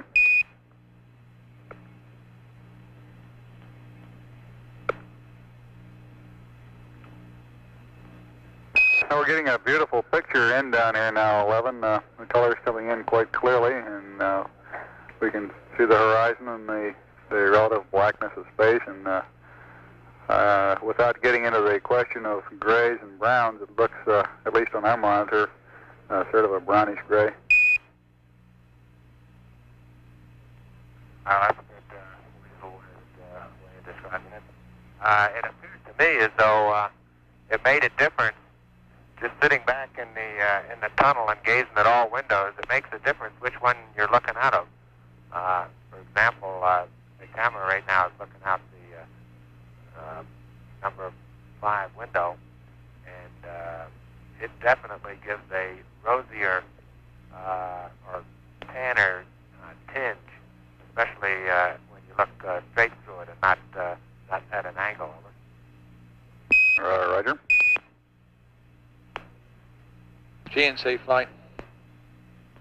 Yeah, we're about 95 or 100 degrees east, coming up on Supply C. Still holding? Okay. Say again, 11. I say again, we're about 95 degrees east, coming up on Supply C. Roger, and for your information, we show you at an altitude of about 92 miles above the surface right now. Okay. Houston, Apollo 11. Did you observe a difference in the N2 pressures before LOI? It seems to me as though the two were not equal. And the Stand by. small B tank was at a lower pressure of it. Yeah, I think that's right.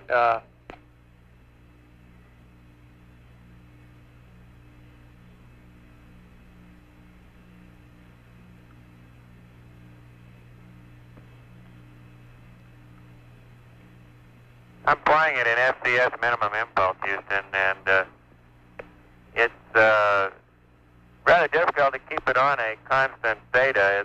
The LEM wants to wander up and down. I'm not sure in response to mass cons or what, but I can get it completely stabilized in theta and let it alone, and in another couple of minutes it will have developed its own rate. This is Houston, Roger.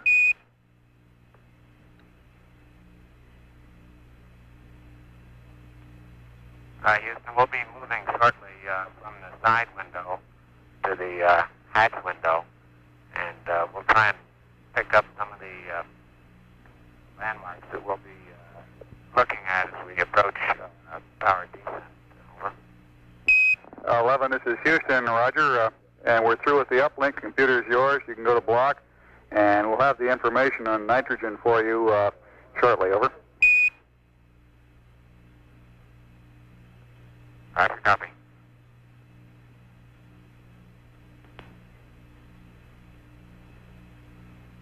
Okay, Houston, several minutes ago I was exactly steady on theta, and since then I have been moving toward the LEM pointed straight down toward the radius vector, and that's been despite a number of down minimum pitch impulses.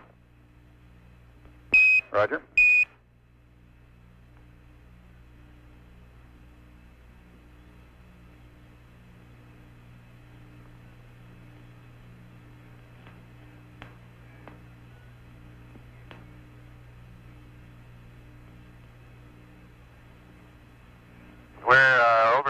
C right now.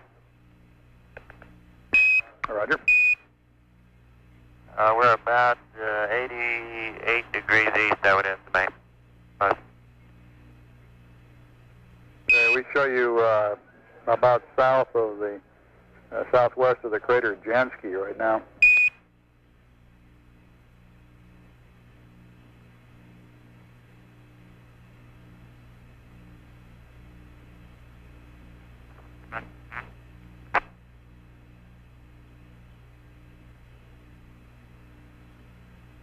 My C doesn't look very much like a C. The area which is devoid of craters, of which there's not very much, is sort of a hilly-looking area. It's not like a mare at all.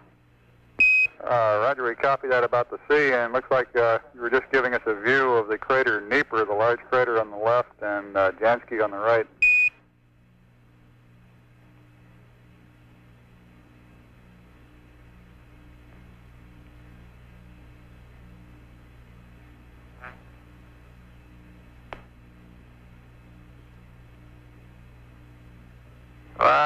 We think you're close, but no cigar.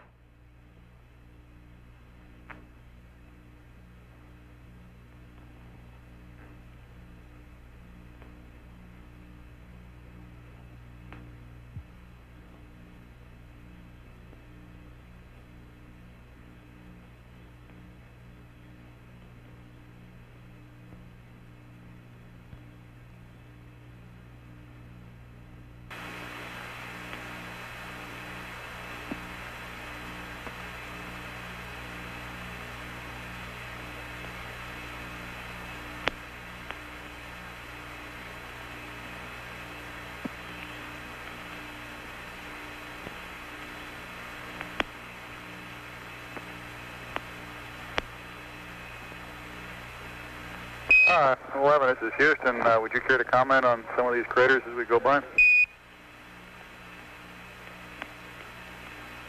Roger, we're approaching the approach path to ignition.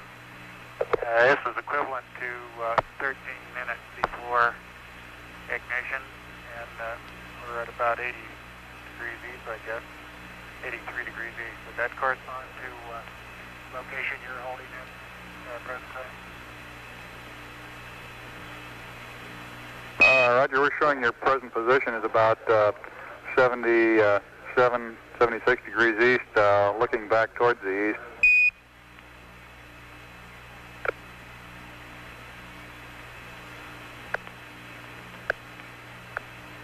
Hey, you should be looking back at my C now. Roger. Okay, All right, Houston, what you're seeing in the middle of the screen now is the crater Schubert, and Gilbert U is in the center right now, and this comes up at about a little over 12 minutes before power descent. Instead of looking back at it, we'd be looking straight down at it at that time. Roger. And we show you an altitude now of about 110 miles, and of course you'd be considerably lower at the initiation of power descent.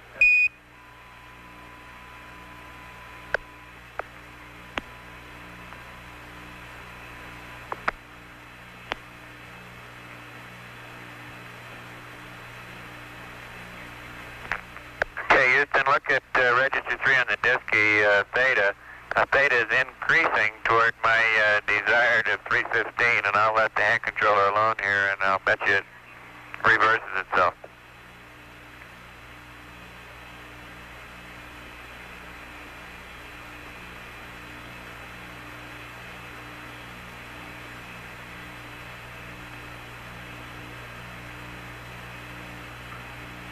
Roger 11, we're watching the Disky now, and still coming in beautifully on the TV.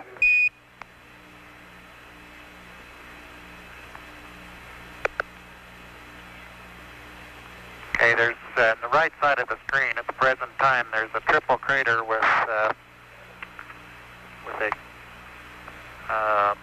small crater between the first and second. the one at the bottom of the screen is Schubert Y.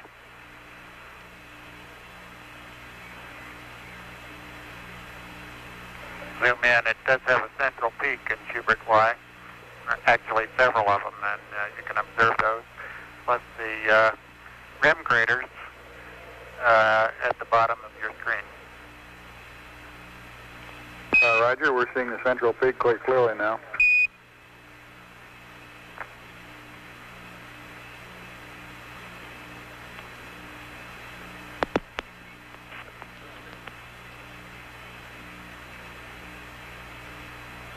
Okay, we're zooming in now on a crater called Schubert N.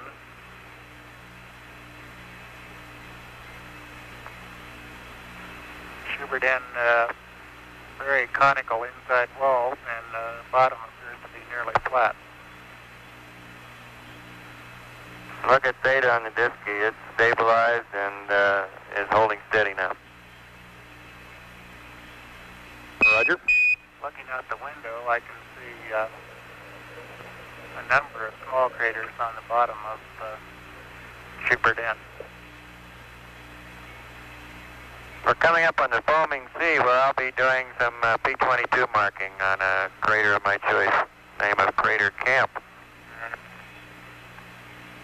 Okay, we'll be watching for Camp.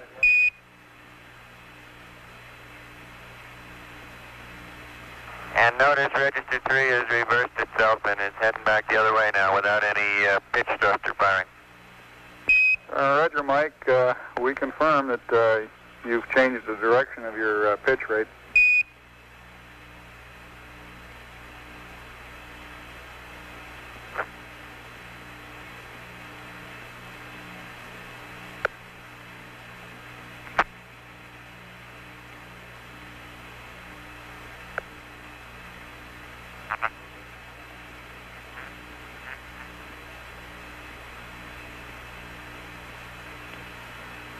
Generally speaking, the tendency seems to be to pull the LEM down toward the center of the moon, as in a gravity gradient experiment. Roger 11, we copy. It may have something to do with mass cons, or it may... Roger, we've gotten... it may have something to do with mass cons, or it may just be the peculiarity of the Disky display. Okay, we've observed the behavior of your Disky. I think we've got the data here to work on it. Let us grind around a little while on it, and we'll report back to you probably in a rev or two. Okay, well, in the meantime, I'm going to pitch down toward 315. Roger.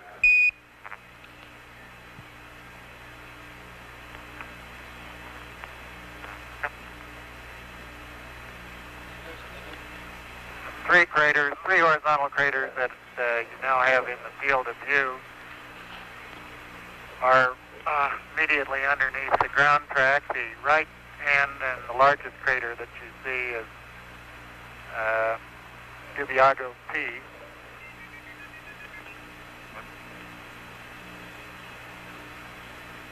Roger, we concur on the identification of that crater.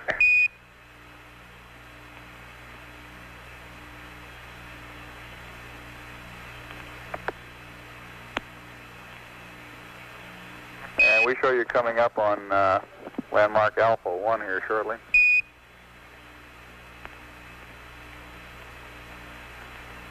Roger, Mike's having his first look at Alpha 1 at the present time.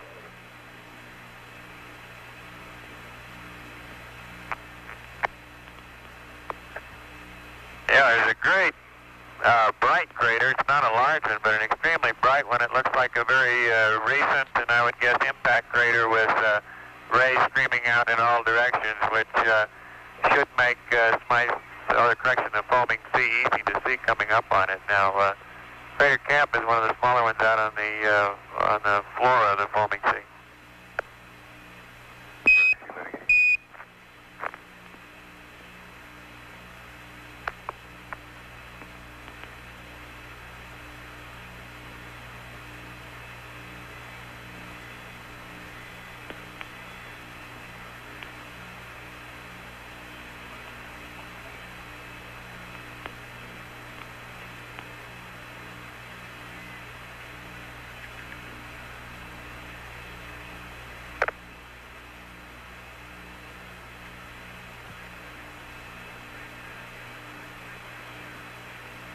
Okay, we show you over the Sea of Fertility now, and ought to have Langrenus down south of track a few degrees, about 9 degrees south of track. Yeah, the crater that's in the center of the screen now is Webb. We'd be looking straight down on it at about 6 minutes before power descent. It has a relatively flat bottom to the crater, and you can see maybe 2 or 3 craters that are in the bottom of it. On the western wall, the wall that's now nearest to the camera, or near the bottom of the screen, we can see a dimpled crater just on the outside. And then coming back toward the bottom of the screen and to the left, you can see a series of depressions. It's this type of connected craters that give us most interest to discover why they're in the particular patterns that they're in. I'll zoom the camera in and try and give you a little closer look at this. Roger, we're observing the dimple crater now. The central peak that we can see on the orbiter photos doesn't seem to stand out very well here.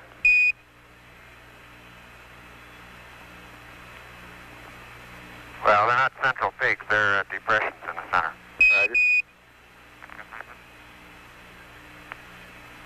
And you'll notice on the pitch thruster activity, I put in a dozen minimum impulses and pitch down, and I'm still far from correcting back to 315.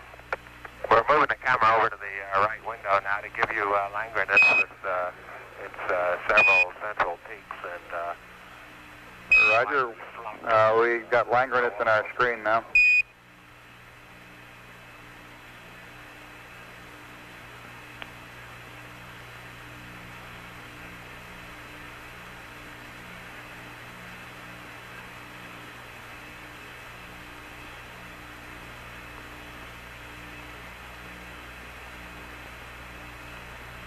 Okay, 11, this is Houston. We're getting a beautiful picture of Langrenus now with its rather conspicuous central peak.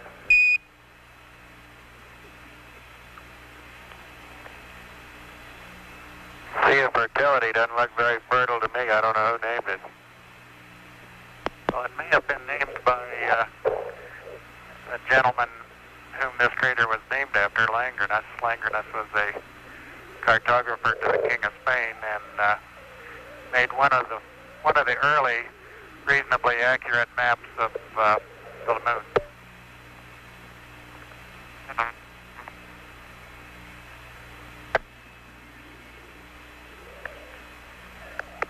Roger, that's very interesting. I'll have to admit it sounds better for our purposes than the Sea of Crises.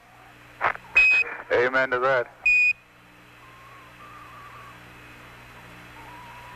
Okay, it looks like you're coming inside now on the camera. Well, I can't get behind to see the monitor. I'll bring the focus in, but we're going to be looking down past one of the LEM quads, and one of the antennas almost straight down at the ground track that we'll be seeing coming in. Now, I guess this is maybe 2 or 3 minutes before power descent.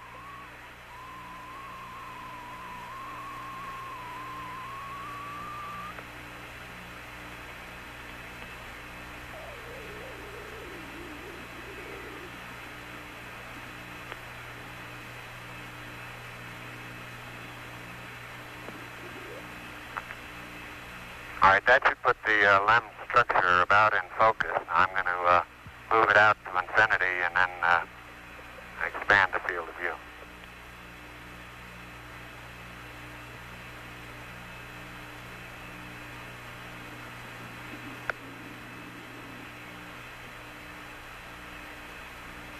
Crater Secchi is out my window now, window number 2.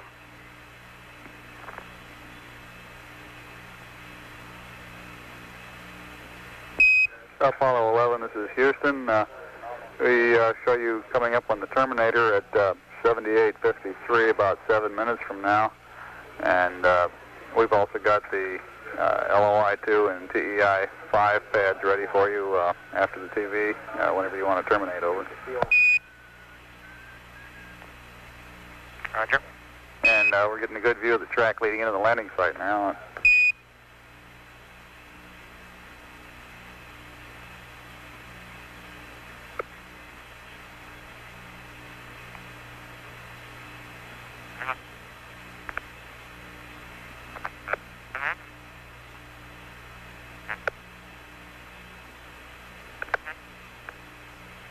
Okay, it looks like we got Secchi K go by about 10 seconds ago, coming up on Apollo Ridge.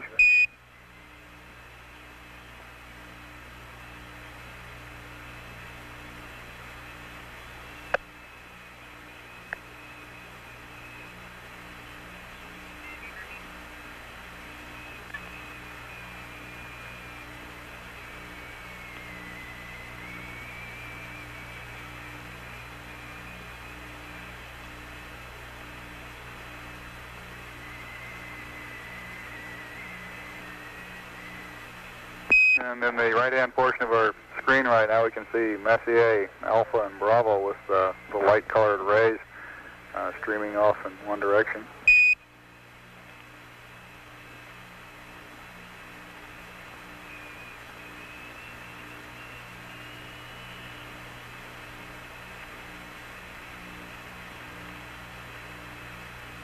I don't know if you can make out, but in the Sea of Fertility, there are a number of craters that are just barely discernible. Old craters whose outlines are just barely able to be seen.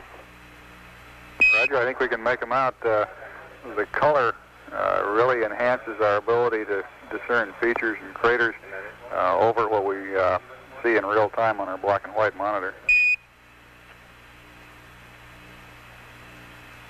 Right. At these low sun angles, there's no trace of brown. It's now returned to a very gray appearance, and like the A crew says, it has a look of plaster of Paris to it at this sun angle, which is completely lacking at higher sun angles. Roger.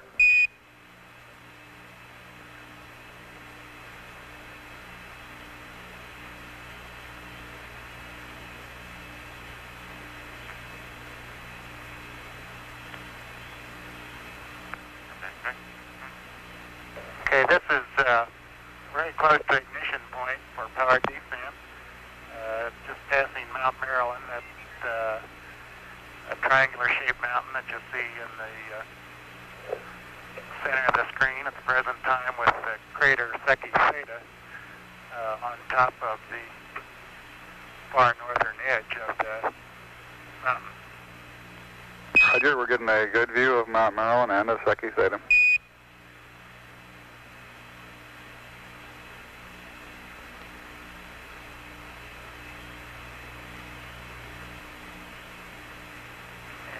Now we're looking at what we call Boot Hill. Occurs 20 seconds into the descent.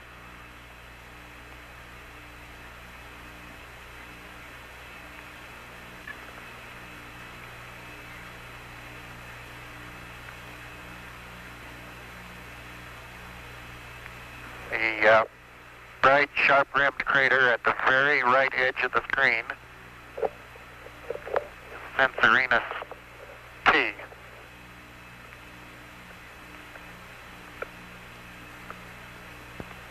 Now passing the 1 minute point in power descent.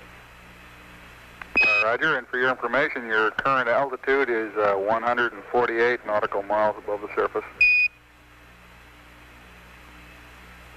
Sure, thank you. I'm unable to determine altitude at all looking out the window. I couldn't tell whether we're down at 60 or up at 170. I bet you could tell if you were down at 50,000 feet. I wouldn't be surprised.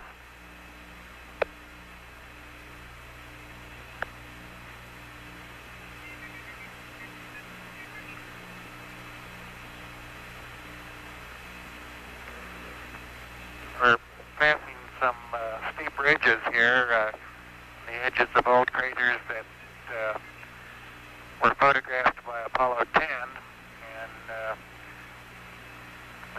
the crew of Apollo 10 was very impressed with the steepness of these ridges when they came over them at about 50,000 3,000 feet. So, Roger, we can observe there also, Steve, even from this altitude, you've got quite a shadow being cast by the sun at these low angles. The entire surface is getting considerably darker than the surface that we looked at previously when the sun was quite high above us. The crater in the bright crater in the center of the screen, the smaller one, is Censorina. Roger, and we show you a little over 1 minute from the terminator at the present time.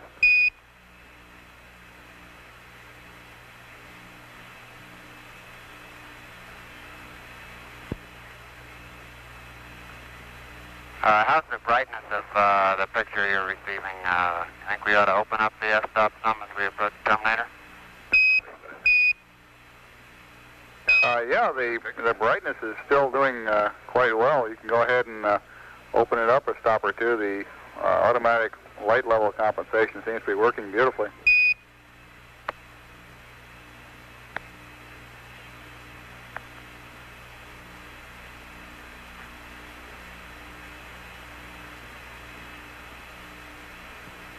That's a good picture of Boot Hill. Roger. 3 minutes and 15 seconds into the descent. Roger, we're seeing Boot Hill now. And the next crater coming into the bottom, that's Duke Island right there, and to the left, the crater, the largest of the crater near the center of the picture right now is Maskelyne W. This is a position check during descent at about 3 minutes and 39 seconds, and it's our downrange position check and cross-range position check prior to yawing over face up to acquire the landing radar. Past this point, we would be unable to see the surface below us until getting very near the landing area. Roger, I imagine you get a real good look at that tomorrow afternoon.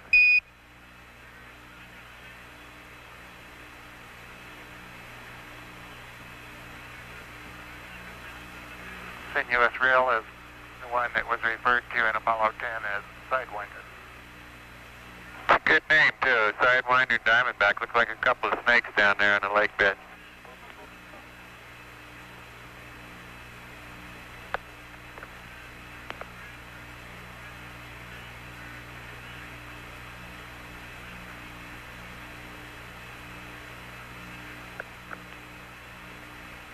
And we're approaching the terminator now. You can see the contrast increase, and only the sunlit side of the bridges remain illuminated, while the dark sides in the shadow will become completely black. 11, this is Houston. The picture is getting a little grainy now. You might go ahead and open up the f-stop.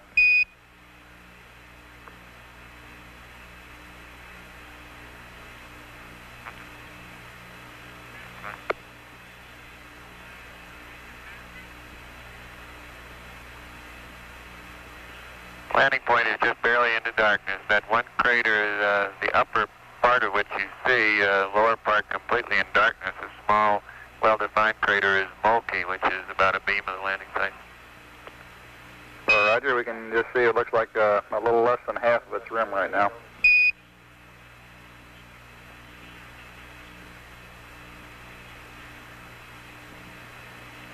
And we can make out just barely some features on the surface, maybe from Earthshine.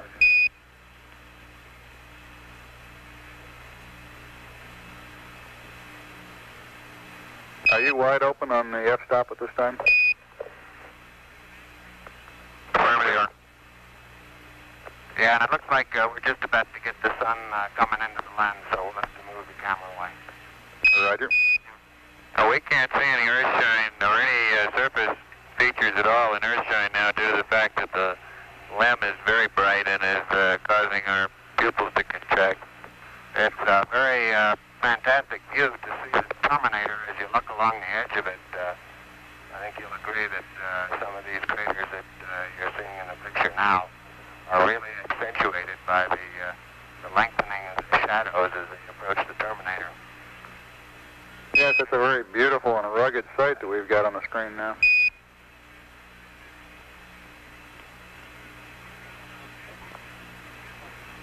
And I think you got some interesting data on thruster firings versus pitch angle. It looks like that LEM just wants to head down toward the surface is all. Roger, I have a comment here that says that's what the LEM was built for. I believe.